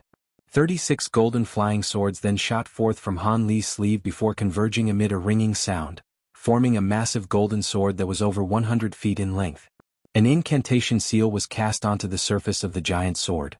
A loud rumbling erupted as an arc of golden lightning as thick as an arm surfaced from the giant sword. The lightning circled around before transforming into an extremely lifelike lightning python. The python revolved around the giant sword several times before raising its neck and emitting a hissing sound, creating quite a formidable sight to behold. On the other side, the humanoid puppet raised a hand to summon a red bow, while its other drew the bow with a small green arrow already nocked on the bowstring. A loud thunderclap erupted as a golden arc of lightning also surfaced over the small arrow, flashing and writhing in an erratic manner. A serious look appeared on Han Li's face as he pointed his finger toward a certain direction. The giant sword then began its descent at his behest, crashing straight downward amid a burst of thunderous rumbling, as if it were a mountain-splitting divine weapon. Almost at the exact same moment, the humanoid puppet released the bowstring and a green arrow intermingled with wisps of golden light shot forth. An earth-shattering boom rang out as the surface of the light barrier tremored violently. It was then engulfed by countless arcs of lightning, and the nearby water in the lake tumbled and surged violently, creating a vortex that rose straight to its surface. Han Li stood at the center of the vortex in a completely stationary state, appearing as if he were an immovable structure amid the chaos. The light finally began to recede as the golden arcs of lightning disappeared. Han Li looked down below him and a smile appeared on his face. The five-colored light barrier down below had already vanished, revealing a small and faintly shimmering formation spell that was over 100 feet in diameter. The green water in the lake surged toward it in a frenzy, only to be kept at bay by the white light emanating from the formation. This formation had been refined using some kind of special material, thereby making it waterproof. A hint of surprise flashed through Han Li's eyes as he raised a hand to stow his puppet away. His body then swayed as he appeared directly above the formation. He wasn't in a hurry to descend and approach the teleportation formation. Instead, he decided to carefully inspect it from up above. A short while later, he nodded as he patted the spirit beast pouch hanging from his waist. Most of the six-winged frost centipedes that he had just stowed away were released once again, and he delivered instruction to them through the use of his spiritual sense. The snowy white centipedes immediately burrowed into the lake bed surrounding the formation at his behest. Only then did Han Li decide that it was appropriate to cast an incantation seal toward the border of the formation, which immediately activated the formation. White light abruptly began to flash and Han Li disappeared into the formation. In the next instant, when he recovered from the discomfort of teleportation, he looked around to find himself situated within a stone chamber. The stone chamber wasn't very large and it was completely empty. However, there was a blue stone door up ahead and it was slightly ajar. After a brief moment of contemplation, Han Li sat down with his legs crossed and released his spiritual sense. His spiritual sense slowly crept beyond the stone door before fanning outward to assess the room on the other side. After a short while, Han Li's expression eased upon verifying that he was the only cultivator in the cave abode and that there weren't any other cultivators lurking in the shadows. Having been reassured by this discovery, Han Li rose to his feet and made his way over to the stone door. His body swayed and he disappeared into the passageway on the other side. Half a day later, a burst of piercing azure light erupted from the lake bed. Following a few flashes, the azure light disappeared into the distance.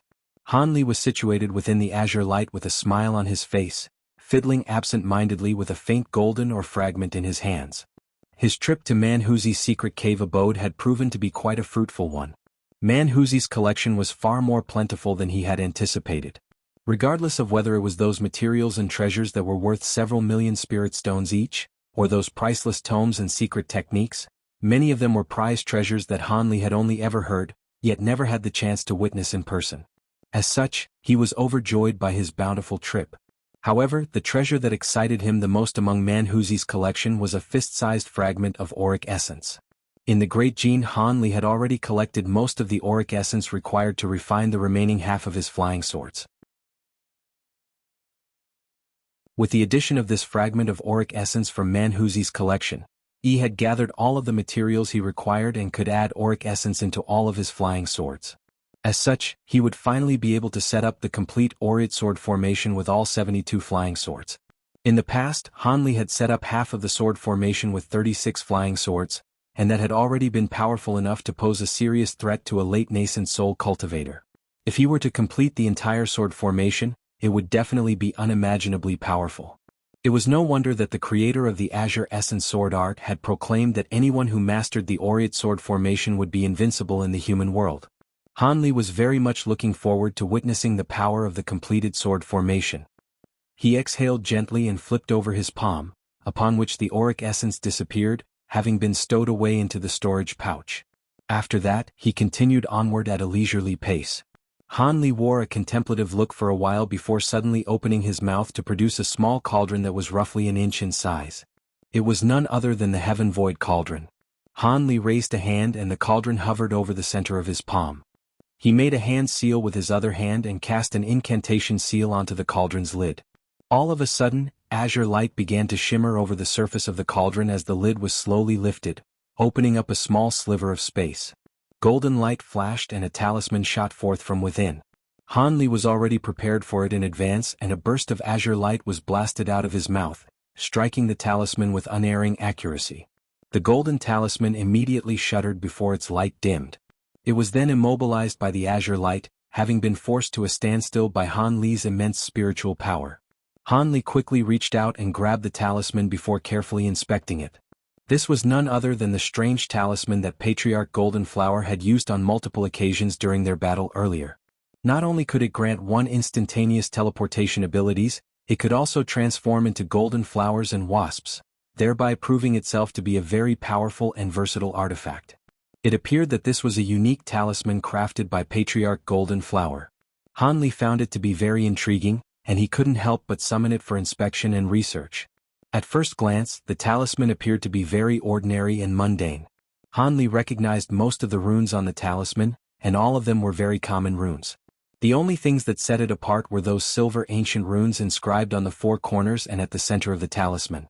This type of ancient text was very mysterious, and Hanli could sense a strong primordial aura just by looking at it. Hanli inspected the text several times before finally determining that they were definitely different from any of the ancient texts he had witnessed in the past. Furthermore, they seemed to be completely independent with zero ties to other ancient texts. On top of that, there were many tiny spots of golden light shimmering over the surface of the runes, and they all appeared to be living creatures, whizzing around sporadically over the runes, giving off an air of mystery and intrigue. Hanli stared intently at the golden talisman as his brows furrowed unconsciously. You think cultivators like you from the human world can decipher this type of beveled silver text? You should just conserve your energy and give up now. All of a sudden, the tender voice of a child rang out from within the Heaven Void Cauldron, and the owner of the voice seemed to be very disdainful toward Hanli. As opposed to flaring up with rage from hearing this belittling voice, Hanli smiled and said, "Oh? Sounds like you recognize this type of text." Humph, even in the higher realm, there won't be many people capable of comprehending this text. If it weren't for the fact that I once engulfed the soul of a human cultivator who just so happened to understand this text, I wouldn't be able to identify it either, the tender voice replied. A slightly grave look appeared on Hanli's face as he looked at the Heaven Void Cauldron, and said in a cold voice, "Why are you suddenly talking to me today? I thought you were just going to stay in the Heaven Void Cauldron forever and never come out. In the past, you were just a measly cultivator from the human world who hadn't even reached the deity transformation stage. Why would I possibly want to talk to you? But it's different now, you've obtained the feather of a heaven-roaming Kuan-Peng one. A Kuan-Peng is a legendary bird of Chinese mythology that is said to have a bird form as well as a fish form. Now, so of course there's a reason for me to talk to you now. I can also offer you a deal, the small child in the cauldron replied. Heaven-roaming Kuan-Peng? You mean that massive demon bird that attacked from another world? Hanli's expression immediately changed as he recalled back to the incredible battle he had witnessed in the outer star seas. Demon bird? That's something that you can only say in the human world. If you were in the spirit realm and the worshippers of the Kuan-Peng, the Tianping race, were to overhear you, you'd be in a lot of trouble, the small child chuckled. Tianping race? Hanli's heart stirred upon hearing that. There's no point in telling you about things in the spirit realm now. If you can ascend to that realm, then you'll naturally figure out all of these things for yourself. If you fail to do so, then providing an introduction would just be a waste of my energy, the small child said in a disdainful manner. You sure can talk big. Even if you were once an exceptional demon cultivator in the spirit realm, here in the human world, your power level is only comparable to that of an 8th grade demon beast. Who knows how long it'll take before you recover to the deity transformation stage again. Han Li jeered.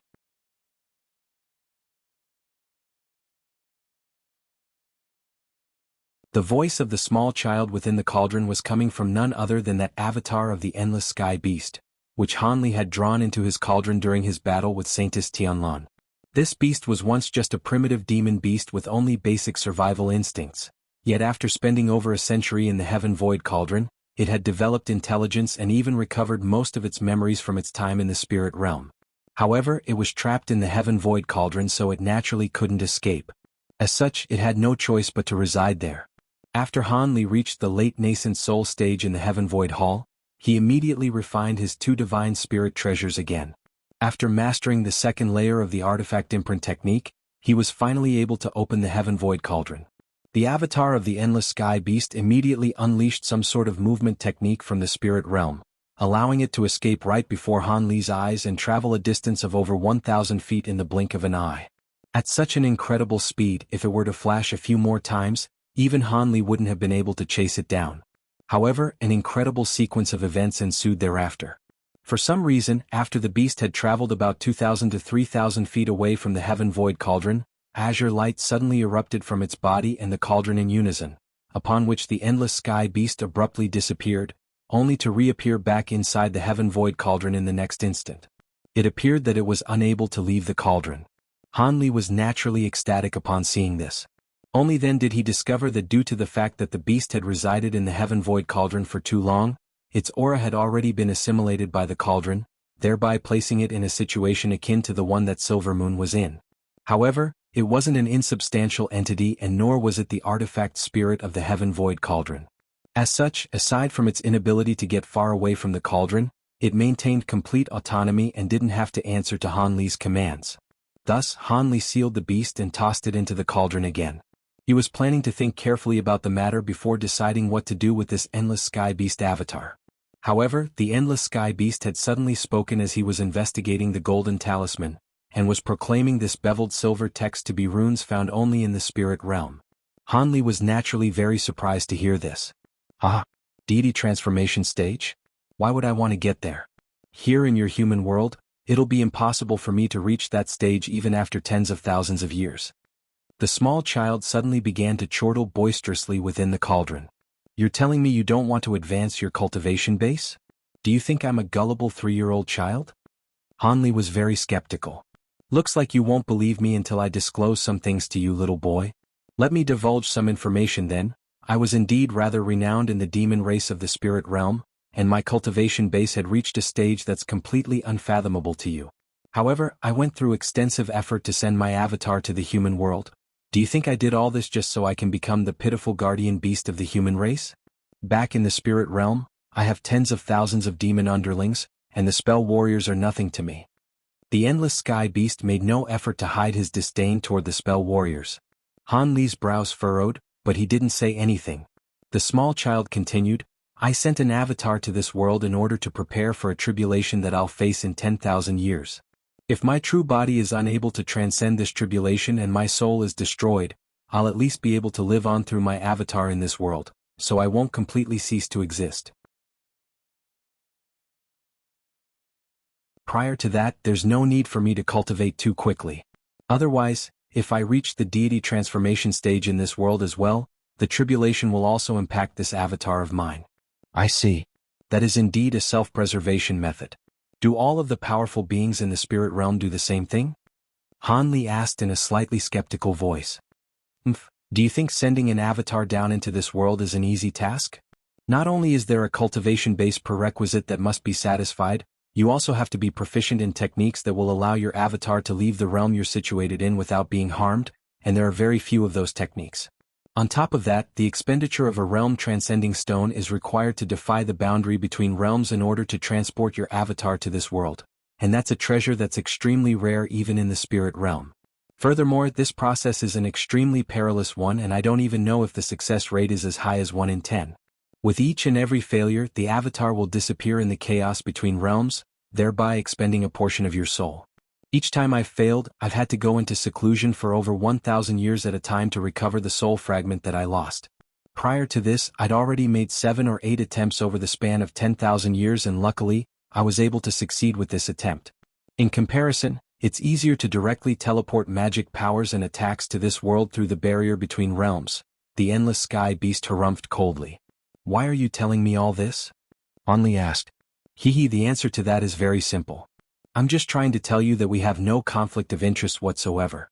Back when I was drawn into this spirit treasure of yours, I hadn't developed any intelligence yet, and had been temporarily used by those spell warriors. Furthermore, my cultivation base won't be progressing to the deity transformation stage anytime soon, so you won't have to worry about me taking revenge on you or anything like that, the beast chuckled. In that case, why don't I just destroy you right now? Won't that be a better course of action for me? A cold expression suddenly appeared on Han Li's face. The voice within the cauldron immediately fell silent. However, moments later, the small child began again. My cultivation base is far inferior to yours at this point, so that's certainly a plausible course of action for you. However, don't forget that I'm the avatar of a powerful demon from the spirit realm. I've mastered some secret techniques that are far beyond the realm of your imagination. If you try to kill me, I'll be sure to leave you with some severe wounds to remember me by. Even if you don't die, I have many ways to imprint a mark onto your soul. If you don't plan on ever ascending to the spirit realm and decide to pass away in the human world, then you'll be fine, but if you ever go to the spirit realm, even if you resurrect yourself through possession, my true body will still be able to find you. When that time comes. The endless sky beast didn't complete its sentence, but the threat it was delivering was already very apparent. Han Li was at a loss for words. With his current cultivation base and foundation of knowledge, he naturally knew that some of the beast's words were deceitful, yet most of them rang true. As such, it really was rather difficult to deal with. He didn't want to make such a powerful enemy in the spirit realm prior to his ascension. Furthermore, judging from what this beast was saying, its true body would most likely be able to destroy him about as easily as it could crush an ant. As for the threat that the beast had delivered about leaving him with severe wounds, that was something that he didn't pay much heed to. The beast was unable to get away from the Heaven Void Cauldron, so as long as he was well prepared, he wasn't afraid of suffering any backlash. Han Li continued to fly through the air at a leisurely pace, but his brows were tightly furrowed and he had been silent for a long while. The endless sky beast in the Heaven Void Cauldron had also fallen silent, seemingly as if it were trying to give Han Li an opportunity to think carefully about his options. What's the deal with that Kunpeng feather you were referring to? Does it have any special uses? Han Li suddenly changed the subject. The Luo Mian beast is a type of heavenly demon spirit, all of which were born with the creation of the world, which means that they're all primordial living beings that were born from chaos. In a sense, it wouldn't be incorrect to call them deities. I'm sure you can imagine how valuable something from its body is. Even my true body in the spirit realm wouldn't dare to go near such a powerful demon spirit. However, these Luo Mian beasts are all sworn enemies of one another. On this occasion, it must have discovered the Luo Mian in your human world, which prompted it to attack through the barrier between realms to destroy this beast. Theoretically, the two demon spirits should be comparable in power, but the Luo Mian beast of this world isn't handicapped by the barrier between realms, which led to the Kunpeng falling to a disadvantage. You're extremely fortunate to have stumbled upon their battlefield. The heaven-roaming Kunpeng is a wind attribute demon spirit, and it can master all of the wind-related heavenly laws of this world from birth. The feather it shed is a little damaged, but it's perfect for refining a wind attribute spirit treasure. If you can successfully refine it, the treasure will definitely be far superior to a normal spirit treasure. I recall that someone in the spirit realm once refined a fire dragon cover spirit treasure using a fire Kirin scale, and its power ranked among the top 100 of all spirit treasures. Top 100. Han Li was rather taken aback upon hearing this. Don't underestimate what it means to make it into the top 100. I know that you have another spirit treasure known as the 8th Spirit Ruler, as well as several other spirit treasure replicas. What I have to tell you is that even though both your 8th Spirit Ruler and that 7 Flame Fan are considered to be rare treasures, they're very much of a low-grade tier in the context of spirit treasures. Only the spirit treasures that can rank on the chaotic myriad spirit roll can be truly counted as a divine spirit treasures. All others can only be referred to as spirit treasures, Yet those that can make it onto the chaotic myriad spirit roll have to at least rank among the top 100 spirit treasures, the endless sky beast explained. The chaotic myriad spirit roll? Forget it, I have no interest in learning about such things at this point. From what you're saying, it sounds like the divine spirit treasures that are considered to be very rare in the human world are available in abundance in the spirit realm. I don't recall the ancient cultivators of the past crafting all that many divine spirit treasures. Does the deal you're about to propose have something to do with this Kunping feather? Han Li stroked his chin as a serious look appeared on his face. You can unleash a lightning movement technique with your thunderstorm wings, but they don't appear to have been completely refined, right? And there seems to be a hint of wind attribute spiritual power contained within them, am I right? The endless sky beast suddenly changed the subject to Han Li's thunderstorm wings. Han Li was naturally slightly taken aback by the abrupt turn that this conversation had taken. What do you mean by that? It is indeed true that when the thunderstorm wings were first refined, the intention was for them to be able to use both the powers of wind and lightning.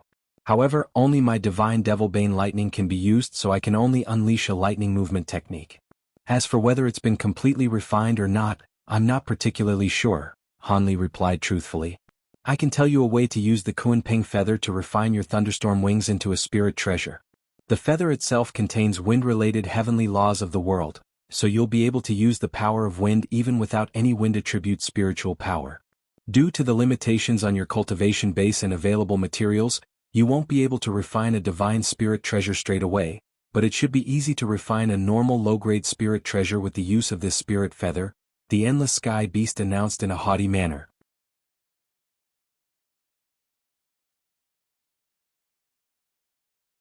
In the face of the tempting proposition, Han Li didn't appear overly ecstatic. Instead, he asked in a cold voice, "What do you want in exchange? You're not just going to teach me the refinement method free of charge, are you? I want you to try and remove the assimilation effect the Heaven Void Cauldron has had on me, and I also want you to protect me for a while before you pass away or ascend to a higher realm. I already have an 8th grade cultivation base, but I've been in the Heaven Void Cauldron this entire time, so I haven't been able to experience my metamorphosis lightning tribulation. It's going to be a little dangerous to face the tribulation on my own, so I'm most likely going to need your help to transcend it." The endless sky beast rattled off a string of conditions at once. That's all? Han Li's expression remained unchanged. If I ask for more than that, you're most likely going to consider killing me, right? The endless sky beast chuckled. Alright, if those are all of the conditions that you have, then I can certainly agree to them. However, with regard to helping you escape the Heaven Void Cauldron, that has to wait until right before I pass away or prepare to ascend. You have no problems with that, do you? Han Li considered the pros and cons for a short while before deciding to agree. None whatsoever. You've made a very wise decision, fellow Taoist. There's no need for us to turn on each other, so it's much better for us to be mutually beneficial to one another. As a gesture of my sincerity, I can bestow upon you this beveled silver text first. The endless sky beast was clearly greatly relieved and it began to laugh heartily. That would be good. Han Li turned to the golden talisman in his hand and gladly accepted the endless sky beast's offer. However, he suddenly patted his waist following a brief moment of contemplation, and an azure bag appeared in his hand. It was none other than Patriarch Golden Flower's storage pouch. Han Li swept this spiritual sense through the pouch and all of its contents were revealed to him. Moments later, he rustled the bag and a burst of azure light erupted from within as several jade slips shot forth, all of which were of different colors. Han Li immediately checked carefully through the cultivation arts and secret techniques recorded within the jade slips, appearing as if he had completely forgotten about the endless sky beast in the Heaven Void Cauldron. The beast was very considerate and didn't say anything to disrupt Han Li during this time. A short while later, Han Li raised his eyebrows and withdrew his spiritual sense from the final jade slip, upon which a puzzled look appeared on his face. He hadn't found anything related to this golden talisman from within these jade slips. Could it be that Patriarch Golden Flower hadn't refined this talisman, and had instead obtained it elsewhere? With that notion in mind, Han Li fell into deep thought. All of a sudden, his expression stirred and a thought seemed to have occurred to him. He abruptly lowered his head and his spiritual sense sank into his storage pouch again before quickly locking onto an item. Azure light flashed once again from the storage pouch as another item emerged. This was a yellow wooden box around half a foot in size with a restriction talisman plastered over its surface. Han Li raised a hand and immediately tore off the talisman before patting the lid of the box. The wooden box slowly opened itself to reveal an item. This was a fist-sized white jade badge upon which silver runes were flashing indistinctly. All of those silver runes were beveled silver text. These runes were extremely minuscule, yet they were presented to him in an extremely clear manner after he scanned over them with his spiritual sense. However, it was quite apparent that this was only half a badge and was clearly an incomplete item.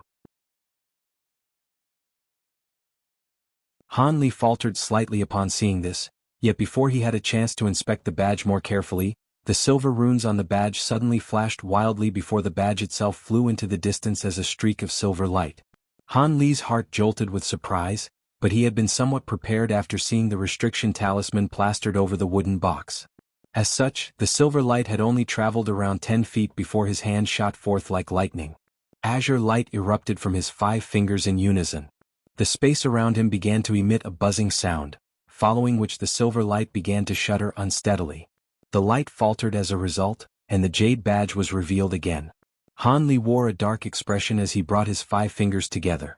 An immense suction force immediately acted upon the jade badge, causing it to shoot back into Han Li's hand where it lay, completely immobilized. The endless sky beast within the heaven void cauldron detected what had just taken place, and it suddenly exclaimed in a slightly trembling voice, "The golden jade tome. Impossible. How could something like this have been left behind in the human world? Do you recognize this item?" Han Li's heart stirred upon hearing this. This jade badge clearly had to be an extraordinary item to draw such a vehement response from this powerful spirit realm demon cultivator. The endless sky beast continued to murmur to itself, as if it hadn't heard Han Li's question. Impossible. There's no way that this item can exist in the human world. With its spiritual nature, how could it be willing to stay in this lowly realm with such scarce spiritual chi? Wait, I understand now. This page of the tome is incomplete and almost all of its spiritual nature has disappeared, so it no longer possesses the ability to return to the spirit realm. But who could have been powerful enough to tear this page apart? It appeared that the emergence of this jade badge was so much of a shock to the beast that it was unable to prevent its emotions from getting the better of itself. Han Li's brows furrowed tightly as he cleared his throat to draw attention to himself. The endless sky beast finally recovered slightly from its astonishment, and it explained, "Please forgive me for my lack of composure. It's just that seeing this item in this world is genuinely a massive surprise to me."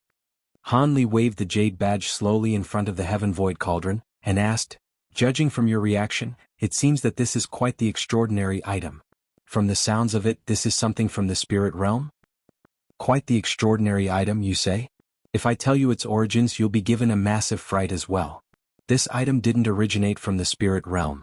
Instead, it was passed down from an even higher realm, and is well and truly an immortal item." Azure light suddenly flashed along the surface of the heaven void cauldron, following which a ball of azure light surfaced from within. The azure light tumbled and materialized into a fair and chubby male child around a foot in height, appearing to be around only 3 or 4 years of age.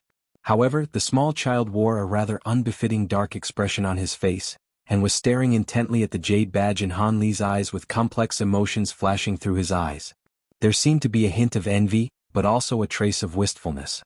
Han Li's expression immediately changed drastically upon learning the fact that this jade badge was an immortal item. His heart then jolted with surprise upon seeing the emergence of the small child, but he soon relaxed.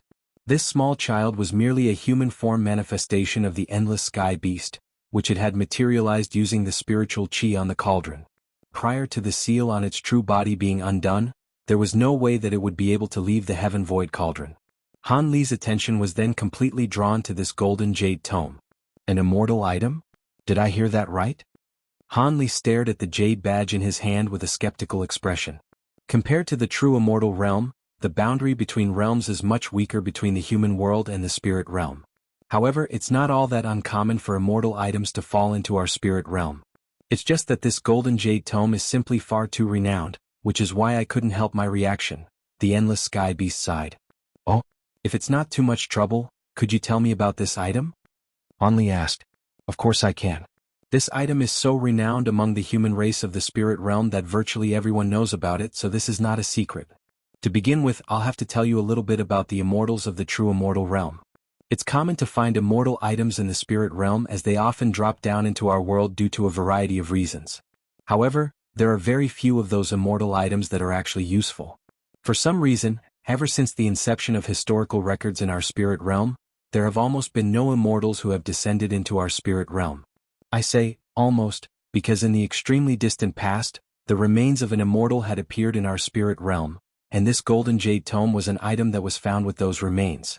It said that this tome contains a total of 108 pages, upon each of which is recorded a different immortal secret technique. 36 of those pages are known as the inner pages, and they contain things like cultivation arts, as well as some mysterious and remarkable abilities.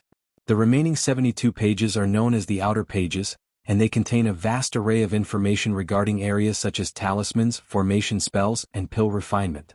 The small child paused here for a moment before continuing. The inner pages that I mentioned are the most important in this tome. The information recorded on the outer pages is very diverse, yet not a lot of the information is truly useful in direct application, as no one has even heard of most of the materials required for pill refinement, talisman crafting, and formation setting. At most, you can only really look at those sections for research purposes. Hence, aside from the inner pages, the rest of the information in the tome isn't very practical or useful. There was a war that erupted throughout the entire spirit realm once, and everyone was mainly fighting over those inner pages. However, those pages have switched hands countless times in the past tens of thousands of years, and only the whereabouts of 7 or 8 of those pages are actually publicly known. However, almost every cultivator who has managed to obtain and successfully cultivate one or more of those pages have become extremely prominent figures in the human race.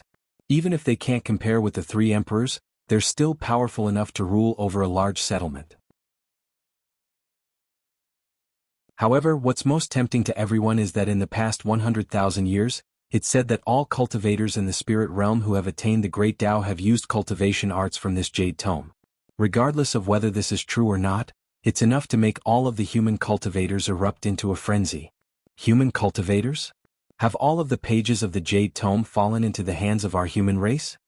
Han Li was initially flabbergasted by the endless sky beast story, but in the end, he detected something that was slightly amiss.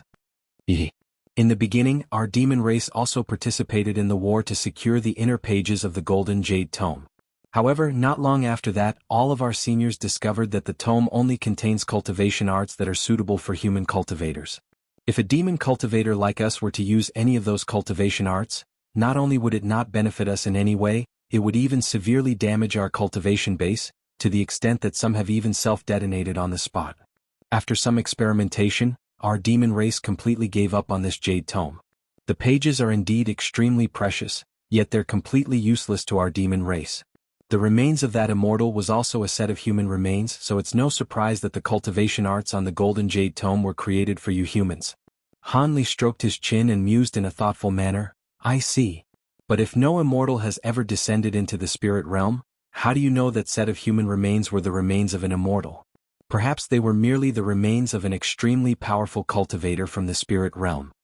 The small child faltered slightly upon hearing this before replying with furrowed brows. I'm not sure about the specific details there. These events took place a very long time ago and I hadn't developed any intelligence back then, so how would I know?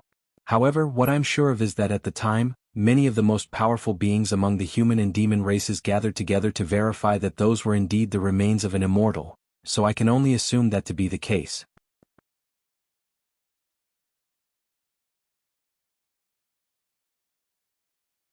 Han Li stroked the jade badge in his hand with a finger, and as he looked at the silver runes flashing on its surface, he couldn't help but ask, so is this page one of the inner pages? The inner pages are written in golden seal text, while the outer pages are written in beveled silver text. Golden seal text is an even more obscure text that even fewer people recognize, the small child replied with a hint of a smile on his face. This is beveled silver text, so it must be one of the outer pages, and it's only half a page as well. Han Li didn't express any dismay or dejection upon hearing this. Instead, it didn't really seem to matter to him. Even if this golden jade tome really was such an extraordinary item, he was merely a human world cultivator who may not even be able to reach the deity transformation stage, so all of this was far too distant from him. To him, it didn't matter if this was one of the inner pages or one of the outer pages. He wasn't going to get ahead of himself and start thinking about cultivating in the spirit realm at this point in time. The small child turned his gaze toward Han Li, and he seemed to have gleaned Han Li's thoughts as he smiled and said, at your current cultivation base, it's actually a good thing that you obtained one of the outer pages. Even if you had obtained one of the inner pages, you wouldn't have been able to cultivate it prior to reaching the spatial tempering stage anyway. After all immortal secret techniques are truly techniques of the great Tao that require one to draw upon the world's origin chi. Only after reaching the middle realm and cultivation base can you truly manipulate the world's origin chi. Even a deity transformation cultivator is only just beginning to learn the ropes in that respect, and cultivating one of the inner pages would only incur harm to them. However, this does not apply to the outer pages as their contents do not contain any cultivation arts. If you can master some of this page's elements and make them our own, you'll still benefit greatly from it. Han Li looked at the golden talisman in his other hand and speculated, it's just a matter of seeing what content this half-page contains and whether it'll be useful to me now. It's most likely a talisman crafting method. The small child shook his head and said, that might not necessarily be the case. There's no way that any human world cultivator would be able to recognize beveled silver text, and that patriarch Golden Flower most likely obtained this half-page by chance. He probably then discovered the wonders of this beveled silver text and incorporated it into that golden talisman. This is an immortal item after all, so even if merely imitated the text, it could still result in extraordinary effect.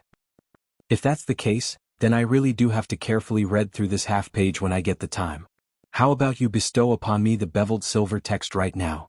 Han Li blinked and suddenly asked. I can do that, but I have a condition.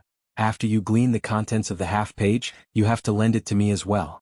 After all, this is one of the outer pages, so even demon cultivators like me can benefit from it, the small child countered. No problem. However, you're a spirit realm cultivator with vastly superior knowledge and experience to mine, so you have to give me a copy or your observations in case I miss something from this half-page, Han Li replied. That's not an issue. However, the beveled silver text and golden seal text are both known as true spirit texts, and it's said that they're immortal texts passed down from the true immortal realm. Each and every character contains extraordinary power, and if they were to be carved onto normal jade slips, those slips would immediately explode. There's no way for me to bestow them upon you through spiritual communication either, so I can only use the most basic and crude method, and teach you character by character. That's going to be a very time-consuming task, the small child explained. We have plenty of time on our hands. It'll take me at least 2 months to get to the next island, so you can take your time and teach me during our trip there. Han Li flipped his hand over and placed the jade badge back into the wooden box. He then reapplied the talisman onto the box before stowing it away into his storage pouch. After doing all that, he turned to the small child in front of the cauldron with a smile, yet didn't say anything. A wry smile appeared on the small child's face upon seeing this. Alright then, let's begin now. The beveled silver text first appeared when they were discovered to have been inscribed on some immortal items that fell from the true immortal realm into our spirit realm. The mighty figures of our spirit realm then expended countless time and efforts to slowly compile and decipher this text. The definitions derived may be slightly different from what they were originally intended to be, but they definitely won't be very far off. I'll start off with the 100 or so most commonly used runes for talisman crafting. The small child began to teach Han Li about the beveled silver text as they flew through the air. Han Li naturally wasn't going to squander such a valuable opportunity, and he listened with rapt focus, asking questions immediately when there were areas that he failed to understand. The small child was also a very patient teacher, answering his inquiries one by one. Thus 2 months passed by in a flash. When the two of them were finally close to the next island on their journey, Han Li had almost mastered the basics of the beveled silver text. On this day, Han Li had just finished listening to the small child's lesson and was slowly digesting the information as he flew through the air, when a tiny black spot suddenly appeared on the surface of the ocean up ahead. Han Li's heart stirred upon seeing this, and he immediately accelerated, reaching that black spot in the blink of an eye. After drawing closer, Han Li discovered that this was a small island with an area of only around 30 to 35 square kilometers. It was downright tiny compared to the islands that Han Li had seen earlier on his journey. However, this tiny little island was emanating faint spiritual chi, indicating that there was a small spiritual chi on the island. Of course, this quality of this spirit vein was naturally of an extremely low caliber. Han Li hovered in the air several thousand feet above the island and looked down at the mountain ranges down below. His face remained completely expressionless, yet there was an undisguisable trace of nostalgia in his eyes. This small island was none other than the Minor Expanse Island. The Minor Expanse Island is first mentioned in chapter 372, that he had once lived on. Back when he had left the island, he hadn't even reached the core formation stage yet. However, passing by the island now, he was already a late nascent soul great cultivator. Thinking back, this was quite a staggering transformation. Even though his heart had been very firm in his pursuit of the Geet Dao when he had left the island, never could he have imagined that he would really become a nascent soul cultivator someday. Han Li hovered above the island in silence for a long while before the nostalgic look gradually disappeared from his eyes, upon which he shot forth into the distance again as a streak of azure light. Seeing as he had already reached the minor expanse island, he had to be quite close to his destination. Sure enough, less than half a day later, Han Li caught sight of the massive island he was traveling toward far in the distance. However, on this occasion Han Li didn't enter through the dock. Instead, he found a completely secluded place and a layer of spiritual light appeared over his body as he shot directly toward the white restriction enshrouding the island. A loud boom erupted as a result and the surrounding light barrier tremored violently. Han Li was able to force his way through the light barrier through brute force, then fly away from the scene at a leisurely pace. A short while after Han Li had left, streaks of light began to converge toward the spot where Han Li had broken into the light barrier. Those streaks of light quickly revealed themselves to be several Foundation establishment cultivators, and all of them wore panicked and urgent expressions on their faces. However, the light barrier had already completely sealed over again, and they were unable to discover anything even after splitting up and searching through the surrounding area. In the end, they could only engage in a bewildered discussion before flying away again. At this point, Han Li had already descended upon a mountain several hundreds of kilometers away. All of a sudden, a formation plate that was emanating faint white light appeared in his hand.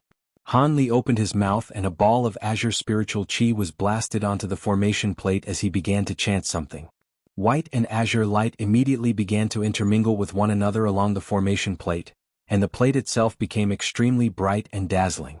Han Li tapped a finger gently on the formation plate and the light immediately receded, revealing the formation plate again, which had become a mirror-like surface that was as clear as water. On the surface of the mirror, there were a series of red lights that were flashing rhythmically. Han Li gave a content nod upon seeing this, and he carried the formation plate in one hand as he rose into the air. After ascertaining a certain direction in the air, he began to fly into the distance again. A short while later, Han Li appeared in the air above a certain spot on the island.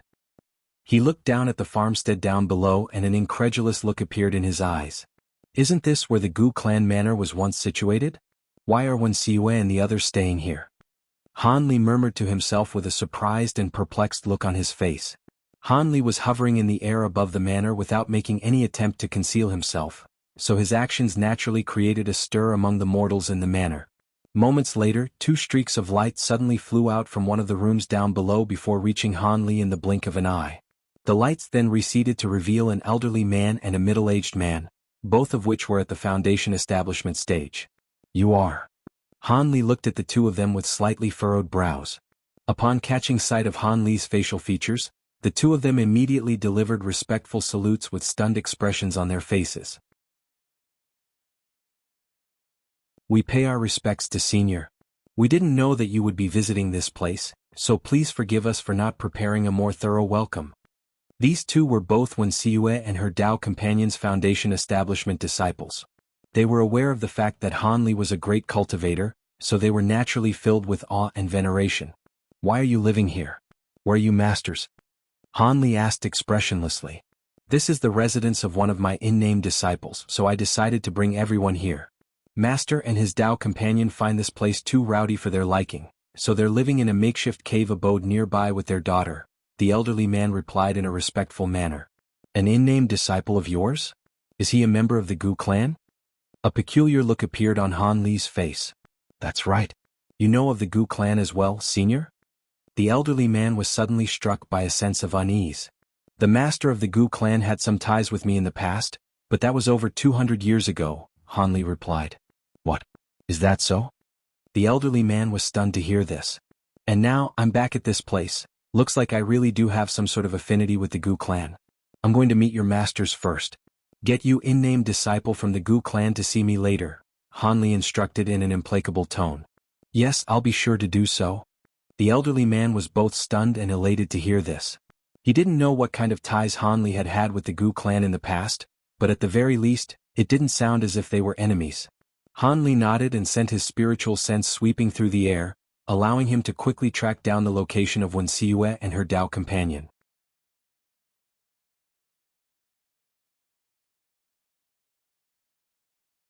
Han Li transformed into a streak of azure light and soon descended on a plateau halfway up a small mountain. He looked at the seemingly mundane and nondescript rock face in front of him before sweeping his sleeve through the air, sending a burst of azure light sweeping toward it.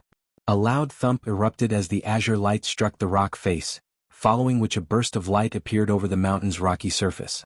The rock face began to blur as if it were an illusion, following which a massive stone door several tens of feet tall appeared before Han Li. White spiritual light was flashing incessantly over the stone door, and it seemed that a restriction had been cast onto it. Han Li surveyed the stone door for a while before releasing a burst of flames from his hand, which immediately disappeared into the door.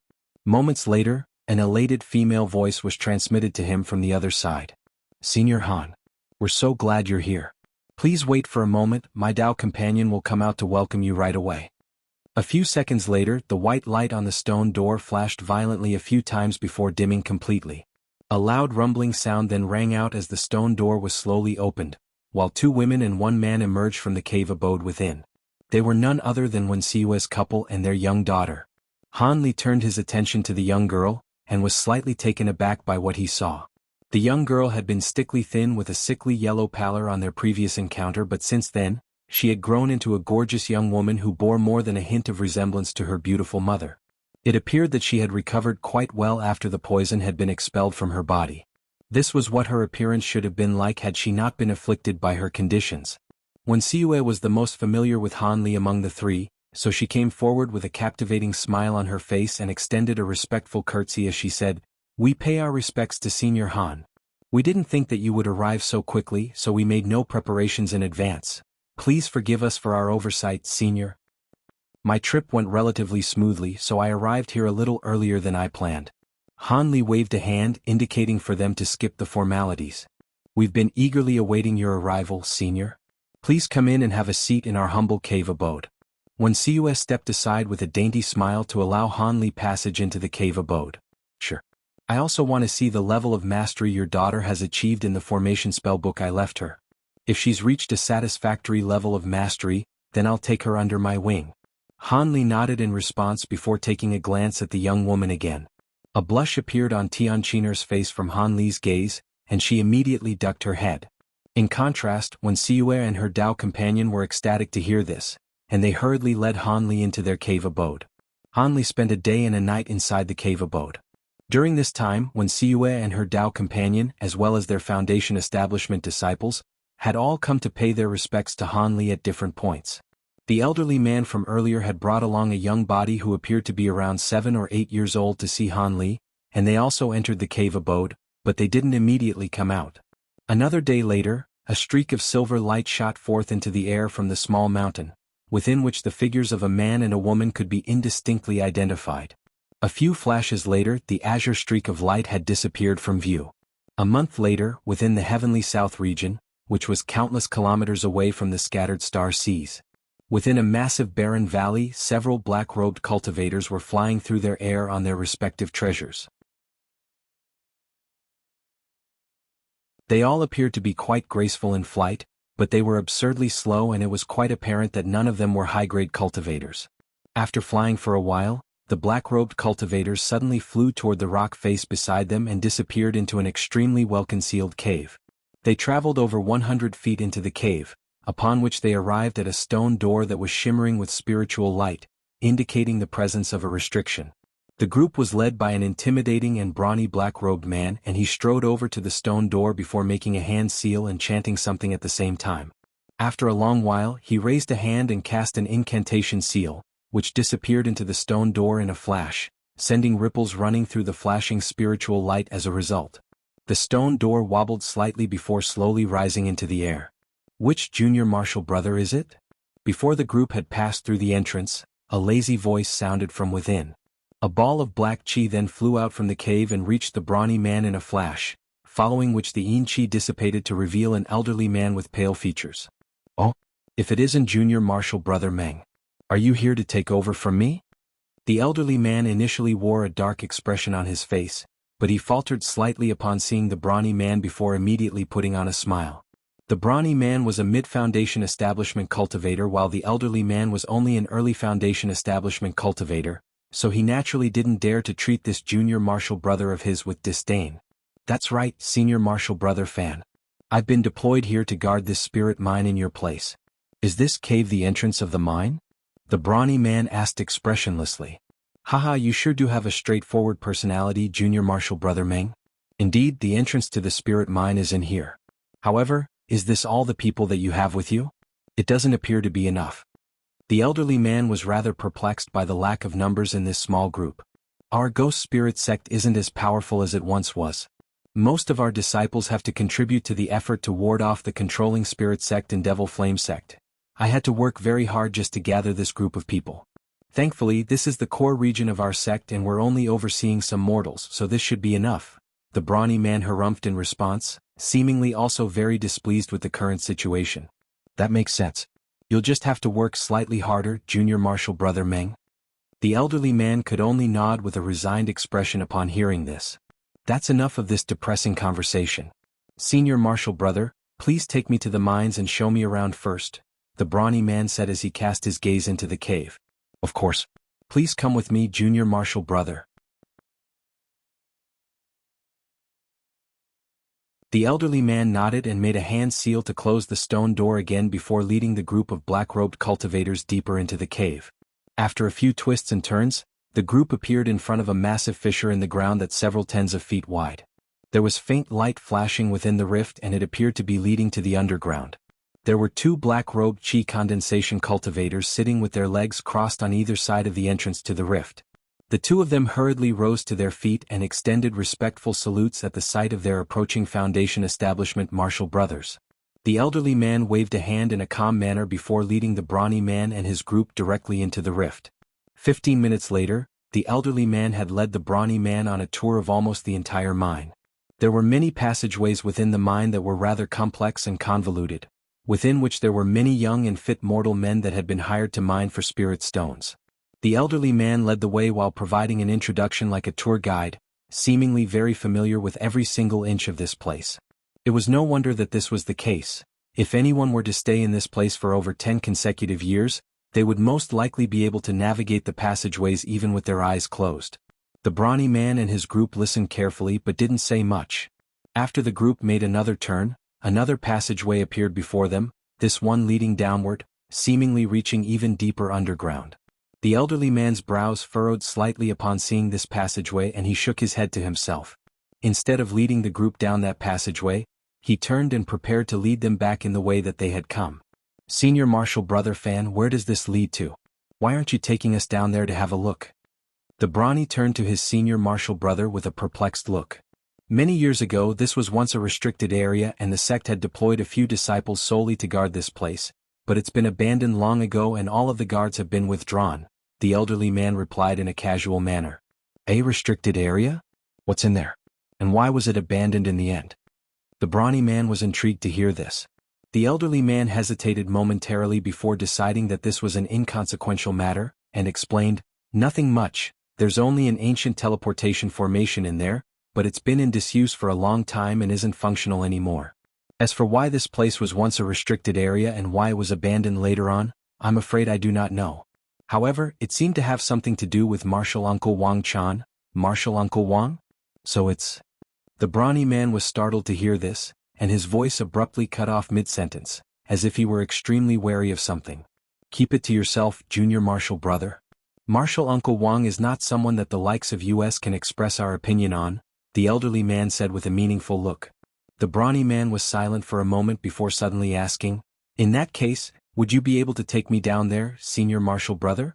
Truth be told, I've been studying the way of formation spells in the past few years, and I'm very curious about this ancient teleportation formation." "You're learning about formation spells? That place is rather far away and it'll be quite time-consuming to get there." The elderly man faltered slightly upon hearing this before a peculiar look appeared on his face. "There's no need to be concerned, senior marshal brother fan. I know the dangers of becoming a jack of all trades, yet a master none. However, I've encountered a bottleneck in my cultivation and can only try some different methods to stimulate myself for improvement." Perhaps I'll be able to glean something useful by studying formation spells, the brawny man sighed. Seeing as the brawny man was being quite insistent, the elderly man could only agree. If that's the case, then I'll be happy to lead the way. However, if you actually want to carefully examine the teleportation formation, it's best to do it at another time. A smile appeared on the brawny man's face upon hearing this. Thus, the group continued down this passageway. In the blink of an eye, they had reached an even deeper underground level. After passing through many twists and turns, they arrived in a limestone cave with passageways leading in all directions. This place was like a small maze, but there were pronounced symbols along the way to guide them, so they were able to find their way to a small limestone cave eventually. Within this cave, there was an ancient hexagonal teleportation formation.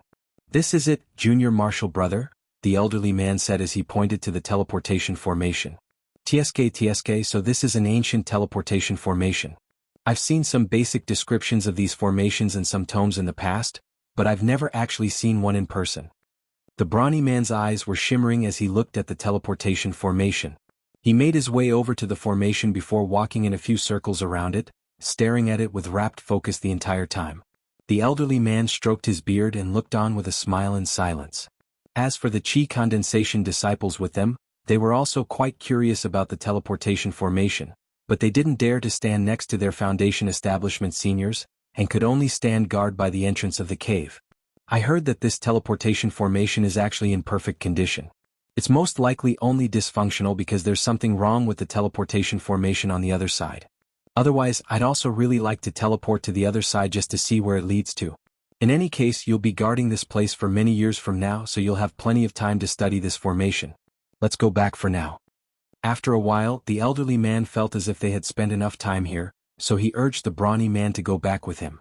The brawny man still had his back to the elderly man, yet he said something that was very strange and unsettling. "Go back. There's no need for that. This is such a peaceful place. You should just stay here forever, Senior Marshal brother." A chill immediately ran down the elderly man's spine upon hearing this, yet before he had a chance to react, he felt a cool sensation flash past his neck. A sword had flashed through, decapitating him in one lightning-fast motion. The headless body of the elderly man fell straight to the ground.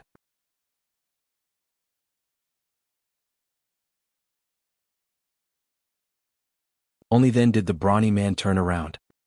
He looked at the body of the elderly man with a complex expression before heaving a faint sigh. "Fellow Taoist Meng, are you still feeling attached to the ghost spirit sect?" Among the chi condensation cultivators, a mundane-looking middle-aged cultivator suddenly spoke. He then raised a hand and waved it toward the silvery white flying sword in the air. The sword flashed before transforming into a silver streak of light and returning to his hand. The elderly man had been slain by none other than that flying sword, which had attacked him from behind. The chi condensation cultivator had actually been concealing his cultivation base this entire time, and only now did he reveal his late Foundation establishment cultivation base. "I've already decided to switch my allegiance to your Devil Flame sect, so I naturally won't hold any attachments to this sect. However, this man may not be a friend of mine, yet we've met on numerous occasions in the past, so it's only normal for me to feel bad in a situation like this," the brawny man replied. "I'm glad you think that way, fellow Taoist Meng. Ever since the Ghost Spirit sect lost 2 nascent soul cultivators and a large number of core formation cultivators over 100 years ago, they've been weakened significantly, and no longer deserve to rule over an entire empire. This time our controlling spirit sect, Devil Flame sect, and the newly arisen Blood Slaughter sect have joined forces to bring down the Ghost Spirit sect, and there's absolutely no way that it can survive. In the future, the Blood Slaughter sect will take the place of the Ghost Spirit sect in our Devil Dao. You've made a really wise decision to jump ship at this juncture," the middle-aged cultivator chuckled. The auras of the other black-robed cultivators also abruptly changed as they revealed their Foundation establishment cultivation bases. All of them were also Devil Flame sect cultivators. "As long as your sect upholds their promise, I'll naturally do everything in my power to assist you," the brawny man replied with a fake smile. "Haha, don't worry about that. You have decent aptitude, Brother Meng. After we secure victory here, my master will welcome you into our sect in person. You'll have a much better future there than in this Ghost Spirit sect, where you have to cultivate on your own with no one to turn to for guidance. Speaking of which, this place really is very secluded. This is the perfect place to hide our troops without drawing attention from the Ghost Spirit sect." Thankfully, Master provided me with these aura concealment talismans. Otherwise, it would have been difficult to fool this man's spiritual sense. The middle-aged cultivator looked at the body on the ground with a smug look on his face. It's also a good thing that this ancient teleportation formation was here as well. It's given me an excuse to lure him into this secluded place. Otherwise, even if we succeed in killing him, there are over 100,000 chi condensation disciples here, and if any one of them were to raise the alarm, we'd be in a lot of trouble. Now that this man's dead, we can forcibly gather all of the other disciples and kill them at once. A cold expression appeared on the brawny man's face as a hint of killing intent flashed through his eyes. That's a good idea, Brother Meng, we'll do as you say. A hint of approval appeared in the middle-aged cultivator's eyes upon hearing that. At this moment, one of the other cultivators had already taken the elderly man's storage pouch before blasting forth a fireball to incinerate his body in the blink of an eye. Everyone then prepared to leave this limestone cave. However, right at this moment, a buzzing sound suddenly rang out from the ancient teleportation formation that no one was paying any attention to. It had somehow been activated, and it appeared as if someone were teleporting over from the other side. This sudden turn of events had everyone completely dumbstruck. Hadn't the elderly man just told them that the formation was dysfunctional? Why had it suddenly resumed function? And why now of all times? The middle-aged cultivator reacted very quickly as he yelled, "Destroy the formation! No matter who's teleporting over from the other side, we can't allow them to foil our plans." All of a sudden, the flying sword that he had just stowed away flew toward the formation again as a cold streak of light. The other cultivators also came to their senses and summoned their treasures in quick succession, attempting to destroy the teleportation formation before them. Several loud rumbling booms erupted and the piercing white light erupting from the teleportation formation repelled all of the treasures being hurled at it. A jolt of shock ran through everyone's hearts upon seeing this. Unbeknownst to them, an ancient teleportation formation could be easily destroyed by any low-grade cultivator as long as it hadn't been activated. However, once a teleportation trip had been set into motion, a vast amount of spiritual power would be injected into the teleportation formation, and no one would be able to destroy it unless they were at least at the core formation stage. Otherwise, ancient cultivators would have been in deep trouble had other people attempted to sabotage their teleportation from the other side. Thus, a man and a woman appeared within the teleportation formation right before everyone's astonished eyes. Their bodies were swaying slightly, indicating that they were still recovering from the dizziness of teleportation.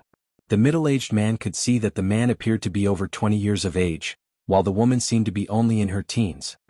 He swept his spiritual sense toward the woman first and was immediately greatly relieved to find that she was only at the chi condensation stage. In the cultivation world, the life lesson of not judging a book by its cover was particularly important. It was not uncommon for a young girl who appeared to be in her teens to be a high-grade cultivator who had lived for centuries. As for the man, he only appeared to be in his 20s, so his cultivation base most likely wasn't very advanced. After all, very few male cultivators would go to the trouble of altering their appearance to make themselves seem younger. He was just about to sweep his spiritual sense toward the young man, but he suddenly shook his head from side to side and appeared to be close to recovering from his bout of dizziness. In his urgency, he could only relinquish his attempt to ascertain the man's cultivation base as he yelled, "Kill them!" In his mind, this woman's cultivation base was very pitiful and this man seemed to be very young, so he was a foundation establishment cultivator at most. As such, the best course of action was to take them by surprise and kill them during their bouts of dizziness. However, an expression of horror suddenly appeared on the brawny man's face at the sight of the young man, and he hurriedly urged, "Wait! Don't do it!" However, the other Devil Flame sect cultivators answered only to the middle-aged cultivator. Even though they could hear the abnormally high level of fear and panic in the brawny man's voice, they still attacked the duo in the teleportation formation without any hesitation. As for the middle-aged cultivator, he was simply under the impression that this duo may have been the brawny man's acquaintances, so he intentionally ignored him. Just as their treasures were about to strike the duo within the teleportation formation, a frosty voice suddenly sounded, "Looks like all of you want to die." Right as his voice fell, an earth-shattering boom erupted as a ball of piercing azure light exploded within the teleportation formation. It was so bright that it appeared as if an azure sun had emerged in the cave. All of the treasures were immediately shattered as soon as they came into contact with this azure light. Several streaks of golden sword chi then shot forth from within the azure light, and all of the Devil Flame sect cultivators, including the middle-aged cultivator, were instantly killed before they could even utter a single sound. The brawny man with the Meng surname remained completely unscathed, but he was too petrified to even move, and his face was deathly pale with horror. "You recognize me?" The young man slowly walked out of the formation and turned to the brawny man with a frosty expression. The young girl who was in her teens followed behind him respectfully, putting on a very obedient display. It was quite clear that she was this man's junior. The young man was naturally none other than Han Li, who had repaired the teleportation formation on the other side in the scattered star seas, and finally returned to the heavenly south region after over a month. As for the young girl behind him, she was naturally Tian Qiner, whose formation spell aptitude was very much satisfactory to him. The brawny man immediately fell to his knees in front of Han Li and hurriedly replied, "When I was younger, I was with a senior from my family and witnessed you in action during the invasion of the Mulan people. I've committed your appearance to memory ever since then, senior." "The Mulan invasion? Hee, that was an event of the distant past. I'm surprised you still remember what I look like. You're a ghost spirit sect disciple, right? Were these people fellow martial brothers of yours?" Han Li asked nonchalantly. The brawny man hesitated momentarily, but the cold look in Han Li's eyes sent a shiver running down his spine, and he was intimidated into telling the truth. "I am indeed a disciple of the ghost spirit sect, yet these cultivators were from the Devil Flame sect." "The Devil Flame sect? It's a good thing that you're honest. If you told me that they were your fellow martial brothers, I would have killed you on the spot. The cultivation art fluctuations from their bodies clearly indicate that they're not from the ghost spirit sect." Han Li's cold words made the brawny man feel as if he had been plunged into a glacial pit, and any inclination he had of lying his way out of this situation immediately disappeared. Tian Qiner stood behind Han Li and surveyed her surroundings with a curious light in her eyes. "I have no interest in knowing why a ghost spirit sect disciple like you would appear here with cultivators from the Devil Flame sect, but I do have some questions for you, and you'd better answer them truthfully," Han Li continued. "I'll be sure to tell you everything I know, senior," the brawny man hurriedly replied. "It's been some years since I was last in the heavenly south region. Give me a recount of what happened in the cultivation world of the heavenly south region in the past century," Han Li commanded. "Yes." In terms of significant events, there's none more significant than an incident from 80 years ago, where the mystical sect of the Tianlu nation destroyed the entire fire spirit sect in one night. What happened there was. The brawny man immediately launched into a tale at Han Li's behest. The vast disparity in their cultivation bases had the brawny man in constant horror, and he didn't dare to fabricate any false tales. Han Li's expression remained completely unchanged as he listened to the brawny man's story, and he would only interject with a question from time to time when something caught his interest. The brawny man naturally provided the best answers he could, trying his best to satisfy Han Li. After around 2 hours, the brawny man had delivered a recount of all of the significant events that had taken place in the heavenly south region for the past century, and his mouth fell closed as he wore a nervous look on his face. "How's Drifting Cloud sect going at the moment? Has anything significant happened to it? Is Elder Cheng still the one in charge at the moment?" Han Li suddenly asked after a brief silence. The brawny man hesitated momentarily before giving a shaky response. "The Drifting Cloud sect? That sect is quite far away, so I don't know much about it. However, I do recall that the one in charge of the sect is now a senior with the Lu surname."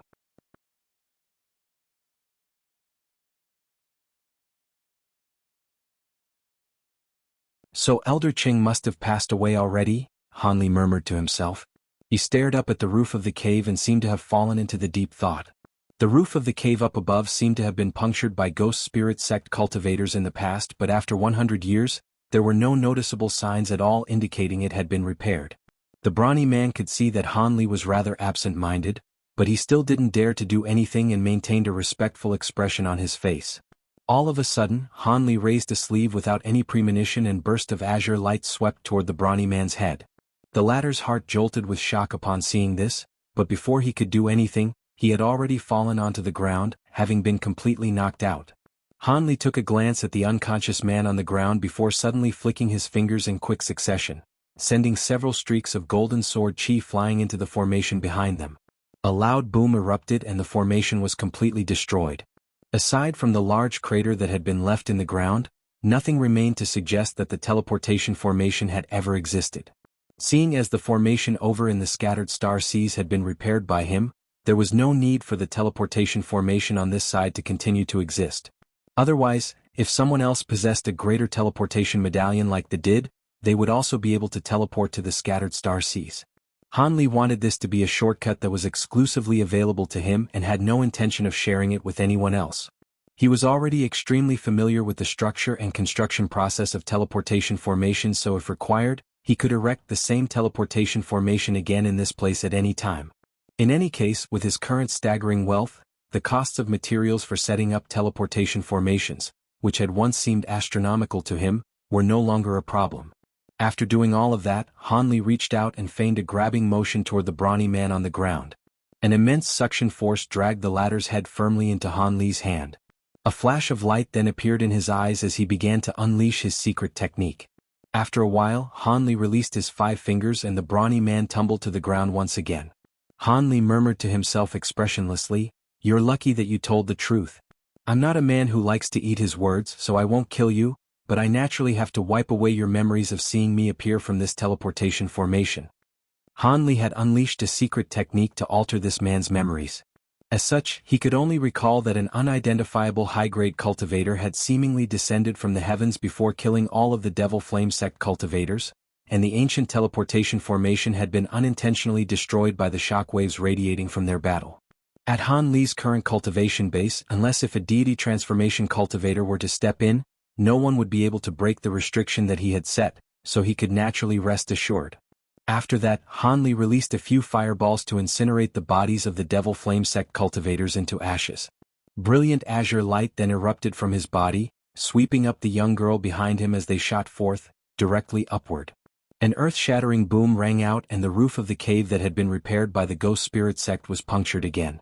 The streak of azure light flashed once, and Han Li had already reached the surface of the ground up above. The streak of azure light then hurtled into the distance, completely disappearing after just a few flashes. After a while, all of the Ghost Spirit sect cultivators were drawn to the scene by the massive commotion that had just ensued, only to find the unconscious brawny man, and the limestone cave where he was located, which was in a state of complete turmoil. Unbeknownst to them, a sneak attack that the Devil Flame sect had planned against the Ghost Spirit sect had been foiled, just like that. Meanwhile, Han Li was already on his way to the state of Shi. At Han Li's current cultivation, he was capable of traveling at extraordinary speeds. Even though he hadn't unleashed his full speed, the rate at which he flew was still quite astonishing. Along the way, Han Li would encounter the occasional cultivator, and all of them felt as if they had only just seen a spot of azure light flash several times in the distance before it had passed them by in the blink of an eye, an observation that left many of them completely dumbstruck. These cultivators were all naturally given a fright upon seeing this. Some of the cultivators with superior cultivation bases were aware that they had just encountered an unfathomably powerful senior, while the low-grade cultivators began to speculate about supernatural activity, thinking that they had just encountered some kind of monster in broad daylight. It only took Han Li several days to fly out of the state of Yu and reach the state of Yuanwu. After flying for a further 2 days in the state of Yuanwu, a thought suddenly occurred to Han Li, upon which he hesitated momentarily before flying in another direction with Tianqiner in 2, temporarily altering his itinerary. Near a secluded mountain on the border of the state of Yuanwu, a spot of azure light flashed in the distance. A dazzling streak of azure light over 100 feet in length then shot forth and reached the air above the mountain in the blink of an eye, upon which the azure light receded. Han Li and Tianqiner were revealed as a result. Han Li looked down at the mountain peak and a hint of emotion appeared in his eyes. He swept his spiritual sense downward, and a look of surprise suddenly appeared on his face. This was the mountain where Xan Rian had once resided in hiding. The mountain itself looked no different compared to how it did back then, but Han Li could sense the auras of many cultivators down below, most of which were at the Qi condensation and foundation establishment stages, but there also appeared to be 2 core formation cultivators among them. Some of the formation spell restrictions that Xan Rian had set up were still in place, creating a dense layer of white mist down below that made it impossible for anyone to see what was going on down below. Han Li's eyes narrowed as he fell into deep thought. "Master, is something wrong?" Tianqiner blinked and asked carefully. "Not really.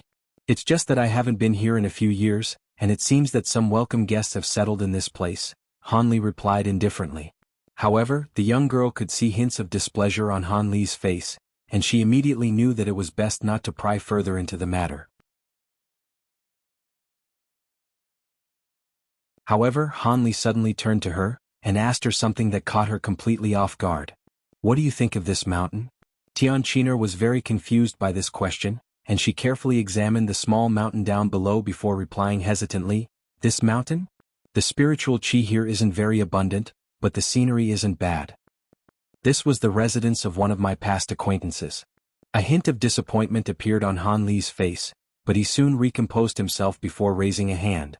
A spluttering sound rang out as a crimson fireball abruptly emerged. Right before Han Li's expressionless eyes, the fireball began to revolve incessantly above his palm, and it began to expand drastically at a phenomenal rate. Within the span of a breath, it had become as large as a wash basin. This was quite a startling transformation. Han Li looked down with a cold expression before waving his hand through the air, upon which the fireball came hurtling down from above like a shooting star, disappearing into the mist in a flash. The mist began to tumble violently as a loud boom erupted. A fiery cloud exploded within the white mist as waves of fire surged aggressively, puncturing a hole into the restriction that was over 100 feet in diameter, and this hole was still rapidly expanding, while the mist was reduced to water vapor. The entire restriction had been destroyed by Han Li with ease using a mere fireball. The white mist dissipated and the scenes down below were gradually revealed. A series of buildings and pavilions had been constructed on the mountain, yet the bamboo buildings that Xian Rian had constructed were nowhere to be seen. Han Li's expression darkened upon seeing this. All of the cultivators down below had naturally been alerted by such a loud commotion, and all of them instantly discovered Han Li and Tian Qiner hovering in the air up above. A dozen or so cultivators immediately rose into the air atop their treasures as they headed straight for Han Li. However, right at this moment, a clear voice suddenly rang out from down below. "Which esteemed senior has come to visit our wing transformation sect? My name is Guan Qing and I apologize for failing to offer a proper welcome." Just as this voice faded, a streak of red light shot forth from the mountain. The red light outsped the Foundation establishment cultivators down below and instantly reached Han Li. The light receded to reveal a middle-aged man in a set of scholar robes. This was one of the core formation cultivators that Han Li had detected earlier. From within the tallest pavilion down below, a ball of yellow light also emerged. The yellow light was traveling just as quickly as the streak of red light and quickly reached Han Li as well before revealing a dark-skinned elderly man with an extremely well-built physique. This was naturally the other core formation cultivator. Only then did the Foundation establishment cultivators reach converge at the scene, and all of them stayed behind the two core formation cultivators with grim expressions on their faces. Wing Transformation Sect? I've never heard of it. Is this a newly founded sect? Han Li raised an eyebrow as astonishing spiritual pressure erupted from his body, crashing directly toward the two core formation cultivators. The scholar and the elderly man's expressions changed drastically, and they stumbled back several steps before finally arresting their momentum. "A nascent soul cultivator?" the scholar exclaimed. "Senior, you're a late nascent soul great cultivator?" The dark-skinned elderly man swept his spiritual sense toward Han Li, upon which an incredulous look appeared on his face. Han Li made no attempt to hide his cultivation base, and this elderly man had quite a powerful spiritual sense for a cultivator of his caliber, so he was naturally able to detect Han Li's power. A late nascent soul cultivator? The scholar was given another fright as he also swept his spiritual sense toward Han Li. Meanwhile, Han Li stood with his hands clasped behind his back, surveying the two of them expressionlessly. After the scholar had ascertained Han Li's cultivation base with his spiritual sense, his expression had also become very strained. The two core formation cultivators glanced at one another before extending respectful bows in unison, and the elderly man said, "We pay our respects to the esteemed senior. Our sect is indeed a newly founded one. May I ask for the purpose of your visit, senior? If there's anything I can help you with, I'll be sure to do my best." The scholar also wore a respectful look on his face. This was a great cultivator that could destroy their entire sect with ease, and the two of them were feeling extremely uneasy. After all, Han Li had just destroyed the restriction down below in an extremely violent manner, and that certainly didn't bode well for them. Upon seeing their masters concede in such a tame manner and hearing the words late nascent soul cultivator, the Foundation establishment cultivators behind them were also completely petrified. After all, to low-grade cultivators like them, late nascent soul cultivators were at the upper limit of power in the human world. It was everyone's dream to be able to reach such a lofty cultivation base. Seeing as this is a newly founded sect, then you should have a nascent soul cultivator among your ranks. Where is your master? Hanli asked coldly. The elderly man mustered up his courage and replied, Our master is Huang Yao the Enlightened, and he left to visit a friend a month ago. The two of us are currently looking after the sect in his stead. He's not here? So be it, it doesn't matter anyway. When did all of you move into this place and where's the person that used to live here? Hanli asked.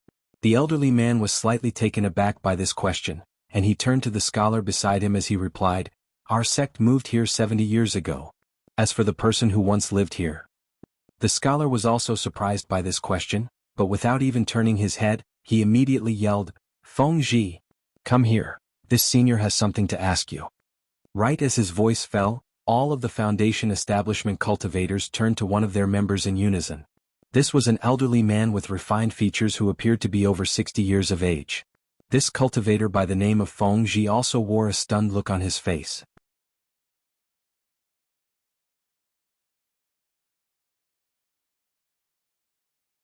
You're calling for me, master? The elderly man by the name of Feng Ji hesitated before confirming the situation, in fear that he had misheard. Yes, I'm calling for you. Hurry up and get over here. This senior has some things to ask you. Didn't you live in this place before we came here? The scholar urged in a stern voice, in fear that Hanli would be irked by this slow disciple. Yes, I'm coming right away. After confirming that he hadn't misheard, the Foundation establishment stage elderly man could only muster up his courage and fly over to the scholar's side. Hanli turned his attention to Feng Ji and asked, You lived in this place before? Yes, senior. Prior to joining this sect, I did indeed live in this place as had many generations of my forefathers, Feng Ji replied in an uneasy manner. Hanli nodded before raising a question that came as quite a surprise to everyone. I see. How did you reach the Foundation establishment stage? Feng Ji was also puzzled by this question, but he still hurriedly replied, My mother encountered a powerful senior many years ago, and he gifted my mother a Foundation establishment pill, which allowed me to reach the Foundation establishment stage. So that means you're Xiao Mei's descendant. Hanli's expression eased slightly. Feng Ji faltered momentarily upon hearing this before a thought seemed to have occurred to him, and he exclaimed, Xiao Mei? Could you be referring to my maternal grandmother, senior? Are you the one who gifted my mother the Foundation establishment pill all those years ago, senior? You're pretty quick-witted after all. Hanli confirmed this notion indirectly with a chuckle. Thank you for your kindness, senior. I've always wanted to meet you and thank you in person. The elderly man hurriedly fell to his knees in midair with an expression of surprise and elation on his face. Meanwhile, the scholar and the dark-skinned elderly man were completely stunned. Hanli allowed the elderly man to extend a salute to him before continuing, Back then, I was nowhere near as powerful as I am today, and I met your forefathers on several occasions. After that, I encountered your mother and gifted her a Foundation establishment pill. However, your cultivation base seems to have stalled at the mid-Foundation establishment stage, so it appears your aptitude isn't all that great. You've also reached quite an old age now, so your cultivation path will most likely end here. My apologies for disappointing you with my mediocre aptitude, senior, Feng Ji replied with a shameful blush on his face. I have nothing to be disappointed about. By the way, how did this wing transformation sect move into this place? This is the place where the master of your maternal grandmother once resided, are you not aware of this? The master of your maternal grandmother was once a good friend of mine. Hanli's expression suddenly darkened as his voice turned cold and forbidding. The expressions on the faces of the scholar and the dark-skinned man immediately changed drastically. Feng Ji's heart jolted upon hearing this and he hurriedly replied, I am indeed aware of this, which is why I made sure to move the bamboo buildings that Senior XN once resided in to the other side of the mountain. They've since been kept in their original condition, and I've allowed no harm to come to them. This is one of the conditions I stated before allowing the sect to settle here. Is that so? Hanli turned to the two core formation cultivators with a cold light in his eyes. The scholar seemed to have identified the reason for Hanli's displeasure, and he hurriedly explained, That is indeed the case. This place is not where our wing transformation sect is actually situated. Instead, it's only a temporary dwelling for us. The reason why so many of our disciples are here is because we have to take care of a few matters in the state of Yuanwu, so we had no choice but to stay here for the time being. After transferring fellow Taoist Xian's bamboo buildings to the other side of the mountain, we haven't touched them at all. I see. Regardless of all that, this is the past residence for an old friend of mine, and I don't want to see any other cultivators here. I trust the two of you are aware of what you should do next, Hanli said in a cold voice. The dark-skinned man shuddered and immediately said, "Of course. We'll move out of this place with our disciples right away." The scholar nodded eagerly in agreement. That would be great. I'll leave you to it then.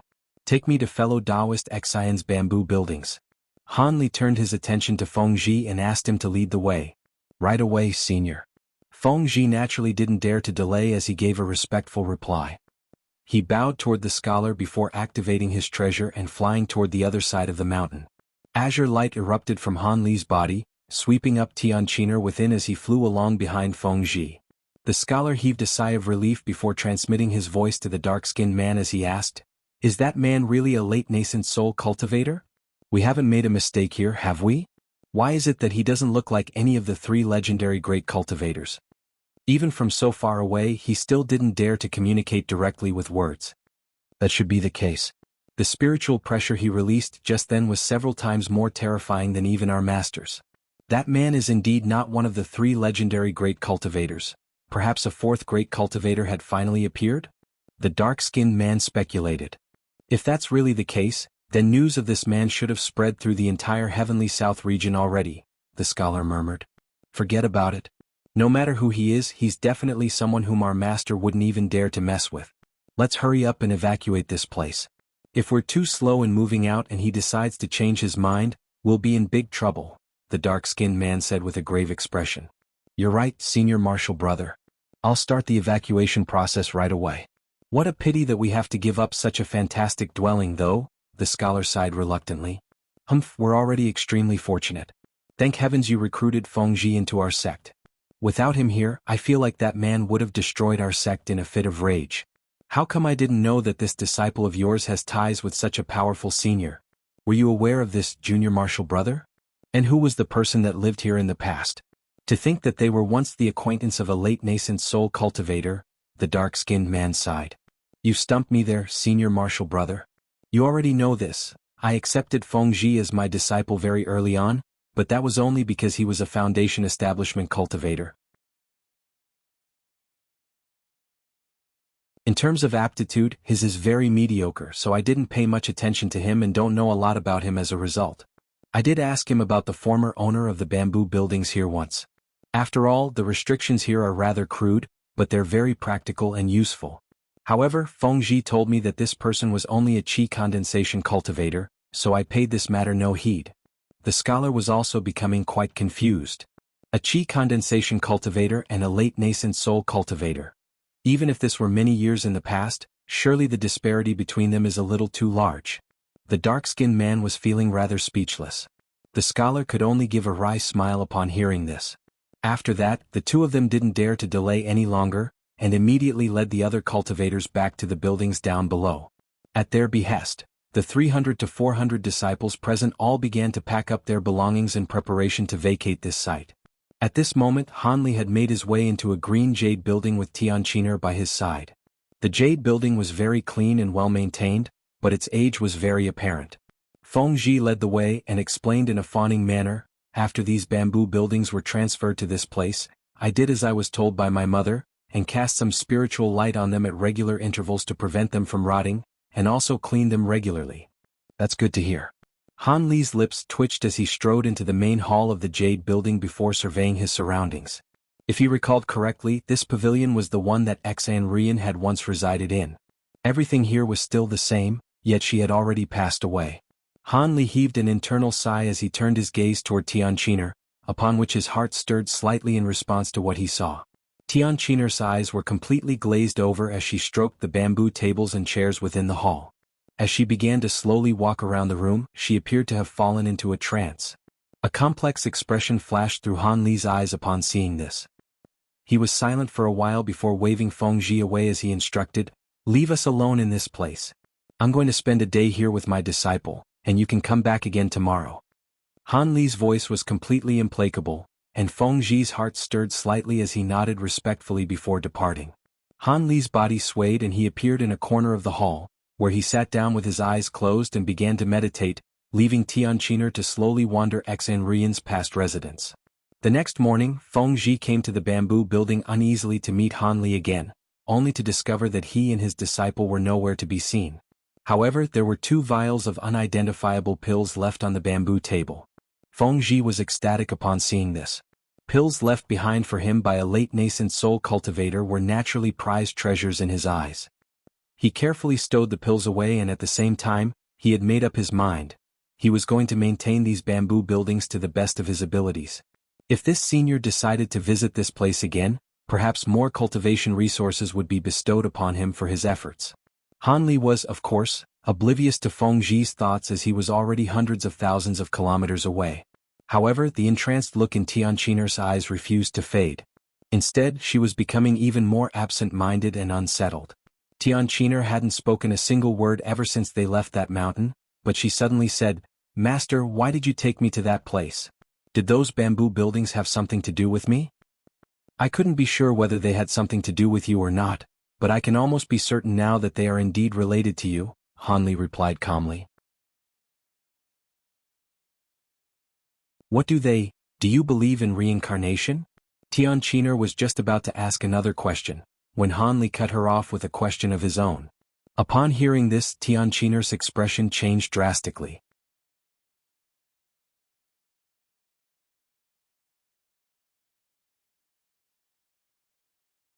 "Master, what do you mean by that?" Tianqiner was starting to feel a little unsettled. "What did you feel during your time in the bamboo building?" Han Li answered her question with another question. "I don't know, but it was a very strange feeling that I can't put into words," Tianqiner murmured in reply. "That was the past residence of one of my old friends. She also possessed the dragon cry physique and was a natural formation spell master. However, she passed away at a very young age," Han Li said in a slow voice. Tianqiner faltered upon hearing this before asking, "Didn't you try to save her, master?" "I hadn't even reached the core formation stage yet back then. How was I supposed to save her? Besides, her heart had already died due to other factors. The formation spell book I left to you was something that she had given me. I first came into contact with fellow Taoist Xanrian through another fellow Taoist by the name of Qi Yunxiao. Back then, I had only just reached the foundation establishment stage, and attended an underground auction." Han Li began to give Tianqiner a recount of past events, from how he had encountered Qi Yunxiao by chance, then encountered Xanrian, then the reasons for their eventual deaths. His story only concluded after he told Tianqiner about he had met Xanrian's servant following his departure. However, by this point Tianqiner was completely dumbstruck by the story. Only after a long while did she exhale as a complex look appeared on her face and she said, "I see. So you think I'm a reincarnation of that person, master?" "I was rather skeptical initially, but after seeing your reaction in that bamboo building, I'm at least 50% sure that this is indeed the case, and that's enough for me. It appears that reincarnation most likely does exist after all," Han Li chuckled. "Then the reason why you accepted me as your disciple?" Tianqiner was becoming rather uneasy upon hearing that. "Don't worry, I genuinely wish to take you under my wing. Fellow Taoist Xn was a good friend of mine, and I admired her greatly for her aptitude in formation spells.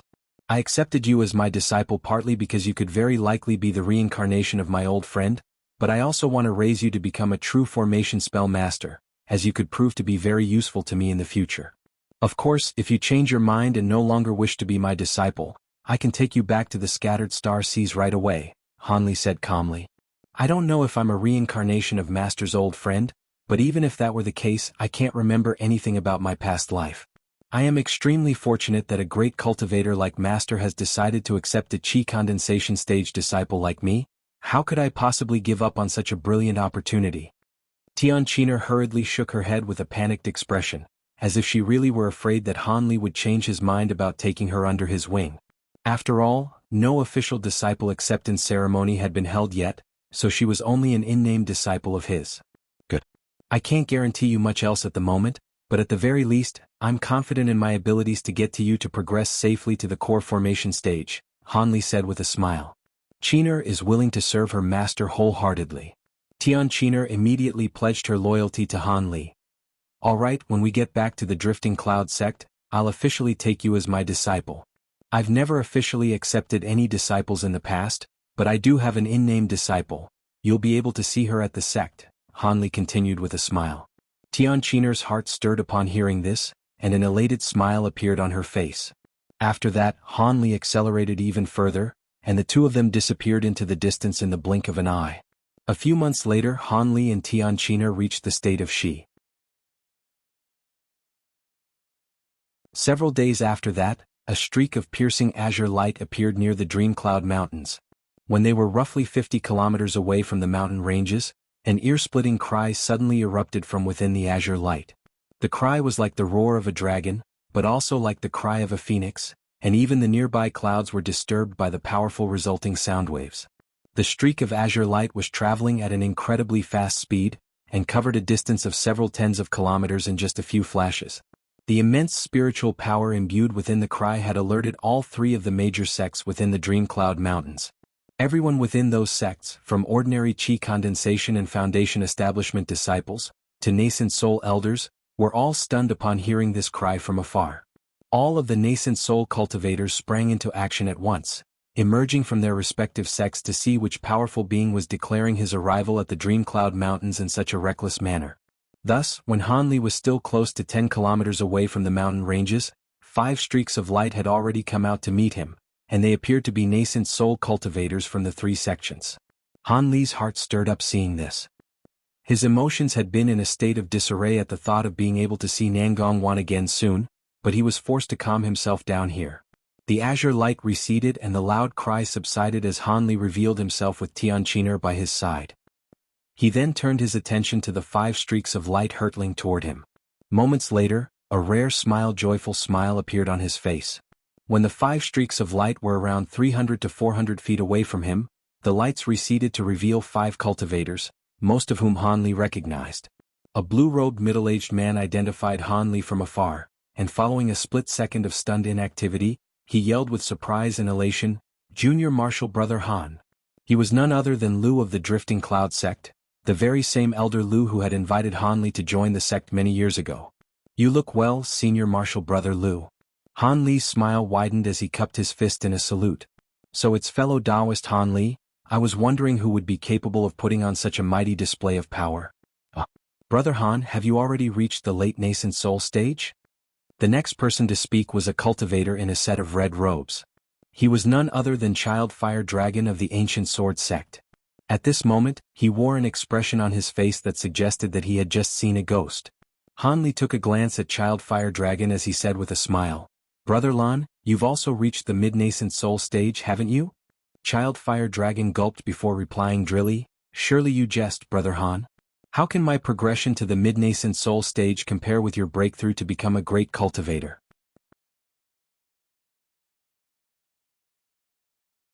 His words sent waves of shock surging through everyone else's hearts and they all swept their spiritual sense toward Han Li in unison, upon which the same dumbstruck expression appeared on their faces. Lu Luo's voice trembled as he asked, "Is that true? Have you reached the late nascent soul stage already, Junior Marshal Brother?" "My trip was quite bountiful and I managed to progress to the late nascent soul stage by chance," Han Li replied calmly. Lu Luo was naturally ecstatic to hear this, and he was temporarily at a loss for words, but there was a beaming smile on his face. "Congratulations, Brother Han. Who would have thought that after a mere century apart, fellow Taoist Han would make such massive strides on your cultivation path? Looks like our Dream Cloud Mountains will also be a force to be reckoned with in the Heavenly South region from now on." The man who had just spoken was none other than Elder Feng, the man whom Han Li had once encountered in the 100 Possibilities Pavilion. Following a brief stunned stupor, the man immediately put on a warm and enthusiastic expression. Han Li nodded with a smile but didn't say anything in response. Even though early nascent soul cultivators and late nascent soul cultivators were both nascent souls, and referred to one another as equals, both of them were well aware of the massive disparity between the two. As such, everyone else was naturally struck by a sense of inferiority when standing before Han Li. As for the other 2 unfamiliar men present, they were new elders of the Ancient Sword sect in the 100 Possibilities Pavilion. In the presence of Han Li, these 2 were feeling even more uneasy, and after extending a greeting toward Han Li, both of them refrained from saying anything else. "Brother Lan, fellow Taoist Feng, you 2 can go back for now. I've been away from the sect for a long time, so I plan to stay there for a few days before visiting the ancient sword sect, the 100 Possibilities Pavilion. How does that sound? Only proposed. Child Fire Dragon and Elder Feng immediately replied by expressing that there was no need for Hanli to visit their sections. Instead, they were going to gather their fellow elders to visit the Drifting Cloud sect instead. They secured Hanli's agreement to pay the Drifting Cloud sect a visit in 3 days before taking their leave. Thus, the only one that remained from the initial 5 was Lu Luo. After the other 4 cultivators disappeared into the distance, Hanli turned to Lu Luo with furrowed brows and asked, "Senior Martial Brother Lu, the other 2 sects have all recruited new nascent soul cultivators. Does our sect still not have a new nascent soul elder? Why do you have to go to the trouble to come here and welcome me in person?" "I'm quite ashamed to admit this, but with your resounding reputation, we were able to recruit many disciples with good aptitudes. However, their cultivation bases are all rather lacking, and there aren't that many who are even close to reaching the nascent soul stage. However, I'm sure they'll all develop into pillars of our sect in the future. By the way, who's this?" An awkward expression appeared on Lu Luo's face at first, but that soon gave way to befuddlement as he turned his attention to Tian Qiner. "This is a disciple that I accepted during my travels." "I haven't held an official disciple acceptance ceremony yet," Hanli replied with a smile. Tian Qiner was very clever and she immediately stepped forward before extending a respectful curtsy. "Tian Qiner pays her respects to Martial Uncle Lu." She was only a qi condensation cultivator, but after being accepted by Hanli as his disciple, she was naturally different from all of the other sect disciples, whose position in the sect hierarchy was determined by their cultivation base. "Haha, I didn't think that Junior Martial Brother Han would be accepting disciples so quickly. As your martial uncle, I don't really have anything good to give you. Here's a protective treasure that I've used in the past." Lu Luo laughed heartily as he patted the storage pouch hanging from his waist, upon which a shimmering red crystal ball appeared in his hand, which he offered to Tian Qiner. Tian Qiner faltered upon seeing this before extending another delighted curtsy, then accepted the treasure with a joyful expression. Hanli smiled upon seeing this exchange before the 2 of them flew toward the Drifting Cloud sect with Tian Qiner in tow. On the way there, Lu Luo gave Hanli a rough recount of what had happened in the Drifting Cloud sect during the past century. However, the most important events were naturally the death of Senior Martial Brother Cheng, and Nangong Wan's perilous situation. Hanli had anticipated that Senior Martial Brother Cheng was close to the end of his lifespan, but he was still struck by a hint of grief upon hearing about his demise. After all, Hanli was once very close with this Senior Martial Brother Cheng. Upon learning the fact that Nangong Wan was still afflicted by her seal, Hanli's heart sank as a tense look appeared on his face. However, Lu Luo smiled and explained, "Not to worry, Junior Martial Brother. Even though Sister Nangong's seal still hasn't been lifted, she's already woken up and she'll be fine. It's just that she's practicing a cultivation art in the ice wall, and if she were to break out from it now, her prior efforts would be wasted."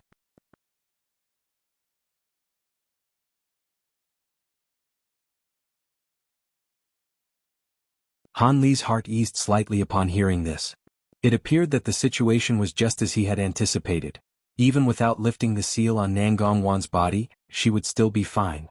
However, seeing as he had already obtained the method to lift the seal, he was naturally not going to waste it.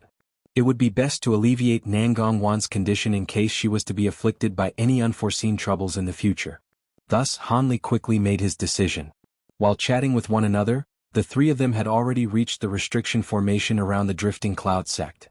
On the way there, Lu Luo had already released a voice transmission talisman, so as soon as the 2 of them reached the formation, the mist permeating throughout the entire restriction tumbled before slowly dissipating. The entire formation around the sect was being deactivated. Hanli stirred slightly upon seeing this, but before he had a chance to say anything, hundreds of Foundation Establishment cultivators had been led out of the mountain by a dozen or so core formation cultivators, and they arranged themselves into orderly rows as they yelled in unison, "The disciples of the Drifting Cloud sect pay our respects to Elder Han, and extend our heartfelt congratulations to your progression to the late nascent soul stage." All of the cultivators then bowed toward Hanli with excited expressions on their faces.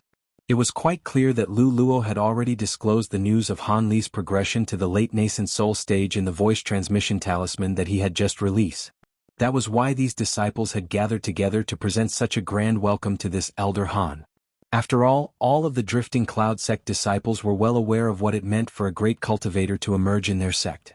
Their sect would immediately become one of the few super sects in the Heavenly South region, and as a result, the cultivation resources they would be entitled to would be far superior to what they had received in the past.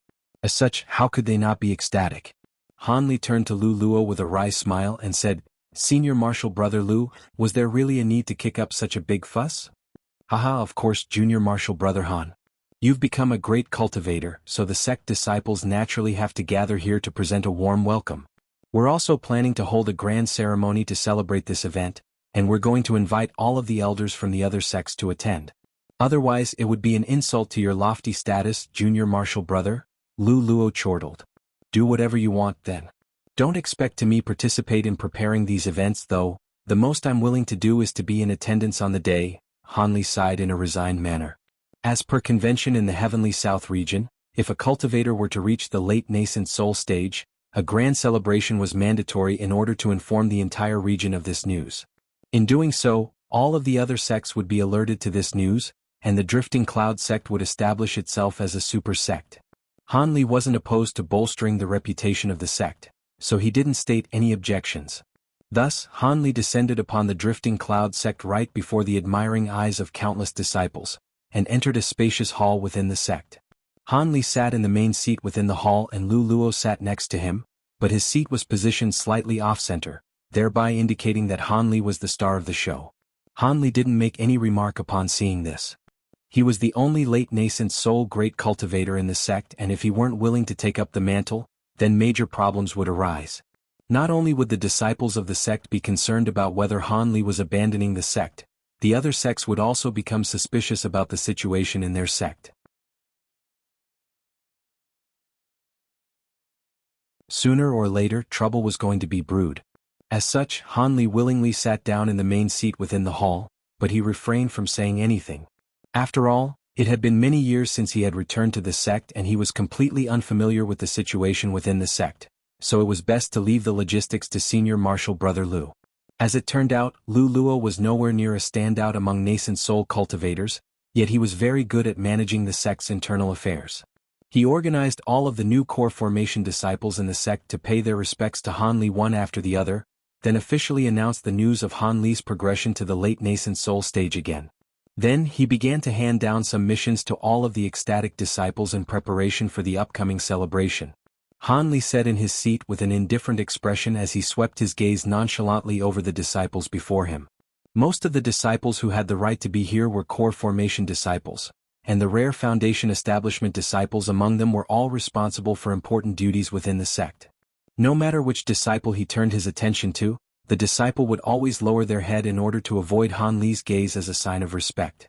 After a while, Han Li discovered that his in-named disciple, Lu Yu, and that woman with the Song surname weren't present.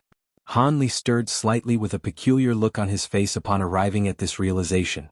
After Lu Luo had finally finished delivering a long list of instructions to everyone, all of the disciples exited the hall in a respectful manner to make preparations for the upcoming celebration. "Senior Marshal Brother Lu, I don't think I saw Marshal Ni Song there, has she gone out on a mission?" Han Li asked. Lu Luo chuckled in reply. Marshal Ni Song has gone to the Devil Fall Valley. She's trying to refine a type of pill, but she's missing a rare herb. This herb is already extinct, yet someone has recently discovered some in the Devil Fall Valley." "She went to the Devil Fall Valley?" Han Li's expression changed upon hearing this. "Don't worry, Junior Marshal Brother, this type of herb can be found in the outskirts of the Devil Fall Valley. Also, due to some unknown reason, ever since you last visited the Devil Fall Valley, the inner valley is still fraught with peril, yet the restrictions in the outer valley are growing weaker year by year, and almost all of the spatial rifts there have also disappeared. On the outskirts of the valley, there are only a few areas where demon beasts may be lurking, but overall it's not very dangerous. Many cultivators have traveled there in the past several decades and emerged from within with bountiful hauls. By the way, Marshal Niece Lu and that concubine of yours also went together with her. The three of them are all core formation cultivators, and they brought several powerful treasures with them, so they should be fine," Lu Luo hurriedly explained. "Is that so? Lu Yu and Mu Peeling also went to the Devil Fall Valley?" Han Li was rather surprised to hear this. "Indeed. I don't know what kind of miracle pill you left behind, but your concubine was able to reach the mid-core formation stage in just a century. The rate of her cultivation was quite shocking, even to me. Perhaps she'll also have a chance to reach the nascent soul stage. Lu Luo clicked his tongue in wonder. The pills I left behind was only a secondary factor. Peeling's attitude has always been exceptional, Hanli replied as he stroked his chin. Back when he first left, he had thought that he would be able to return from the Great Gene in around a decade or so, and as a result, he hadn't left behind all that many pills for her that would advance her cultivation base. Otherwise, if she had been given a larger supply of those pills, it was very much possible that she could have been able to reach the late core formation stage within a century. However, he had now reached the late nascent soul stage and the copulation essence arts were only effective for nascent soul cultivators, so he would have to think about what to do with this woman. After all, everyone knew that this woman was his concubine, so even if he were to release her right away, there would be very few male cultivators who would dare to risk irking a great cultivator just to take her for themselves. After chatting with Lu Luo for a while longer, Hanli suddenly got up and took his leave so he could visit Nangong Wan. Lu Luo naturally wasn't going to try and stop him. Thus, Hanli left Tianqiner in the hall for now while he headed to the forbidden area within the sect. A short while later, Hanli appeared in front of the stone chamber within the forbidden area. His emotions were feeling slightly unstable as he lifted the restriction and slowly pushed the stone door open. The stone chamber had been maintained in a pristine condition, and looked completely identical to when he had last left it. The shimmering wall of ice was still situated directly across from the stone door. The only thing that was different was that Nangong Wan had turned from a little girl into an exquisite beauty again. However, her eyes were shut, and she appeared to still be in a deep slumber. Han Li's body swayed and he instantly appeared in front of the ice wall. He stared intently at the woman within the ice with a complex expression on his face. Right at this moment, Nangong Wan's eyelashes tremored and she slowly opened her eyes, meeting Han Li's gaze with her own. The two of them stared at each other in silence. A short while later, a faint smile appeared on the woman's face as she said in a gentle voice, "I'm glad to see that you're back." Within the depths of the Devilfall Valley's inner valley, an earth-shattering boom suddenly erupted halfway up an unidentifiable mountain. A burst of dense black chi emerged from a cave before tumbling erratically, and proliferating over an area of several thousand feet in the blink of an eye. Almost half of the entire sky had been obscured by this black chi, and it was as if an almighty fiend celestial were descending into this world. Through the use of the devil chi left behind by that ancient devil, I was able to reach the mid-nascent soul stage in just over a century. I've even mastered the last 2 layers of profoundine devil chi.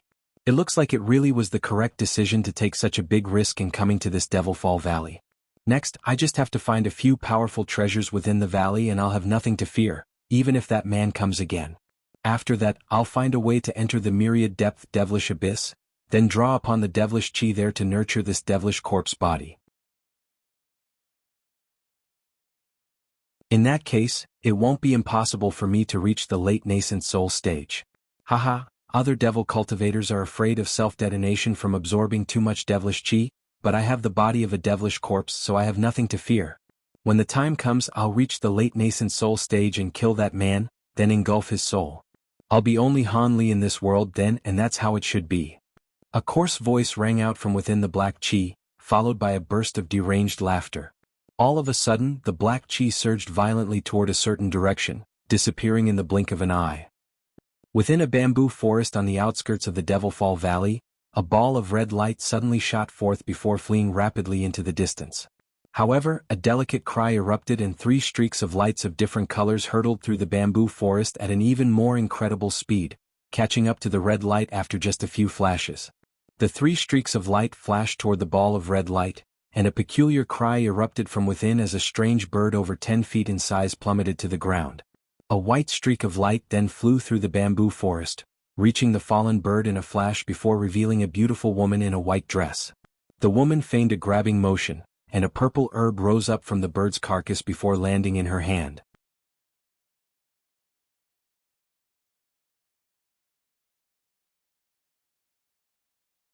Another 2 streaks of light shot forth from within the bamboo forest, reaching the woman in white in the blink of an eye. 2 other beautiful women were then revealed and one of them, a yellow-robed woman, asked, "Big Sister Lu, have you gotten the herb?" "I did, but it's not what we're looking for, it's just a purple flame flower." The white-robed woman replied with a wry smile. The final woman to complete the trio wore an azure palatial dress, and she smiled as she said, There's no need to feel disheartened, Junior Marshal Sister Mu. We've only searched through a small area of the outer valley, perhaps the illusionary spirit herb we're looking for could simply be elsewhere. These three gorgeous women were naturally none other than Lu Yu, Mu Peeling, and the woman with the Song surname. They had been scouring the outskirts of the Devilfall Valley for close to half a month, and during the process, they had found some spiritual herbs that grew in obscure locations, but the illusionary spirit herb that they were searching for continued to elude them. Lu Yu and Mu Peeling were starting to get quite impatient. In contrast, the woman with the Song surname appeared to have the patience of a saint. That's true, but if we venture into any other places, it's going to get dangerous. Those areas could have residual spatial rifts, and if we fall into one, we'll be dead for sure. Lu Yu's brows furrowed with concern. Most of the spatial rifts in the outer valley have disappeared long ago. As long as we keep our guard up, there's no way we'd bump into one. Besides, this pill is very important to core formation cultivators like us, and cultivation is always a path that's fraught with peril. If we don't even dare to take risks like this, then we might as well just stay in constant seclusion at the sect and not go anywhere, the woman with the Song surname chuckled. Mu Peeling was silent for a while before heaving a forlorn sigh. Senior Marshal Sister Song is right. I've reached the mid-core formation stage bottleneck, and without this pill, it's going to be very difficult for me to make a breakthrough. A smile appeared on Lu Yu's face as she said, seeing as Senior Marshal Sister Song and Junior Marshal Sister Mu are both in support of this decision, I can only accompany you too. Thus, a decision was reached, and the three women shot forth toward another area in the outer valley, disappearing in a flash.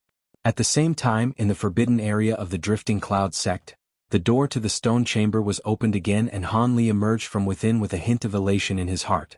However, he immediately discovered that Lu Luo was waiting outside for him along with Tian Qiner, and that discovery made him falter momentarily. Junior Marshal Brother Han, how is Sister Nangong? She's doing well. I used the curse dissolving method that I obtained in the Great Gene, and lifted the soul seal curse on her again. There should be no further mishaps arising now. However, Wanner is at a critical juncture in her cultivation of the youthful celestial moon, so she won't be able to leave the ice wall for the time being. It's probably going to take several years for her to master the cultivation art. It's a pity that my cultivation art is of a different attribute to hers. Otherwise, I'd be able to lend her some assistance. Han Li sighed in a forlorn manner. Lu Luo's expression eased as he joked, there's no need to hurry, Junior Marshal Brother. Sister Nangong is unable to come out of the ice wall right away, but she's already woken up on her own, and it'll only be a matter of a few years until she regains her freedom. When that time comes, you have to make sure to invite me to your wedding. A rare blush appeared on Han Li's face upon hearing this, but his expression quickly reverted back to normal. Lu Luo hesitated momentarily before asking, by the way, you're already a great cultivator now, so it's inappropriate for you to continue living on this mountain. How about you move back to the sect, and I'll construct a new cave abode for you on the main peak. Han Li contemplated this offer momentarily before shaking his head as he said, there's no need for that. My cave abode isn't very large, but it's very peaceful. Even if Wanner were to come out from the ice wall, it would be large enough to house the two of us. A reluctant expression appeared on Lu Luo's face, and he hesitated momentarily before continuing, all right, then we'll do as you say, Junior Marshal Brother. Oh, all right, I still have your nascent soul stage puppet. I've already reached the late nascent soul stage, so that puppet won't be very useful to me. I'll give to the sect as a present and you can continue using it, Han Li said with a nonchalant smile. Thank you, Junior Marshal Brother. Lu Luo was overjoyed to hear that. The puppet was slightly redundant for Han Li, but it was extremely useful for him. Han Li's brows furrowed as he suddenly said, Wanner is at a critical juncture during her breakthrough. I don't want anything to disturb or disrupt her during this time. So what you're saying is? Lu Luo was a little perplexed. My cave abode is rather far away from the forbidden area, and even though I don't plan to go into seclusion for long periods of time in the near future, I do have some treasures that I have to refine, and I'll perhaps need to make a few trips. Hence, I want to enhance the restriction here so it's completely inaccessible to anyone else. What do you think, Senior Marshal Brother? Han Li asked with a serious expression. There's no need for you to ask my permission about that. Just do whatever you please.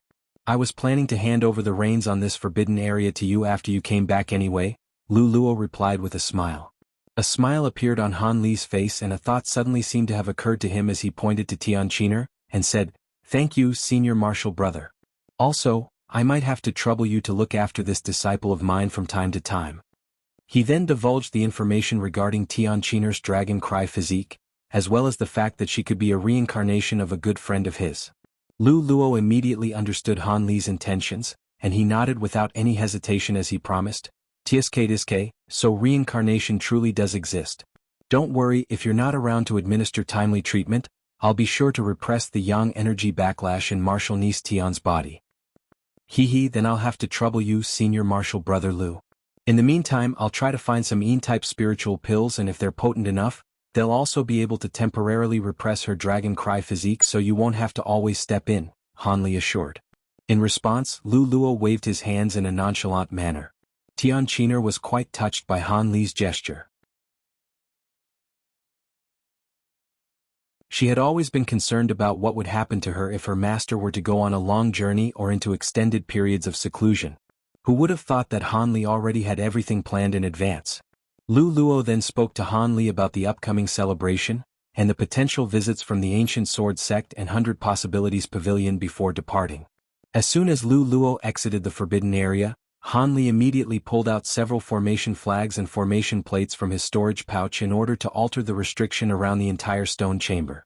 Han Li had slain many nascent soul cultivators in the Great Gene, and he had obtained many powerful formation tools from their storage pouches. As such, the restriction around this forbidden area was far too feeble in his eyes, so he decided to revamp the whole thing. In that case, even if he weren't by Nangong Wan's side, he wouldn't have to constantly be fretting over her safety. He didn't want his companion to come to harm because he wasn't by her side. With these ready-made formation tools available, setting up the formation was an extremely quick and easy task. A short while later, all of the formation spells had been set, and Han Li turned to Tian Chiner with a smile before dusting himself off and entering the stone chamber again. Only after spending a short while in there did he re-emerge with a smile on his face. Han Li was in a rather good mood as he said, "Let's go. I'll take you to my cave abode and I'll construct a separate one for you as well. I've also got many spell formation tomes in my collection, and you can take all of them as well."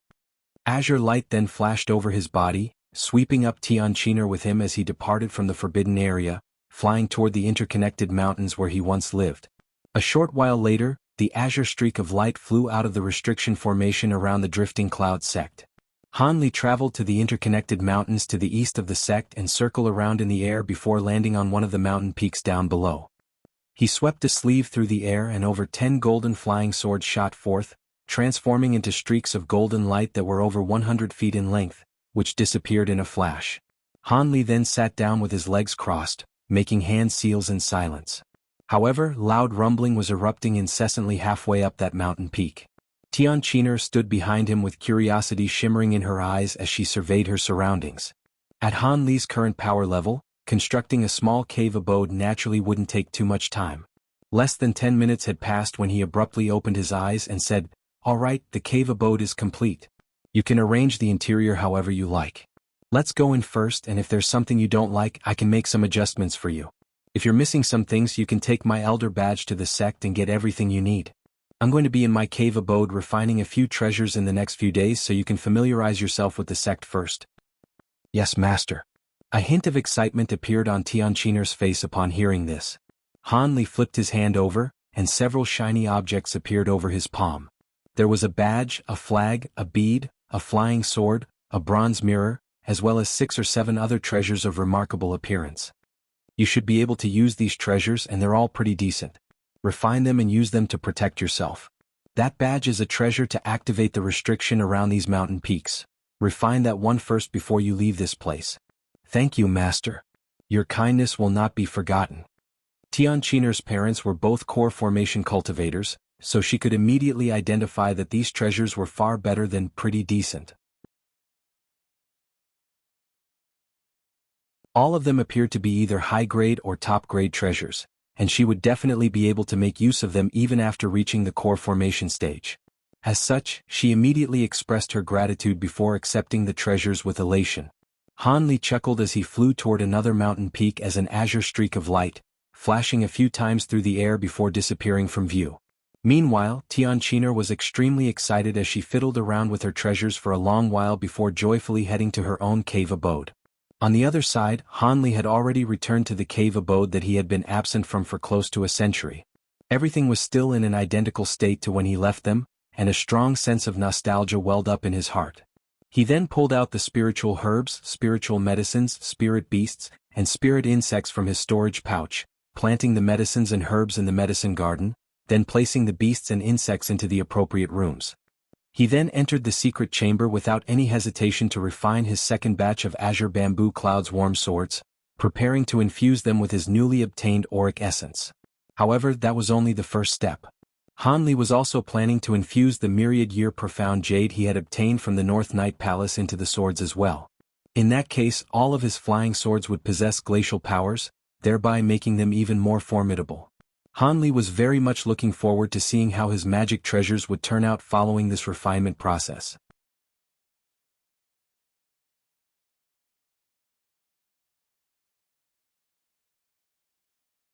Han Li was in seclusion in the secret chamber for 4 days and 4 nights.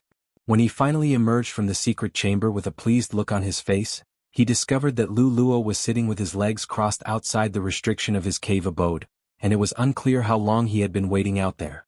Han Li contemplated the situation for a moment, and he could roughly guess the purpose of Lu Luo's visit. As such, a faint smile appeared on his face as he opened the restriction outside his cave abode and strode out to meet him. Lu Luo was ecstatic to see Han Li, and he hurriedly rose to his feet as he cupped his fist in a salute. "Junior Marshal Brother Han, I heard from Marshal Niece Tian that you went into seclusion to refine your treasures. I thought I'd have to wait a few more days, but you've come out already. I obtained some things in the Great Gene, so I decided to refine my treasures again. I initially planned to be done in 2 or 3 days, but it took a little longer than I expected. My apologies for keeping you waiting, Senior Marshal Brother. Have you come here to speak to me about the ancient sword sect in the 100 Possibilities Pavilion?" Han Li asked in an unhurried manner. "That's right. Almost all of the elders from those 2 sects have been deployed, and it seems that some of them don't believe you've actually reached the late nascent soul stage," Lu Luo replied with a smile. "All right, then let me meet them to dispel their suspicions," Han Li said in a calm manner. "That would be best." Lu Luo was naturally very pleased with this proposal. As such, the 2 of them immediately flew toward the Drifting Cloud sect. A short while later, the 2 of them appeared outside the main hall on the main peak of the sect. There were a dozen or so Foundation Establishment stage disciples guarding the hall, and all of them immediately rushed forward to greet Han Li and Lu Luo in a respectful manner. However, there were a few of them who couldn't but steal a few glances at Han Li. Han Li's brows furrowed in response, and he harumphed lightly. The harumph could easily be construed as Han Li merely clearing his throat, but to the disciples who were stealing furtive glances at him, it felt as if a thunderclap had erupted right beside their ears, and shivers ran down their spines as they hurriedly buried their heads into their chests. Lu Luo paid no heed to Han Li's gesture as he asked, "Are he fellow Taoists still in the hall?" "Yes, the seniors from the Ancient Sword Sect and the 100 Possibilities Pavilion have been meditating within the hall this entire time, and nothing has happened," one of the disciples quickly replied. Lu Luo nodded in response.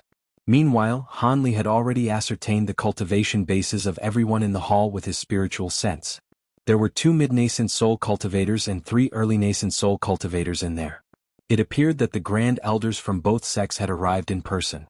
At his current power level, even a normal late nascent soul cultivator would be no match for him, so he naturally didn't regard the cultivators in the hall as a threat. Thus, he didn't say anything and strode directly toward the hall.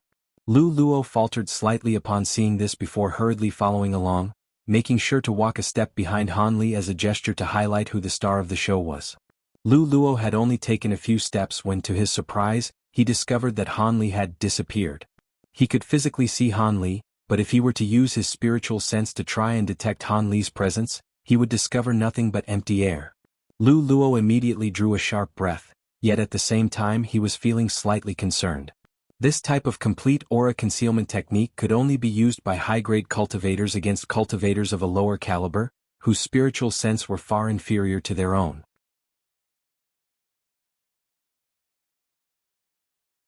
As an early nascent soul cultivator, even though he could clearly see Han Li walking right in front of him, he was still completely unable to sense his presence. This meant that if Han Li wanted to assassinate early nascent soul cultivators like him, he could literally sneak up right next to them without drawing any attention to himself. Of course, he was also rather concerned. After all, Han Li was unleashing this type of secret technique in order to intimidate the Grand Elders of the Ancient Sword Sect and the 100 Possibilities Pavilion, but he had only recently reached the late nascent soul stage, while the two Grand Elders were both seasoned mid-nascent soul cultivators. If it turned out that his spiritual sense wasn't powerful enough, his concealment technique would be seen through, and far from being intimidated, the two Grand Elders would scoff at him for playing a childish trick. At times, there was only a fine line between stamping one's authority and making a fool out of oneself. Of course, Lu Luo was aware that Han Li wouldn't dare to use such a technique unless he had a high degree of confidence in his ability to pull it off. Even so, he was still feeling rather uneasy, and his emotions were quite conflicted. There was only a short corridor leading up to the hall, and before long Han Li and Lu Luo had arrived at their destination. Everyone immediately turned their attention to Lu Luo, then turned to appraise Han Li with astonishment in their eyes. Lu Luo was greatly relieved upon seeing this. It appeared that none of the 5 nascent soul cultivators had been able to detect Han Li's presence after all. The 5 cultivators' expressions changed drastically as they rose to their feet in quick succession. An elderly man with a head of messy hair stood up, and the astonishment on his face was replaced by a slightly grave smile as he said, "Fellow Taoist, Han really has become a late nascent soul great cultivator already. Even with my mid-nascent soul stage cultivation base, I was unable to detect your presence." This man was none other than the Grand Elder of the Ancient Sword Sect, Eccentric Jean. A purple-robed man quickly came to his senses as well as he said, "Indeed. It's only been just over a century, yet Brother Han has already reached the late nascent soul stage. The rate of your cultivation is simply unheard of." This man was Eccentric Pyre of the 100 Possibilities Pavilion. Han Li had encountered both of these men back when he was attending a ceremony at the 100 Possibilities Pavilion, and he had even fought Eccentric Jean once before. In response, Han Li merely smiled and said, "I was only fortunate to have stumbled upon some opportunities during my journey. I was unaware that all of you will be visiting, and I apologize for making you wait so long, fellow Taoists." "Ah, don't mention it. To cultivators like us, days pass by in the blink of an eye," Eccentric Jean chuckled. Han Li smiled upon hearing his as he turned his attention to the other 3 cultivators. 2 of them were new nascent soul cultivators from the 2 sects, while the final one was a young woman with a set of gentle facial features. This was the female Ancient Sword Sect cultivator he had also encountered during the ceremony at the 100 Possibilities Pavilion. This was quite a haughty woman who had once attempted to use a rather profound secret technique on him, but completely failed to assess the limits of his abilities. However, it did leave Han Li with a rather deep impression of this woman. Han Li swept his spiritual sense toward her, and a hint of surprise appeared on his face as he said, "You look well, Fairy Brightscent. I can see that you've already reached the early nascent soul stage bottleneck. You should be able to progress to the mid-nascent soul stage in about a decade." The young woman's expression was slightly strained at the sight of Han Li turning his gaze toward her, and her face paled significantly upon hearing Han Li diagnose her recent cultivation progression to a fault. Prior to meeting Han Li, the most skeptical among the 5 nascent soul cultivators about Han Li's progression to the late nascent soul stage wasn't Eccentric Jean or the other mid-nascent soul cultivator. Instead, it was none other than this young woman. Over a century ago, during the ceremony held at the 100 Possibilities Pavilion, this young woman had also only recently reached the nascent soul stage. However, she possessed a treasure that allowed her to cultivate at several times the speed of a normal cultivator. Through the use of this treasure, she had made several breakthroughs in a short period of time, thereby allowing her to reach the nascent soul stage at such a young age, and she was lauded as an exceptional prodigy in the Ancient Sword Sect. However, during the ceremony she had encountered Han Li, who had apparently been cultivating for a shorter span of time than her, yet possessed a superior cultivation base. As such, she couldn't help but want to test out Han Li's abilities. In the end, she was completely unable to verify the extent of Han Li's power, but she still wasn't willing to concede and settle for second best. She thought that with the assistance of her special treasure, it would only be a matter of time before she caught up to Han Li. However, only a century had passed by, and Han Li had returned from his travels as a late nascent soul cultivator. Fairy Brightscent was stunned upon hearing this, and refused to believe it to be true. However, Han Li had just displayed the might of his spiritual sense, and when he cast his gaze toward her, the young woman had been struck by a sense of asphyxiation. Furthermore, he was able to easily identify her cultivation situation with unerring accuracy. All of this was extremely shocking to her, and only after a few seconds did she manage to force a smile onto her face. As expected of Brother Han, your assessment of my cultivation base is completely spot on. Looks like you really have become a late nascent soul great cultivator. With Brother Han overseeing the Dream Cloud Mountains, no one would dare to offend our 3 sections. Ha, indeed, Fairy Brightscent. At Junior Marshal Brother Han's current age, our Dream Cloud Mountains will be safe for at least 700 to 800 years. As for other forces offending our 3 sects? On the contrary, I think it's time for our 3 sects to expand out of the Dream Cloud Mountains, Lu Luo suddenly said. Everyone stirred upon hearing this. Han Li remained silent with a smile on his face, but he slowly withdrew his secret technique, and his aura reappeared before becoming more and more powerful. He was most definitely displaying the spiritual pressure of a late nascent soul cultivator. The 5 cultivators in the hall were feeling rather unsteady on their feet in the face of such devastating spiritual pressure, and there was no doubt in their hearts that Han Li had indeed reached the late nascent soul sage. After that, Lu Luo began to discuss his plans for expansion with the cultivators from the other 2 sections. At the very least, they were planning to take over the entire cultivation world in the state of Shi. From his words and mannerisms, it was clear that he was already regarding the Ancient Sword Sect and the 100 Possibilities Pavilion as subsidiaries to the Drifting Cloud. Eccentric Jean and the purple-robed man looked at one another, and they could both see their own resignation mirrored in each other's eyes. Lu Luo pretended to be completely oblivious to their dismay. Somewhere within the outer valley of the Devilfall Valley, Mu Peeling's trio emerged from a rather obscure cave, and all 3 women wore urgent expressions of concern on their faces. Lu Yu's footsteps faltered as her brows furrowed and she said, "This is already the last possible place where illusionary spirit herbs could be growing, but we still haven't found any. Could it be that all of the illusionary spirit herbs on the outskirts of the valley have been picked already?" The woman with the Song surname was also finding it difficult to maintain her former composure, and she replied, "That's not entirely impossible. If we were to enter the inner valley, we should definitely be able to find some of this herb." "No, we definitely venture into the inner valley. It would be far too dangerous for us with our cultivation bases." Mu Peeling's expression changed drastically upon hearing this. Song Yu blinked with a contemplative look on her face and said, "Not necessarily. I know an old friend of Marshal Uncle Han's, and she gave me a map of a safe route into the inner valley. As long as we don't stray from that route, we should be able to minimize the risk of encountering spatial rifts in the inner valley."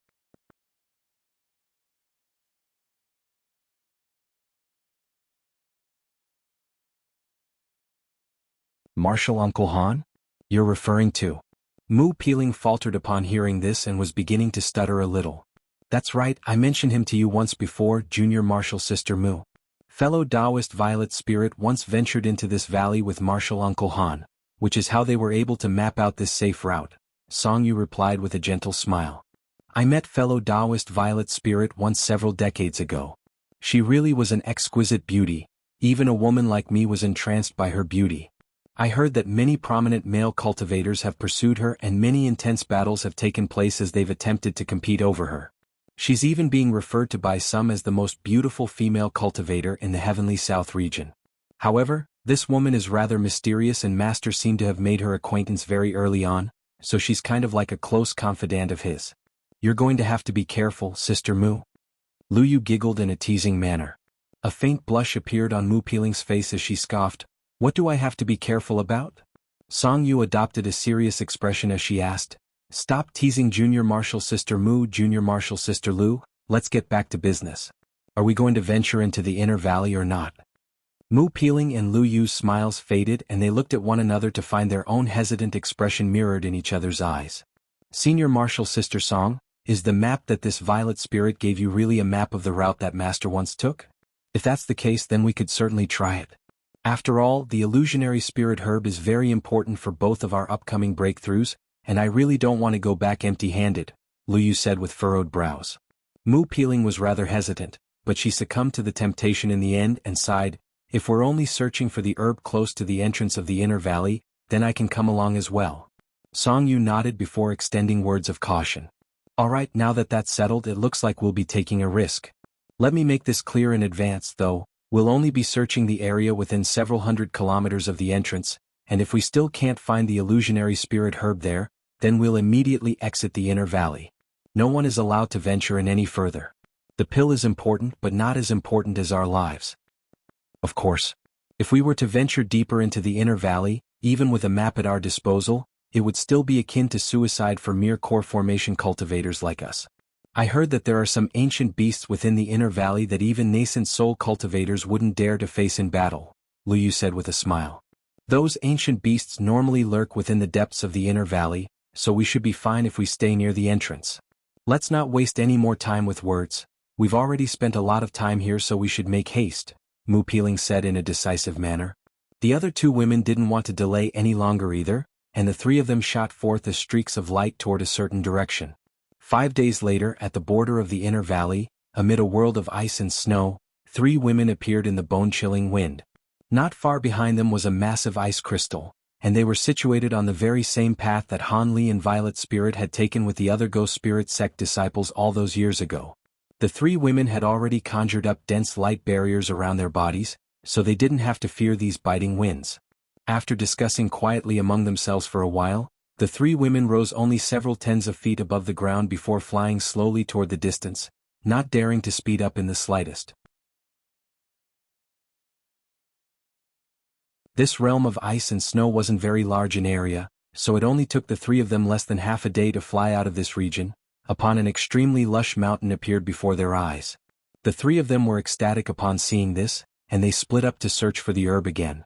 A day and a night later, the 3 women gathered once again on the mountain's summit.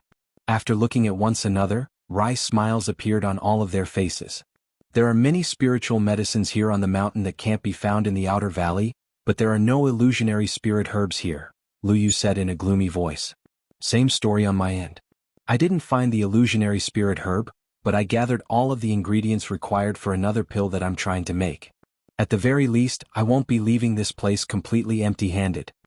Mu Piling didn't know whether she should laugh or cry. It looks like we won't be finding the illusionary spirit herb on this trip. Let's return to the sect. Song Yu heaved a dejected sigh. Let's do another thorough search. Perhaps we might have missed some places. Lu Yu was unwilling to give up. Song Yu shook her head as she said in an implacable voice, "Let it go. Don't try to force the issue. The inner valley is too dangerous, and even if we only stick to an area near the entrance, accidents could still happen if we stay here for too long. We're leaving right away." A hint of reluctance appeared on Lu Yu's face, and just as she was about to say something, a loud rumbling thunderclap suddenly erupted in the distance. The 3 women faltered upon hearing this, and they all turned toward that direction in unison. There, they discovered a shadowy mass of dark clouds that were rapidly flying toward them, moving at such an incredible speed that it was expanding in their field of vision at a rate that was discernible to the naked eye. The dark clouds were tumbling erratically, and loud thunderclaps were erupting from within, creating a very intimidating sight to behold. The 3 women were naturally able to identify that something was amiss with that mass of dark clouds, and Song Yu immediately exclaimed, "This is bad. There's something wrong with those clouds. Could be an ancient beast." Thus, the 3 of them leaped into the air and immediately flew toward the direction they had come in.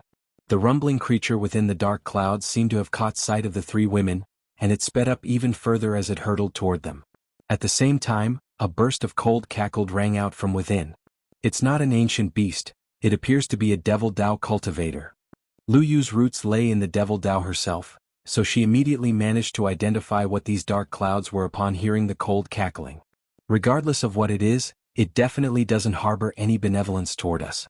We can't engage it in a direct battle. At the sight of the approaching dark clouds, Song Yu was starting to get quite flustered. She hurriedly patted the storage pouch hanging from her waist, and a white bead appeared in her hand. She then began to chant something, and the bead swayed before transforming into a ball of white clouds and mist that enshrouded the 3 of them within.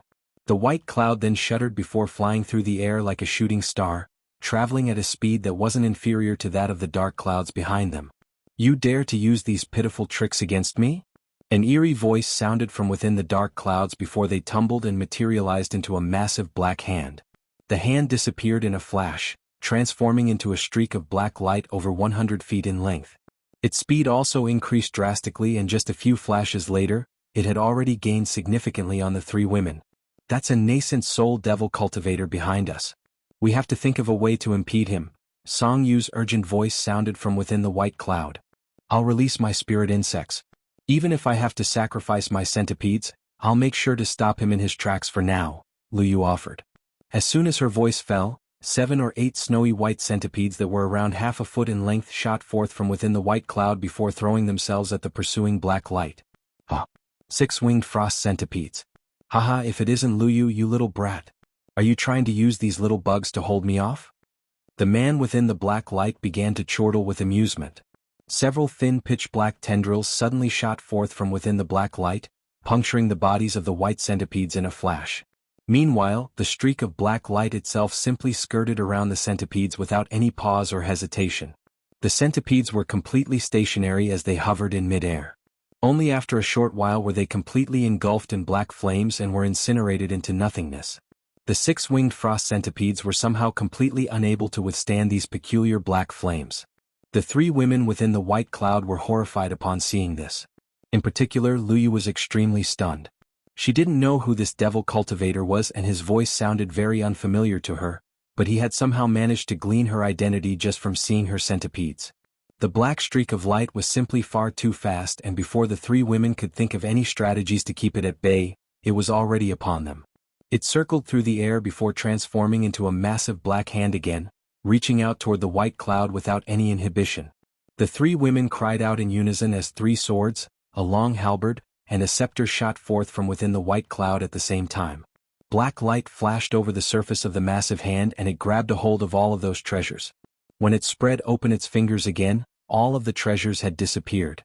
However, in that split second of delay, the white cloud suddenly exploded and 3 streaks of light hurtled toward different directions.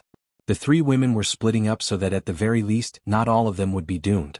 However, an incredible sequence of events then unfolded. A large swath of black light suddenly erupted from the massive hand, sweeping toward all 3 women at once, and dragging them back despite the fact that they were all flying in different directions. Thus, the massive black hand captured all 3 of them at once. The 3 women were stunned and horrified, and protective spiritual light was flashing desperately over their bodies as they attempted to free themselves with all their might. However, right at this moment, a cold harumph sounded beside their ears. Bursts of black chi wafted out from the massive hand, spraying the 3 women directly in the face, upon which all 3 of them immediately fell unconscious. Only then did the black hand release the 3 women and transform into a vast expanse of black chi. The black chi then converged toward the center to form a tall and broad humanoid figure. The humanoid figure's entire body was pitch black in color, yet its eyes were shimmering with a harrowing green light. The black figure looked at the 3 women and cackled, "Who would have thought that it would be these 3? This is good. If I can capture them, then that man will be even more wary of me. Hee, all 3 of these women are closely related to you. You probably won't sacrifice yourself to save them, but I'm sure I'll be able to extort you a little." After an indeterminate period of time, Song Yu, who was the most powerful among the 3 women, awakened first. She looked around to find that she was lying on the cold hard ground with stone pillars that were shimmering with white light all around her. A jolt of shock ran through her heart and she immediately sat up. At the same time, she made a hand seal in an attempt to unleash her protective spiritual light. However, a cry of surprise erupted, and Song Yu slumped to the ground once again.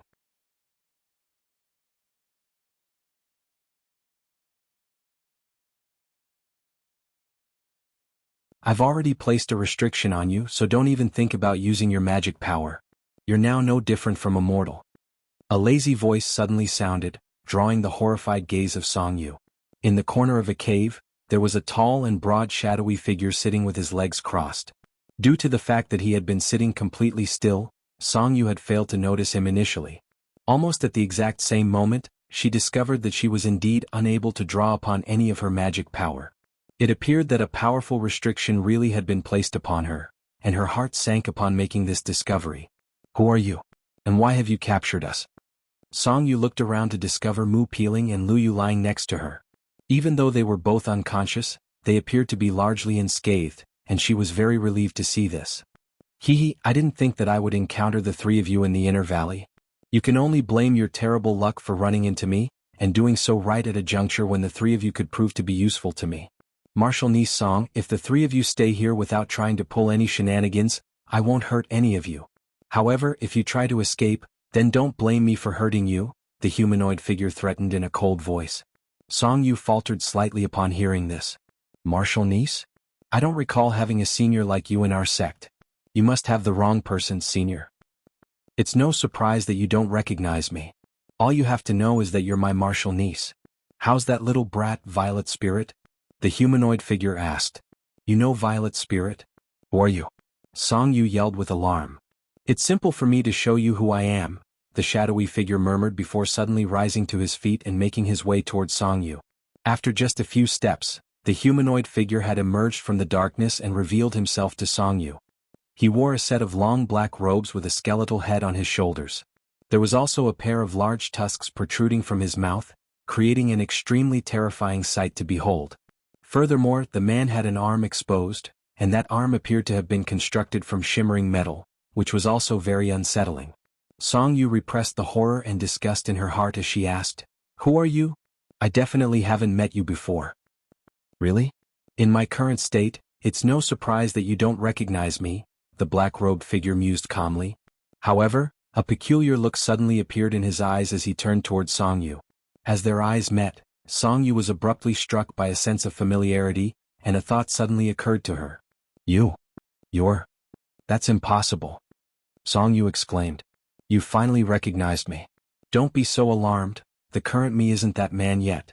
However, it won't be long before I'll become him. The black-robed figure chuckled eerily before his body swayed, and he sat down in his original spot with his legs folded, no longer paying any heed to Song Yu. Song Yu's eyes were filled with incredulity and waves of shock were surging through her heart. The figure of a youth appeared in her mind, combining with this black-robed figure, then separating into two again. Could it be that this man really was Martial Uncle Han? But he clearly didn't look like this in the past.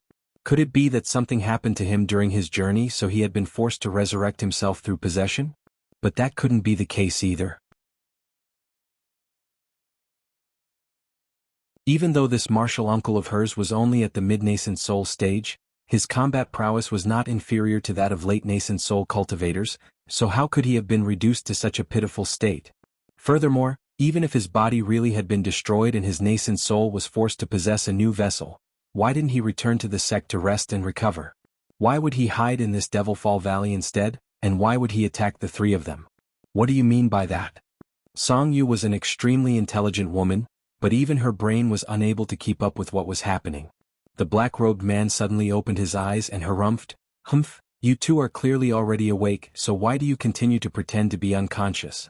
Song Yu faltered slightly upon hearing this, and before she had a chance to look beside her with elation, Mu Peeling's voice sounded from behind her. You're not my lord, you're his second nascent soul. How were you able to escape from my lord's control and attain a sentient will of your own? Where is my lord right now? Her words were extremely peculiar, and from the tone of her voice was filled with concern and horror. You're right, Junior Martial Sister Mu, this man is indeed the second avatar that Master refined. Lu Yu suddenly chimed in a startled voice. She also wore an incredulous look on her face. Song Yu turned to discover that both of the women beside her had sat up, and Lu Yu had her hand pressed over her face, leaving only her astonished eyes visible. Mu Peeling stared intently at the shadowy figure as she said, I don't know the specifics, but I've heard that my lord cultivated an extremely rare secret technique in our human world that can allow him to materialize a second nascent soul. However, this is an extremely perilous endeavor, and the one using this technique could easily suffer backslash from this second nascent soul after it attains sentient will of its own. Song Yu and Lu Yu both looked at one another upon hearing this. I'm surprised you were able to recognize me. Oh, I remember now, you're the girl that Silver Moon once mentioned to me. In any case, I don't plan on hiding anything. I was indeed once that man's second nascent soul, but after I engulf his soul, he will be me and I will be him. The three of you had better stay here and not try to escape. If everything goes smoothly, then I'll release all of you.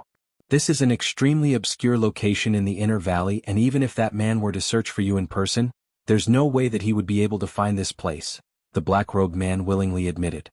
He was none other than Han Li's second nascent soul, which had gone missing during his battle with the illustrious Grand Immortal of the Soaring Tribe.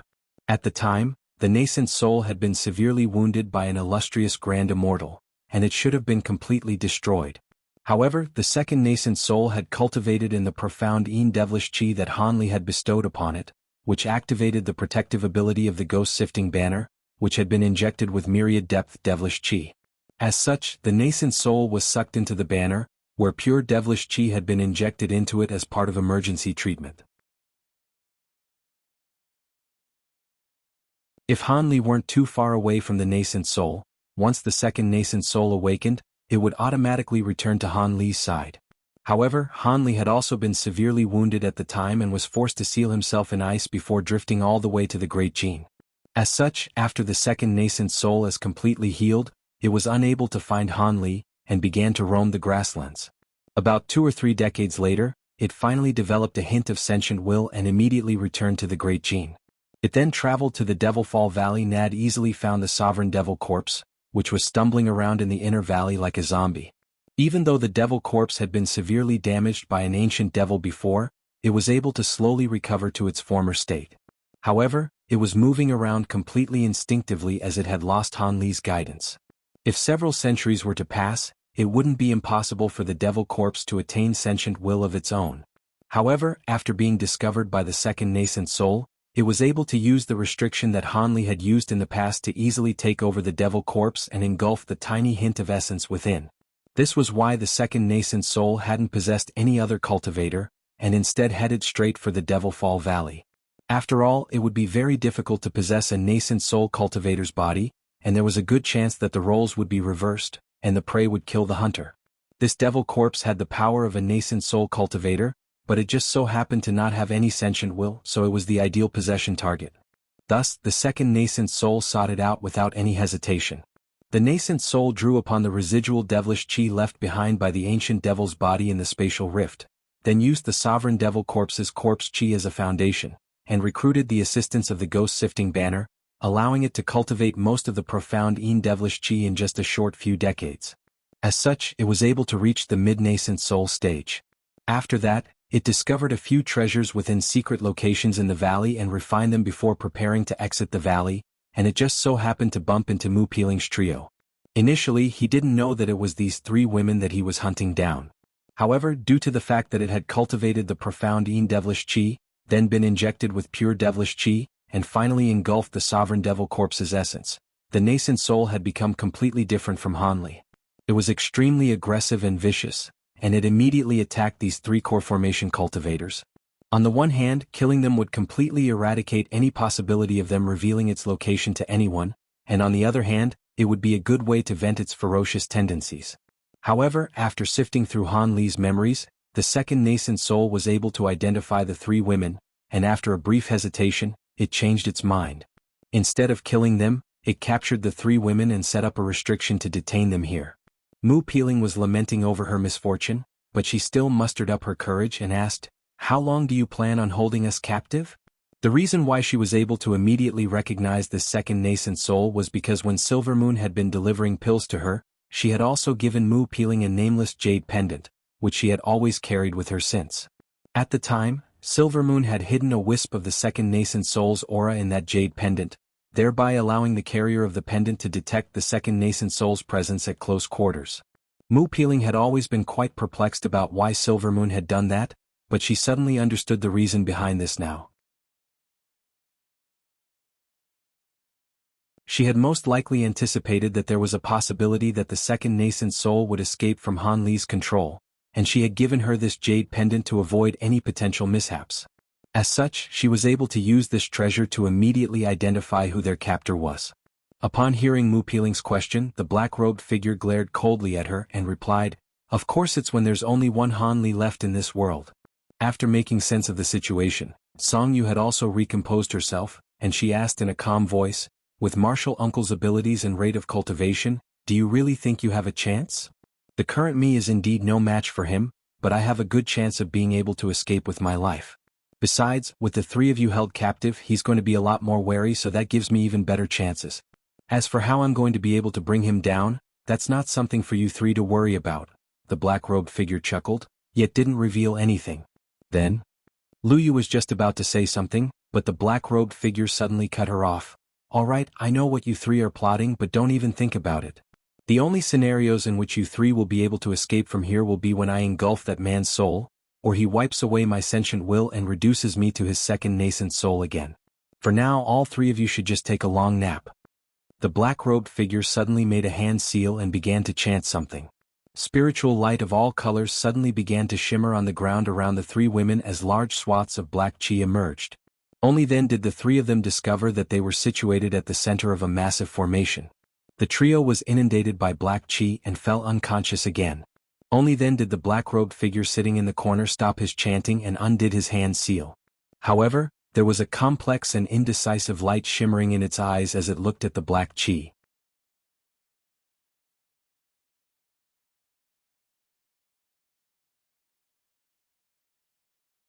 A month later, within the Xianwu Hall of the Great Truth Sect, which is the self-proclaimed #1 righteous sect in the Heavenly South region, there stood an elderly Taoist priest with a set of infantile facial features, yet hair and beard that were completely white.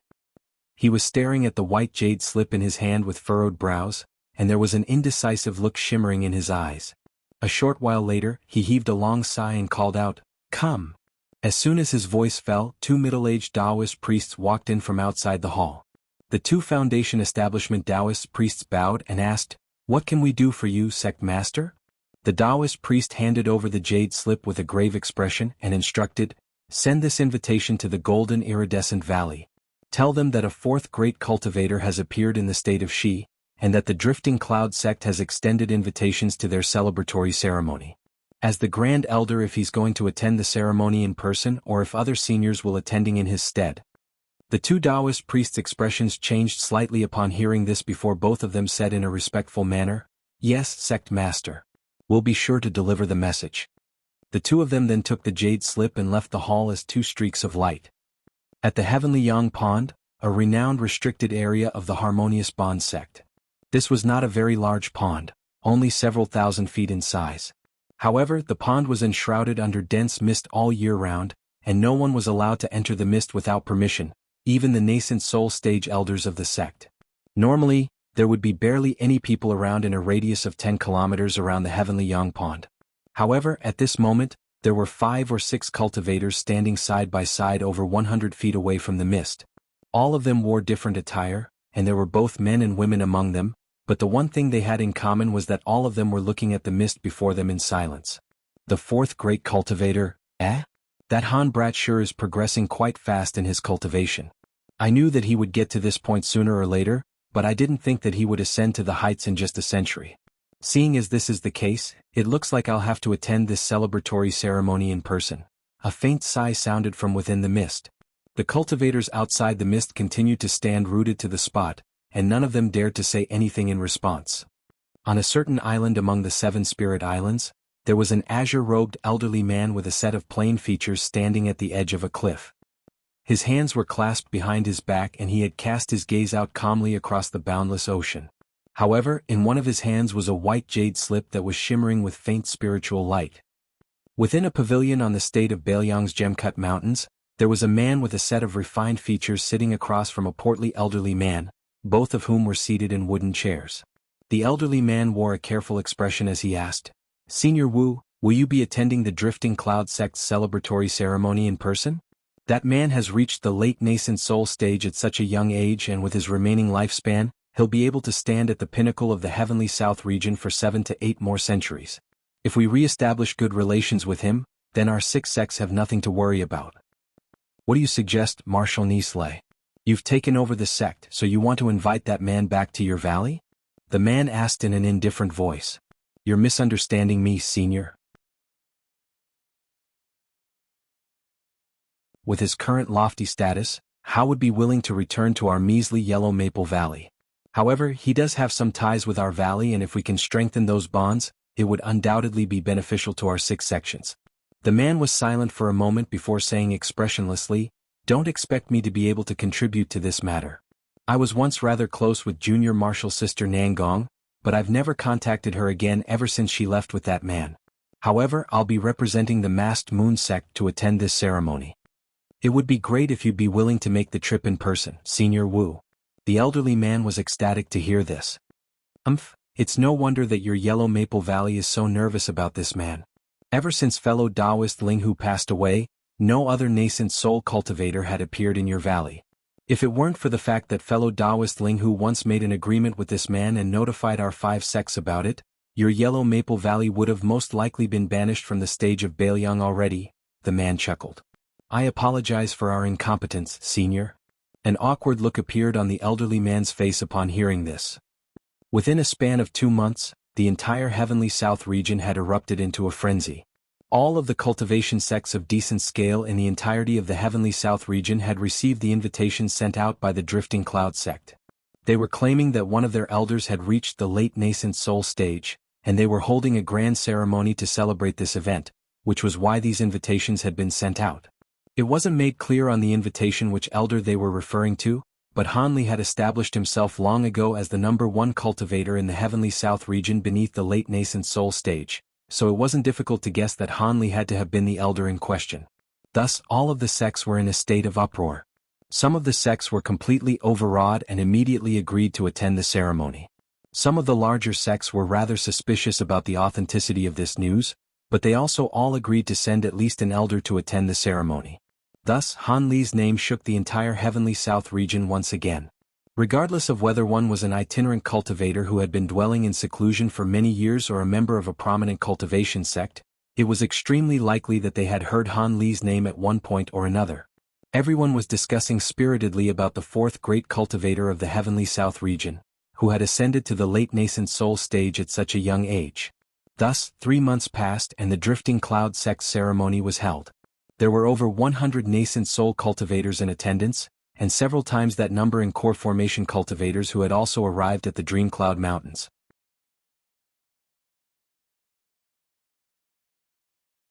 The star of the show, Han Li, only appeared for a short while on the first day of the ceremony and delivered a simple address before inviting the dozen or so elders from all of the sects, who were at the mid-nascent soul stage or above, to a smaller gathering in an obscure hall within the Drifting Cloud sect.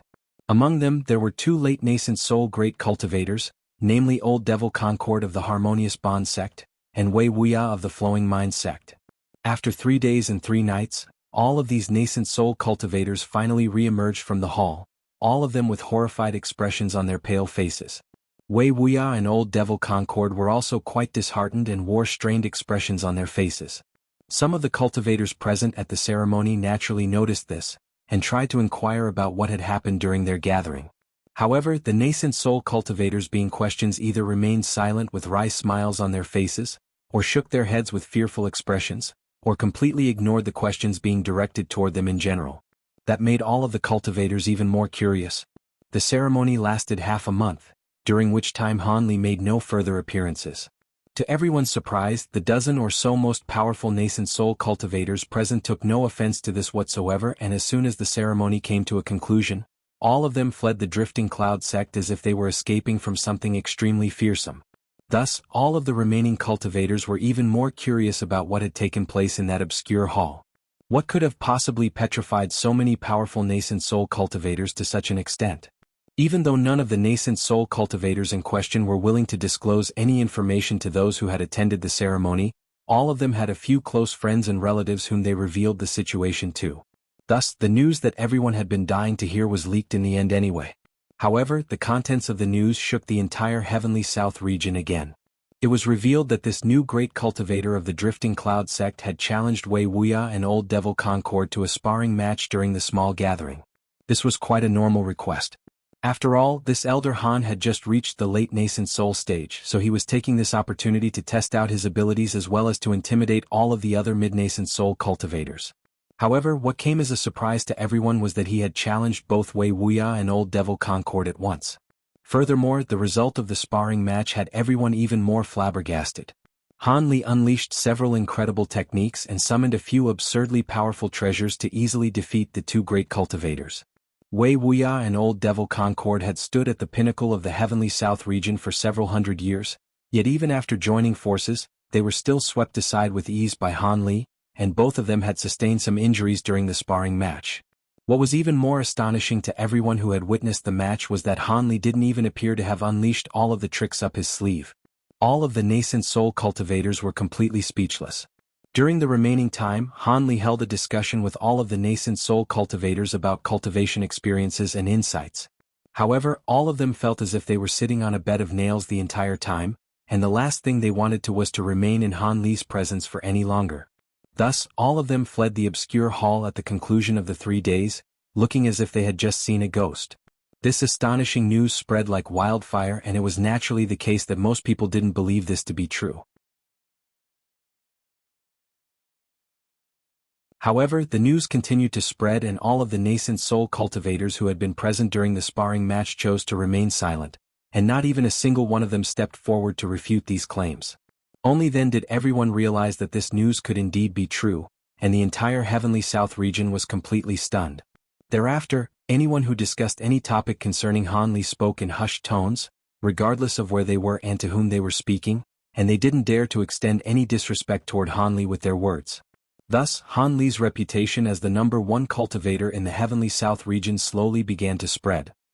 In the air above the sea close to the 7 Spirit Islands, a middle-aged Taoist priest with pristine and translucent skin was facing an azure-robed elderly man from afar. Both of them wore dark expressions and remained completely silent. After a long while, the azure-robed elderly man stirred as he broke the silence. "Why have you suddenly come here and invited me to this place through voice transmission, Brother Sunreach? You're not here to challenge me to a staring contest, are you? If you have something to say, then just say it." This azure-robed elderly man was none other than one of the 3 great cultivators, Wei Wuya. "Brother Wei, why are you asking a question that you already know the answer to? Can you not guess why I would invite you to meet me out here?" The middle-aged Taoist priest asked calmly. Looks like even you can't sit still any longer after hearing the news, Brother Sunreach." A hint of a deriding sneer appeared on Wei Wuya's face. A grave expression appeared on the Taoist priest's face as he asked, "Does that mean the rumors are true? You and Old Devil Concord really did fall to a disadvantage against that man?"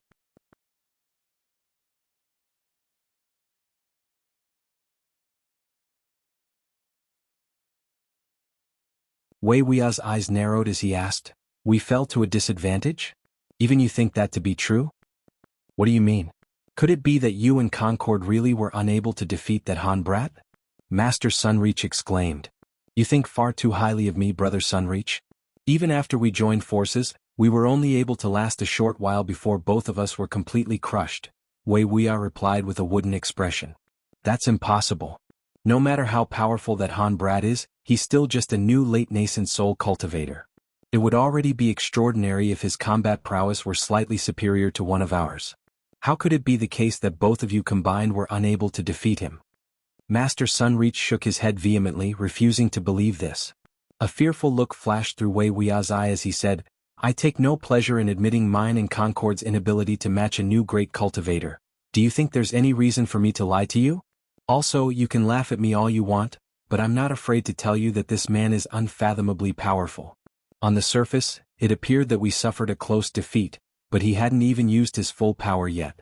I could sense that if he wanted to, he could have killed Concord and myself right there and then." Master Sunreach was completely rooted to the spot upon hearing that.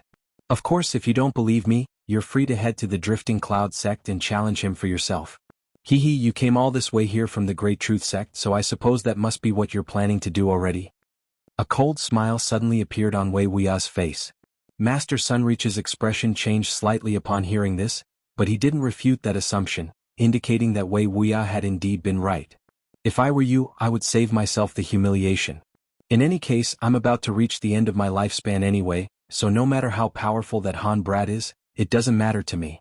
However, you and Old Devil Concord will most likely be around for many more years, so I'd advise you not to get on that man's bad side," Wei Wuya said calmly. "What? You're about to reach the end of your lifespan, Brother Wei?"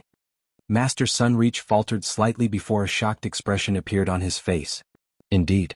I reached the late nascent soul stage over 200 years earlier than you two did, so it's only natural that I'll be passing on ahead of you too. It'll probably happen sometime during the next few years. You and Concord still have some time, and perhaps there's a chance for you two to reach the deity transformation stage." A slightly dejected look appeared on Wei Wuya's face.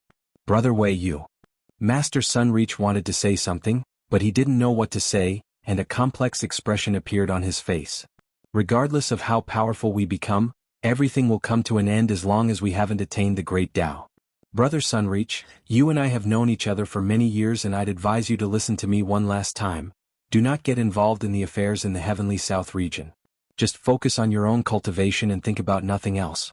Don't become like me, a silly old man who can only await the embrace of death. After I pass away, even if you were to join forces with old Devil Concord, you still wouldn't be a match for that Han brat. In that case, you may as well relinquish the title of the #1 sect in the Heavenly South region and completely bury the hatchet. In any case, it's only normal for a sect to have periods of prosperity punctuated by less glamorous stretches. If you do that, I'm sure that Han brat won't insist on hunting down you and old Devil Concord.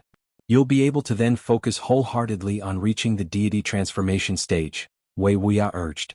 Thank you for your advice, Brother Wei. I'll be sure to consider it carefully. Wei Wuya's words were extremely genuine and heartfelt, and even Master Sunreach was slightly tempted to take his advice. Alright, I've said everything there is to be said, it's up to you whether you want to heed my advice or not. I'm returning to the island now. This will most likely be our final meeting. Wei Wuya cupped his fist in a salute, and before Master Sunreach could say anything further, he was already flying back toward the Seven Spirit Islands. As for Master Sunreach, he remained rooted to the spot with a contemplative look on his face. After a long while, he finally heaved a faint sigh and also flew into the distance as a streak of white light. However, he was flying directly toward the state of Shi. He still wanted to see Han Li's power with his own eyes before he made his decision. If this new great cultivator really was as fearsome as the rumors suggested, then he would immediately heed Wei Wuya's advice and go into seclusion to try and reach the deity transformation stage. A month later, another piece of news began to circulate throughout the Heavenly South region. It was said that Master Sunreach had visited the Drifting Cloud sect in person, only to depart after only half a day. Following his return to the Great Truth sect, he suddenly announced that he was going into seclusion for an indefinite period of time. This piece of news naturally drew further speculation from the sects within the Heavenly South region. However, at this point, even the most dim-witted cultivators could figure out that this Grand Elder of the Great Truth sect had definitely been able to come out on top against Han Li. Otherwise, why he put on such a display of weakness as soon as he returned to his sect? As such, Han Li's reputation as the #1 cultivator in the Heavenly South region had well and truly been cemented. The Drifting Cloud sect's influence also began to expand drastically, and within the short span of a few months, they had taken over most of the state of Shi. All of the other cultivation sects in the state of Shi either had to concede to them, or re-establish their sects in another nation. Due to the fact that the Ancient Sword sect and the 100 Possibilities Pavilion were also situated on the Dream Cloud Mountains, they were spared from this assimilation process and also managed to expand their forces as well. However, they had virtually become subsidiaries to the colossus that was the Drifting Cloud sect, and they were constantly basking in a mixture of pain and pleasure. In a cave abode within the interconnected peaks of the Drifting Cloud sect, Han Li sat with his eyes tightly shut and his legs folded inside a secret chamber. There was a massive formation that had been carved onto the ground, at the very center of which a pair of snowy white wings was hovering in the air. There were arcs of silver lightning flashing incessantly over their surface, but at the same time, they had been enshrouded within a ball of azure and white flames. With each and every revolution, immeasurable and dense layers of runes would emerge on the surface of the wings. Han Li was making hand seals to activate the formation spell, which was unleashing azure and white pillars of fire that were constantly refining the wings. After an indeterminate period of time, Han Li withdrew his hand seals and opened his eyes.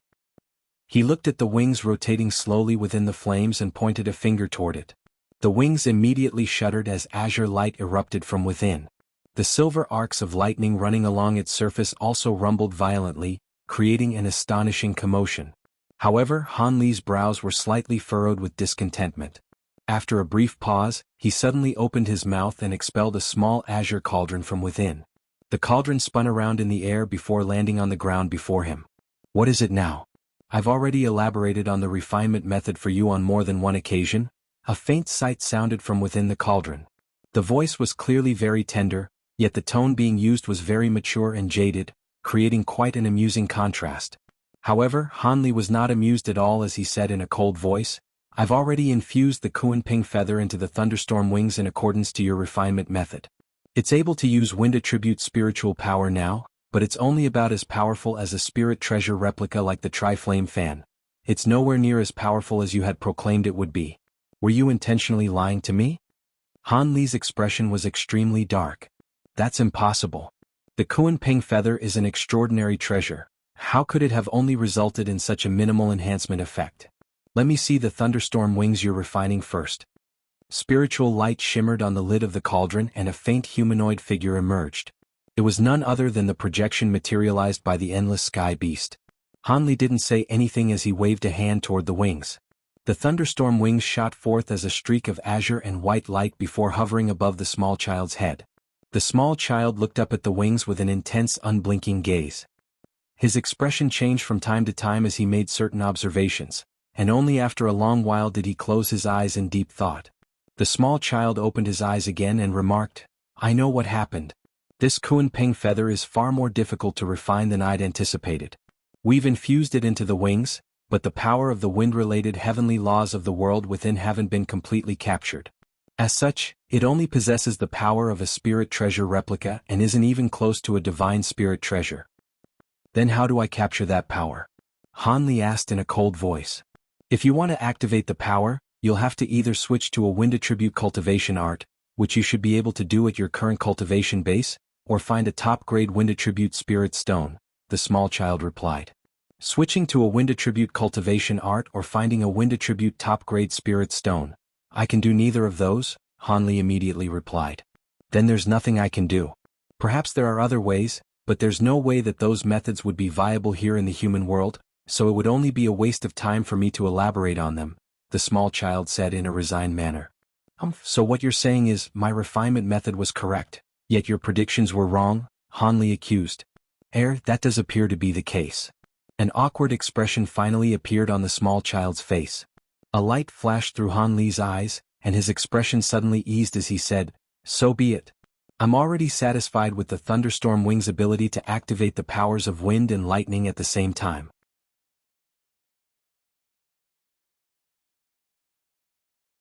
If it really did become as powerful as you proclaimed it would, I wouldn't be able to handle it with my current power level anyway." The small child faltered upon hearing this before a suspicious look appeared in his eyes. In terms of cultivation base, this human cultivator was nothing to him. However, he knew that this man was not the kind of person to so graciously accept the under-delivery of a promise to him. The small child stared at Hanli for a short while before deciding to take the initiative. "If you have some conditions, then state them. I can consider doing you a favor or two to make up for this error in judgment. Seeing as you've already made the offer, I have no choice but to accept," Hanli replied with a smile. The small child rolled his eyes upon hearing this. Hanli patted his storage pouch and a burst of azure light erupted from within. After the light receded, a few strange objects had appeared before Hanli. There was a fist-sized clump of transparent gluey substance, 3 shiny black crystals, one of which was big while the other 2 were smaller, a black and white bead and pitch-black thumb-sized eyeball. Hanli pointed at these items and said, "These materials are all items that I've obtained by chance, but I'm unable to identify how they can be applied in practical usage. You're from a higher realm, so you must be more knowledgeable and experienced than I am. I was hoping that you could provide me with some guidance." "Where did you get these materials? The other ones aren't really all that noteworthy, but these 2 are quite rare even in the spirit realm." A hint of surprise appeared on the small child's face as he feigned a grabbing motion, upon which 2 objects immediately flew toward him.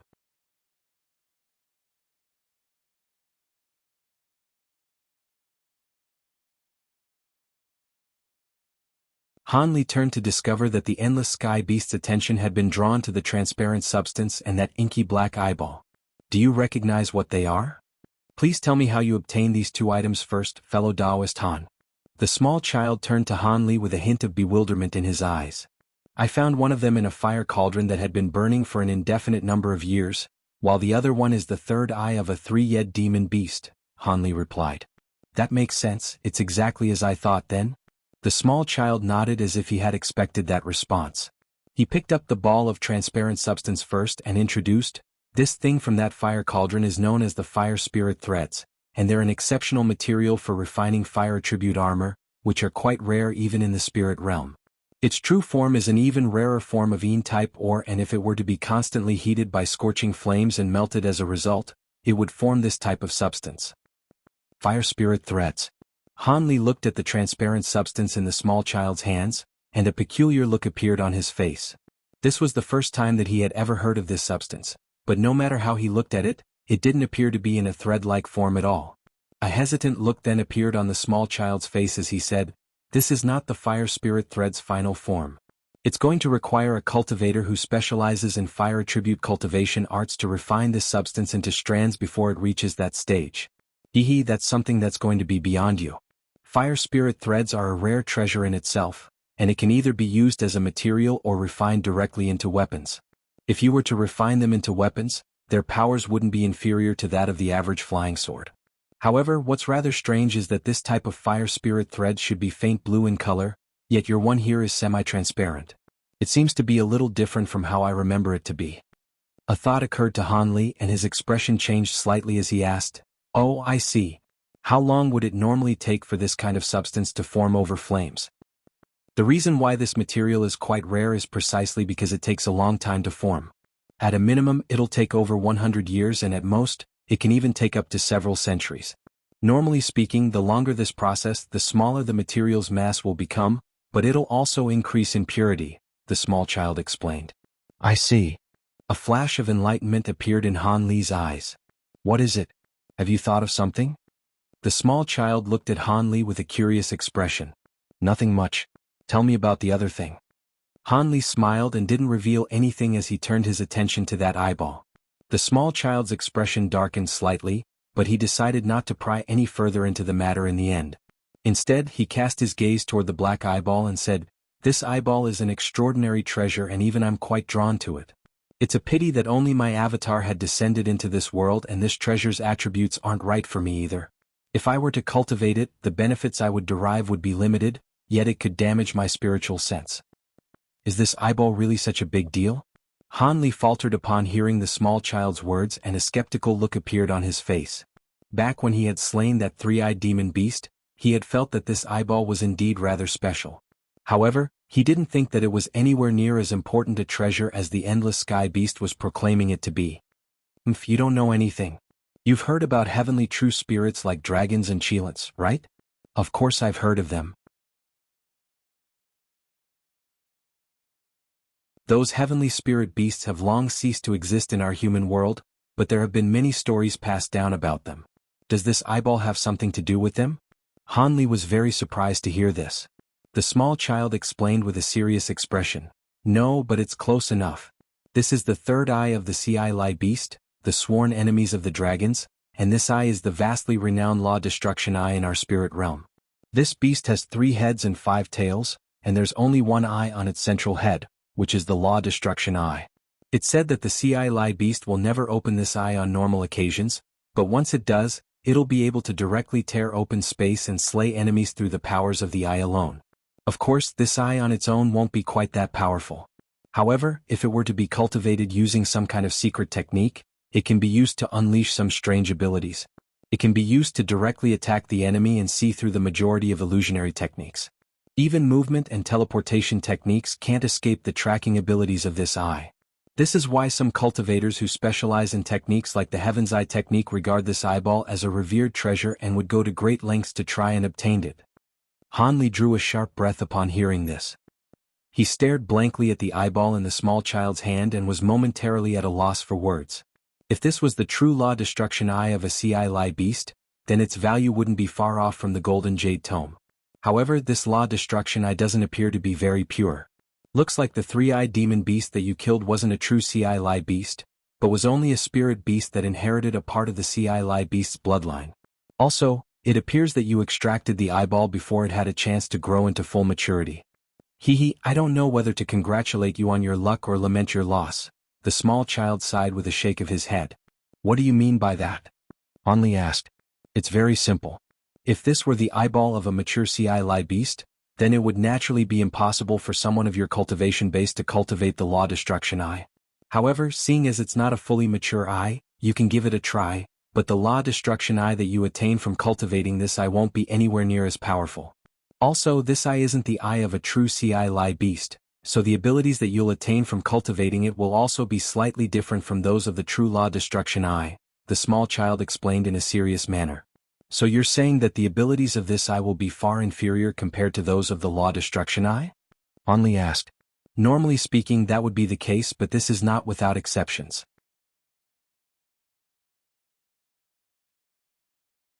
I recall that the Scorching Heaven Demon King of the Spirit Realm's 9 Spirit Mountains seemed to have inherited part of a fire Chelan's bloodline, but the true fire abilities he attained were quite fearsome even to a true fire Chelan.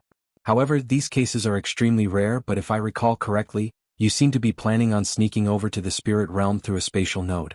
In that case, you're going to have to cultivate this law destruction eye. A hint of a smile appeared on the small child's face. Why's that? Hanli raised his eyebrows in surprise. He had inquired the Endless Sky Beast about spatial nodes a long time ago, but unfortunately, it was also the beast's first time descending into the human world, so it knew a very minimal amount on this topic. However, it was suddenly bringing up this subject again, and Hanli found that to be rather perplexing. The Ci Lai beast can't forcibly travel through spatial rifts to other realms like the heaven-roaming Kuan Peng or a Luo Mian beast can, but it possesses abilities that can weaken the boundary between realms. As to how much the boundary would be weakened, that would naturally depend on the power of this eye, the small child replied calmly. Does this eye really have that kind of ability? Hanli was truly tempted now. Once you cultivate this eye, you'll naturally know whether it can grant you that ability or not. Why would I lie to you? The small child chuckled. Hanli fell into deep thought upon hearing this. The small child merely smiled and continued to examine the two objects in his hands while Hanli mulled over the issue. When Hanli raised his head again, he had already managed to compose himself and he asked, setting these two items aside for now, do you recognize the other two materials? It appeared that he had completely cast the matter about the law destruction eye to the back of his mind. A hint of surprise flashed through the small child's eyes upon seeing this, but he still replied nonchalantly, those 3 crystals are dream separation crystals. They're a little noteworthy, but can only be used to refine disposable treasures that can unleash illusionary techniques on only one occasion, so it's not very useful to normal cultivators like us. However, I've heard of a heavenly illusion sect in the spirit realm that once offered astronomical prices to purchase these crystals, but quickly repealed this order for some unknown reason. As for whether this crystal can serve some other purpose, that's beyond me. After all, these crystals are quite rare and as a result, their uses aren't very well documented. As for that black and white demon core, I cannot identify it at all. However, its attributes seem to be very special. Would you be able to describe the appearance of the demon core that it belonged to? That demon beast's appearance is very strange. Hanli's brows furrowed as he recalled that demon beast, which had the appearance of a pile of rotten flesh, that he had slain in the lake within the Devilfall Valley. After hearing Hanli's description, the small child thought to himself for a while before finally shaking his head. I've never heard of any demon beast like it. I can only assume that it's some type of mutant demon beast. However, from your description, it appears that the demon beast wasn't very powerful, so its demon core most likely won't be very useful either, the small child analyzed. But this demon beast's ability to conceal its aura is very interesting. Perhaps this demon core can be used for tool refinement purposes, Hanli mused. He feigned a grabbing motion and the black and white demon core immediately flew into his hand. After rotating over his palm for a while, wisps of black and white chi began to emanate from it, but there was a clear separation between the two types of chi, creating quite a stark contrast.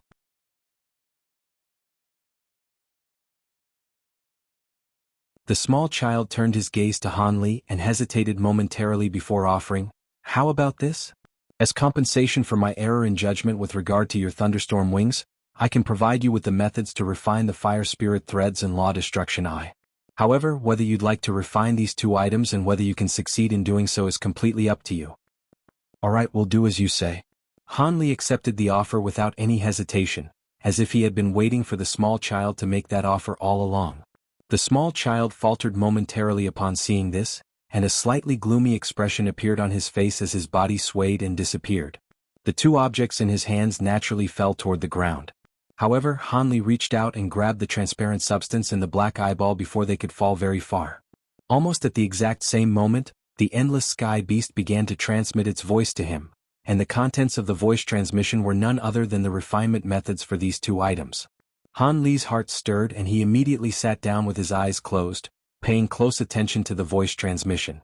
Half a day later, several Foundation establishment stage stewards were gathered within a pavilion at the foot of a mountain within the Drifting Cloud sect. They were sorting through a pile of materials in a storage pouch when a streak of red light suddenly flew into the pavilion. The red light circled through the air before landing in the hand of one of the blue-robed cultivators. The red light transformed into a ball of flames, from within which a jade slip and a badge came falling out. The blue-robed steward caught the two items, and upon closer inspection of the badge, his expression changed drastically as he hurriedly reached both hands into the fireball. Moments later, the fireball disappeared amid a loud explosion, yet the blue-robed cultivator's expression only became more grave.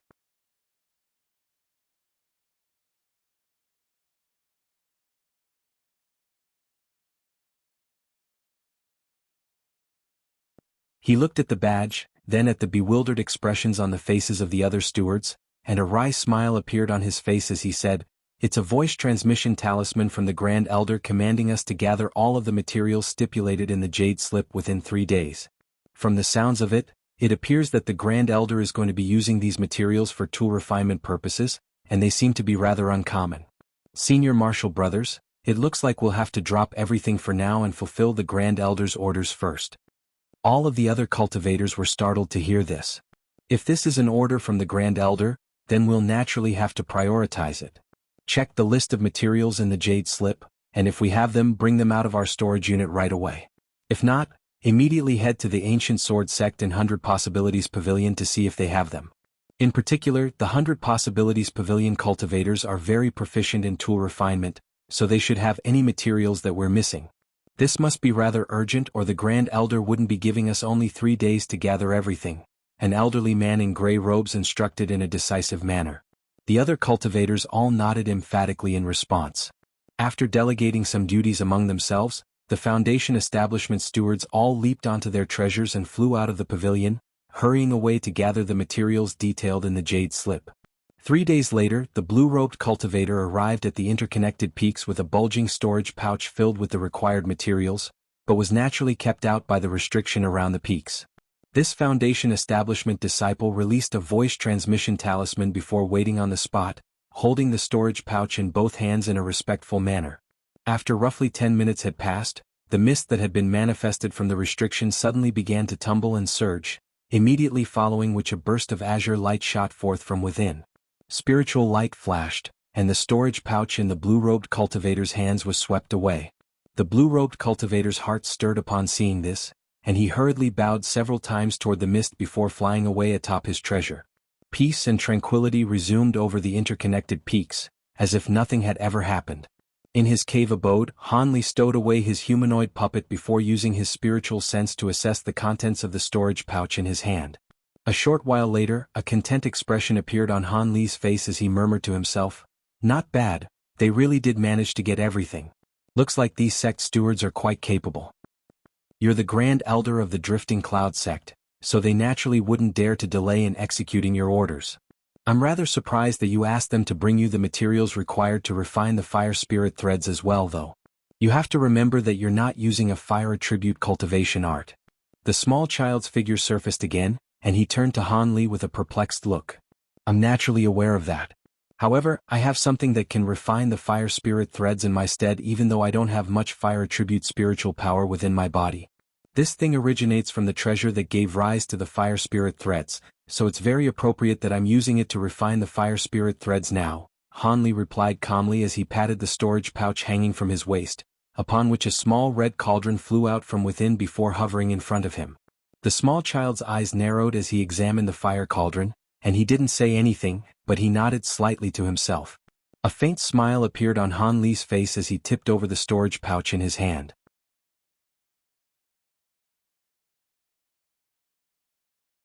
A flash of white light erupted, and about a dozen or so jade and wooden boxes of different sizes appeared on the ground. Han Li raised a hand and pointed a finger at the fire cauldron. The crimson lid of the cauldron flew soundlessly into the air, following which a ball of crimson flames emerged from within the cauldron amid a loud boom. In the blink of an eye, the flames had manifested into a dozen or so crimson fire ravens, all of which began to fly around the cauldron. Those flames have manifested as spirit. This treasure's power isn't all that remarkable, but it is indeed an extremely pure fire attribute treasure, so it'll be quite suitable to refine the fire spirit threads in your stead. Even so, these fire ravens were born from the cauldron and not created by your magic power, so it's going to be rather difficult to accurately manipulate them. You're going to pay a lot of attention to this process. Any lapse in concentration could result in all of your efforts going to waste, the small child warned. Rest assured, fellow Taoist Endless Sky, I have nothing if not patience, Han Li chuckled nonchalantly. The small child naturally wasn't going to try and dissuade Han Li any further after hearing that. Thus, Han Li made a hand seal and cast an incantation seal onto the fire cauldron. The cauldron revolved in the air before swelling drastically to several times its original size in the blink of an eye.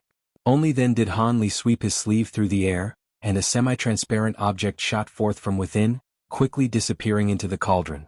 A loud boom erupted within the cauldron and balls of crimson flames appeared on its surface while flames also rose into the air from within. The semi-transparent substance was barely discernible within the flames, and was soon pushed by a few fire ravens to the top of the fire.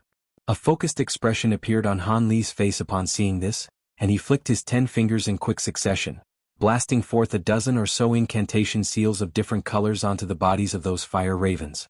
The ravens stirred as they blasted flames out of their beaks toward the semi-transparent object in a frenzy.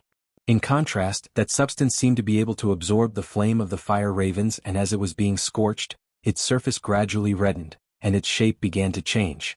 Han Li feigned a grabbing motion toward one of the jade boxes on the ground, and the lid flew off on its own, revealing a small blue paste-like substance within. He pointed a finger at the box, and the substance immediately flew into the cauldron, transforming into blue liquid upon making contact with the flames before being completely absorbed by the semi-transparent substance. Han Li was elated to see this as he withdrew his hand seals. Immediately thereafter, strands of azure threads shot forth from his fingertips and into the crimson flames. The fire immediately rose by several feet, and at the same time, a rumbling cry rang out from within the cauldron, in response to which Han Li's expression remained extremely serious and focused. 2 months later, a streak of azure light flew directly toward the main peak of the drifting cloud sect. The azure light disappeared in a flash as it landed in front of the large hall at the foot of the mountain, upon which Han Li's figure was revealed. The dozen or so drifting cloud sect disciples guarding the hall were immediately overawed to be in Han Li's presence, and all of them rushed forward to extend respectful bows.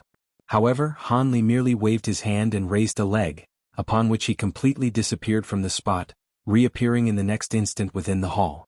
The disciples were naturally startled upon seeing this, and they all turned their attention toward the interior of the hall.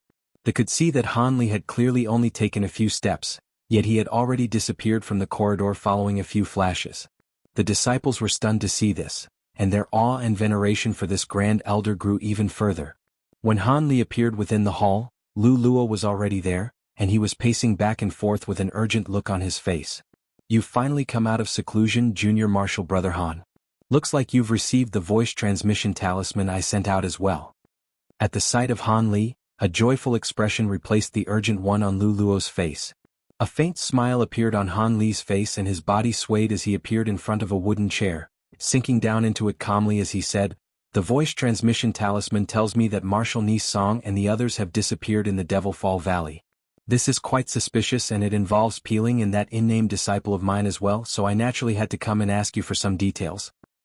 This incident is indeed quite suspicious. It's been half a year since Marital Ni Song and the others have traveled to the Devil Fall Valley, and they definitely should have returned to the sect by now. However, according to the disciples I sent out to search for them, there are only cultivators who have seen the 3 of them enter the valley, but none who saw them emerge from there. There were also some cultivators who encountered them in the outer valley, but they disappeared from the Devil Fall Valley soon after that. I suspect that the 3 of them may have." Lu Luo's voice suddenly cut off here. Could it be that the 3 of them have ventured into the inner valley and encountered some sort of dangerous situation or were trapped somewhere? Han Li finished the sentence for him. As he did so, his expression remained very calm and it was impossible to glean his thoughts. "That's exactly what I was thinking. The inner valley of the Devil Fall Valley is still very dangerous, but you're a great cultivator now and you've explored the inner valley once before, so it shouldn't be a problem for you to search for them in there, right?" Lu Luo asked in a rather hesitant manner. "The spatial rifts in the Devil Fall Valley's inner valley don't pose much of a threat to me, and as long as I don't venture into any of the extremely dangerous locations, I should be fine. I've recently concluded my tool refinement anyway, so I'll make a trip there," Han Li replied without any hesitation. "That would be best. I'll leave it to you then, Junior Martial Brother. However, keep in mind that you're the Grand Elder of the sect now. The prosperity of our sect rests on your shoulders, so your safety is the #1 priority," Lu Luo cautioned with a serious expression. "Rest assured, Senior Martial Brother Lu." There should be no one in the heavenly south region who's capable of harming me, and I'll also do my best to stay out of harm's way, Hanli replied with a nonchalant smile, but his thoughts had strayed to the sovereign devil corpse that he had lost many years ago in the Devil Fall Valley. Could it be that this devil corpse had something to do with the trio's disappearance? That thought abruptly occurred to Hanli for no reason whatsoever. Even though he was feeling rather perplexed, Hanli's expression remained quite calm and he only left in an unhurried manner after chatting with Lu Luo for a while longer. 2 days later, Hanli visited Nangong Wan in the restricted area before leaving the Drifting Cloud sect on his own and heading for the Devil Fall Valley. Over a month later, 3 streaks of light were flying extremely quickly through the air over the Chang province in the state of Dongyu. All of a sudden, they circled around an unknown mountain before landing to reveal 3 brawny men. The 3 of them were all very tall and broad with 2 flying crosses of different colors strapped to each of their shoulders. Their physical appearances were also very similar, and they appeared to be triplets. Meanwhile, there were 3 other cultivators already waiting on the summit of the mountain.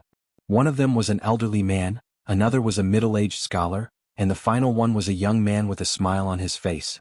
Haha, I hope you didn't wait too long, Brother Ho. My brothers and I had some business to take care of on the way here, so please don't blame us for our tardiness. Are those 2 disciples of your sect as well? The eldest among the 3 brawny men laughed heartily as he turned toward the elderly. However, as he swept his gaze across the young man and the middle-aged scholar, a hint of befuddlement flashed through his eyes. He discovered that both the elderly man and the middle-aged scholar were standing on either side of the young man with respectful expressions on their faces. Even after the elderly man heard his greeting, he only responded with a subdued smile, and didn't dare to strike up a conversation with the 3 of them. This naturally came as quite a surprise to the 3 brawny men. They swept their spiritual sense toward the young man, and waves of shock surged through their hearts as they discovered that the young man's body was seemingly made from illusionary mist, rendering their efforts to ascertain his cultivation base completely ineffective. The 3 men's expressions changed drastically upon making this discovery.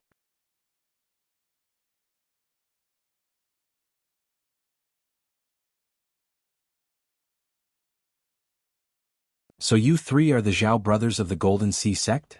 The young man asked with a smile. Who are you? What's going on here, fellow Taoist Ho?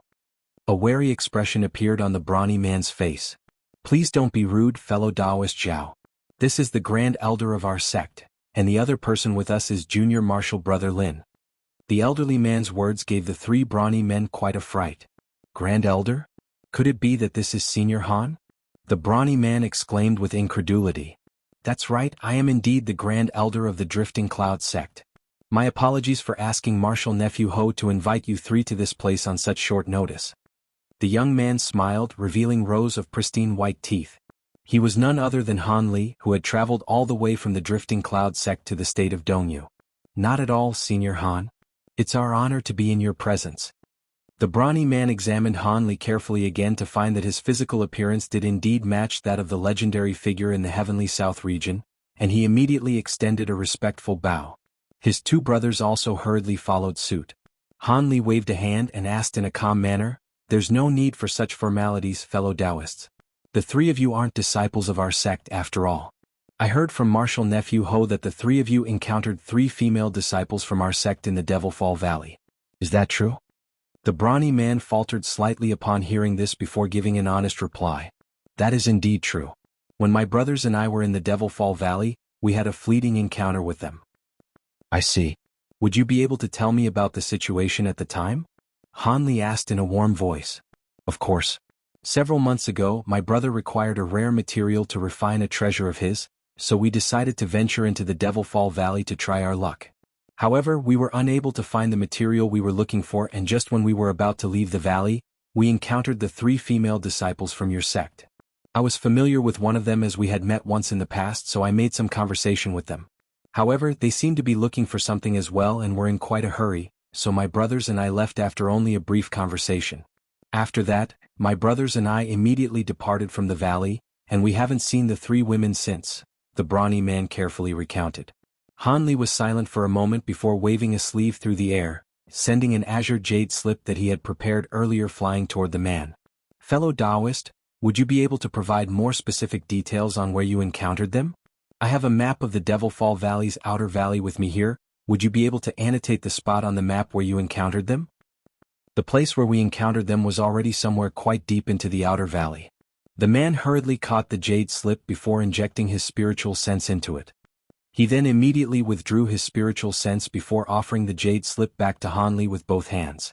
Hanli raised a hand, and the jade slip flew into his palm as a streak of azure light. He injected his spiritual sense into the slip, and he raised his eyebrows in response to what he saw. Hanli stowed the jade slip away before giving the three brothers a smile, then turning to the elderly man and the middle-aged scholar as he said, "That place is indeed very close to the inner valley already. Thank you for your assistance, fellow Taoists. Martial Nephew Ho, Martial Nephew Wu, please keep our three fellow Taoists company. I have to be on my way now." Of course, Martial Uncle Han. The scholar and the elderly man immediately bowed to bid Hanli farewell, and the three brawny men also hurriedly followed suit. Brilliant azure light erupted from Hanli's body and he shot forth into the distance, disappearing from view in the blink of an eye.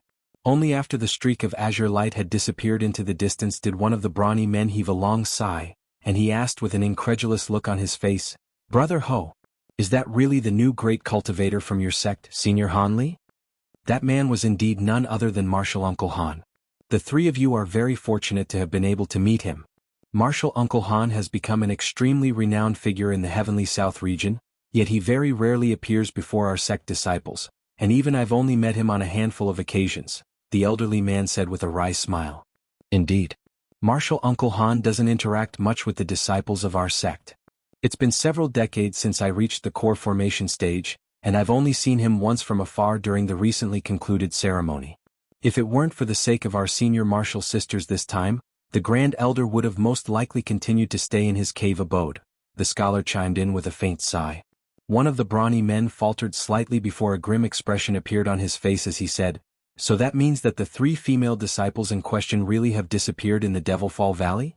My brothers and I heard some rumors about this recently, but we thought that they were fabricated stories. With things as they are now, there's no point in hiding anything. My three junior martial sisters really do appear to be in some trouble," the elderly man sighed. "But all three of them are core formation cultivators. How could they have disappeared like this? Could it be that they ventured into the inner valley?" The brawny man was very surprised to hear this. That's most likely the case. It would be best if they were merely trapped somewhere in the inner valley. In that case, Martial Uncle Han would definitely be able to save them, the scholar mused with a concerned look on his face. Could it be that these three female disciples have some kind of special relationship with Senior Han? Otherwise, from the sounds of it, Senior Han doesn't seem to be the type of person to willingly get involved in these matters, the brawny man speculated. I heard that Senior Martial Sister Song has known Martial Uncle Han for a long time. However, I think the main factor behind Martial Uncle Han's decision to enter the Devilfall Valley is the other two senior martial sisters. I hear that Senior Martial Sister Lu is one of Senior Han's in-name disciples, and that Senior Martial Sister Mu Peeling was once Martial Uncle Han's servant. Now that all three of them have disappeared at the same time, Martial Uncle Han naturally can't just stand by and watch, the elderly man revealed with a smile. The three brawny men were all enlightened upon hearing this. As these core formation cultivators were discussing among themselves, Hanli was already traveling rapidly toward the Devilfall Valley. He was holding a white jade badge with a contemplative look on his face as he flew through the air. All of a sudden, the tender voice of a child sounded beside his ear.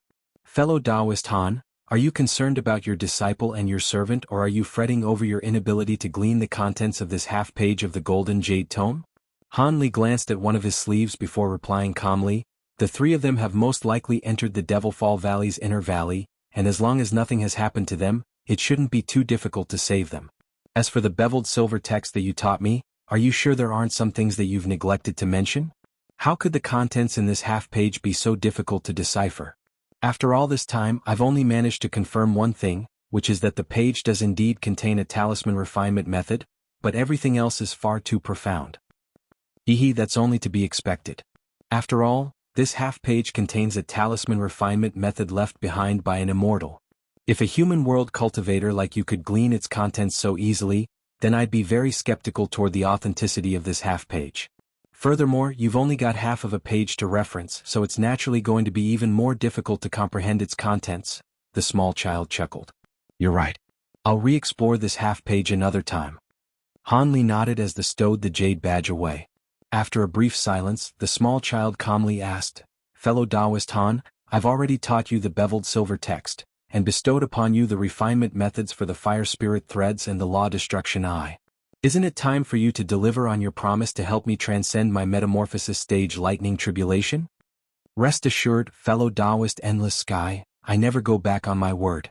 Once I've taken care of this matter, I'll find an obscure location and help you succeed in reaching the metamorphosis stage," Han Li replied. "Good, that's all I needed to hear." The small child seemed to be very satisfied with Han Li's answer, and it immediately fell silent thereafter. Han Li also remained silent as he flew through the air at full speed, disappearing from view after just several flashes. Half a day later, at the entrance to the Devil Fall Valley, the teleportation formation that the Ghost Spirit sect erected still stood. However, there was a thick layer of dust over it, indicating that it hadn't been used for many years. That made sense, seeing as most of the restrictions and countless spatial rifts around the outskirts of the Devil Fall Valley had disappeared, and even the outermost layer of restrictions barely existed anymore. Anyone with a cultivation base at the core formation stage or above could easily access the valley through the brittle patches of the restriction, and they wouldn't even have to enter through the designated entrance. As such, the teleportation formation that the Ghost Spirit sect was made completely redundant. Of course, the entrance to the Devil Fall Valley was still a place that most cultivators accessed when entering the Devil Fall Valley. After all, this was a path that had been trodden by countless cultivators, so it was naturally a far safer path than any alternatives. However, there were currently 5 or 6 cultivators standing near the teleportation formation, all of whom wore different attire, and they seemed to be discussing something. They were all core formation cultivators, and one of them was even a late core formation cultivator. All of them seemed to be preparing to enter the valley together through the entrance. All of a sudden, the sound of something whizzing through the air rang out in the distance, and the group of cultivators was all startled by this sound as they hurriedly turned toward that direction. There, they discovered a streak of azure light flashing rapidly through the air.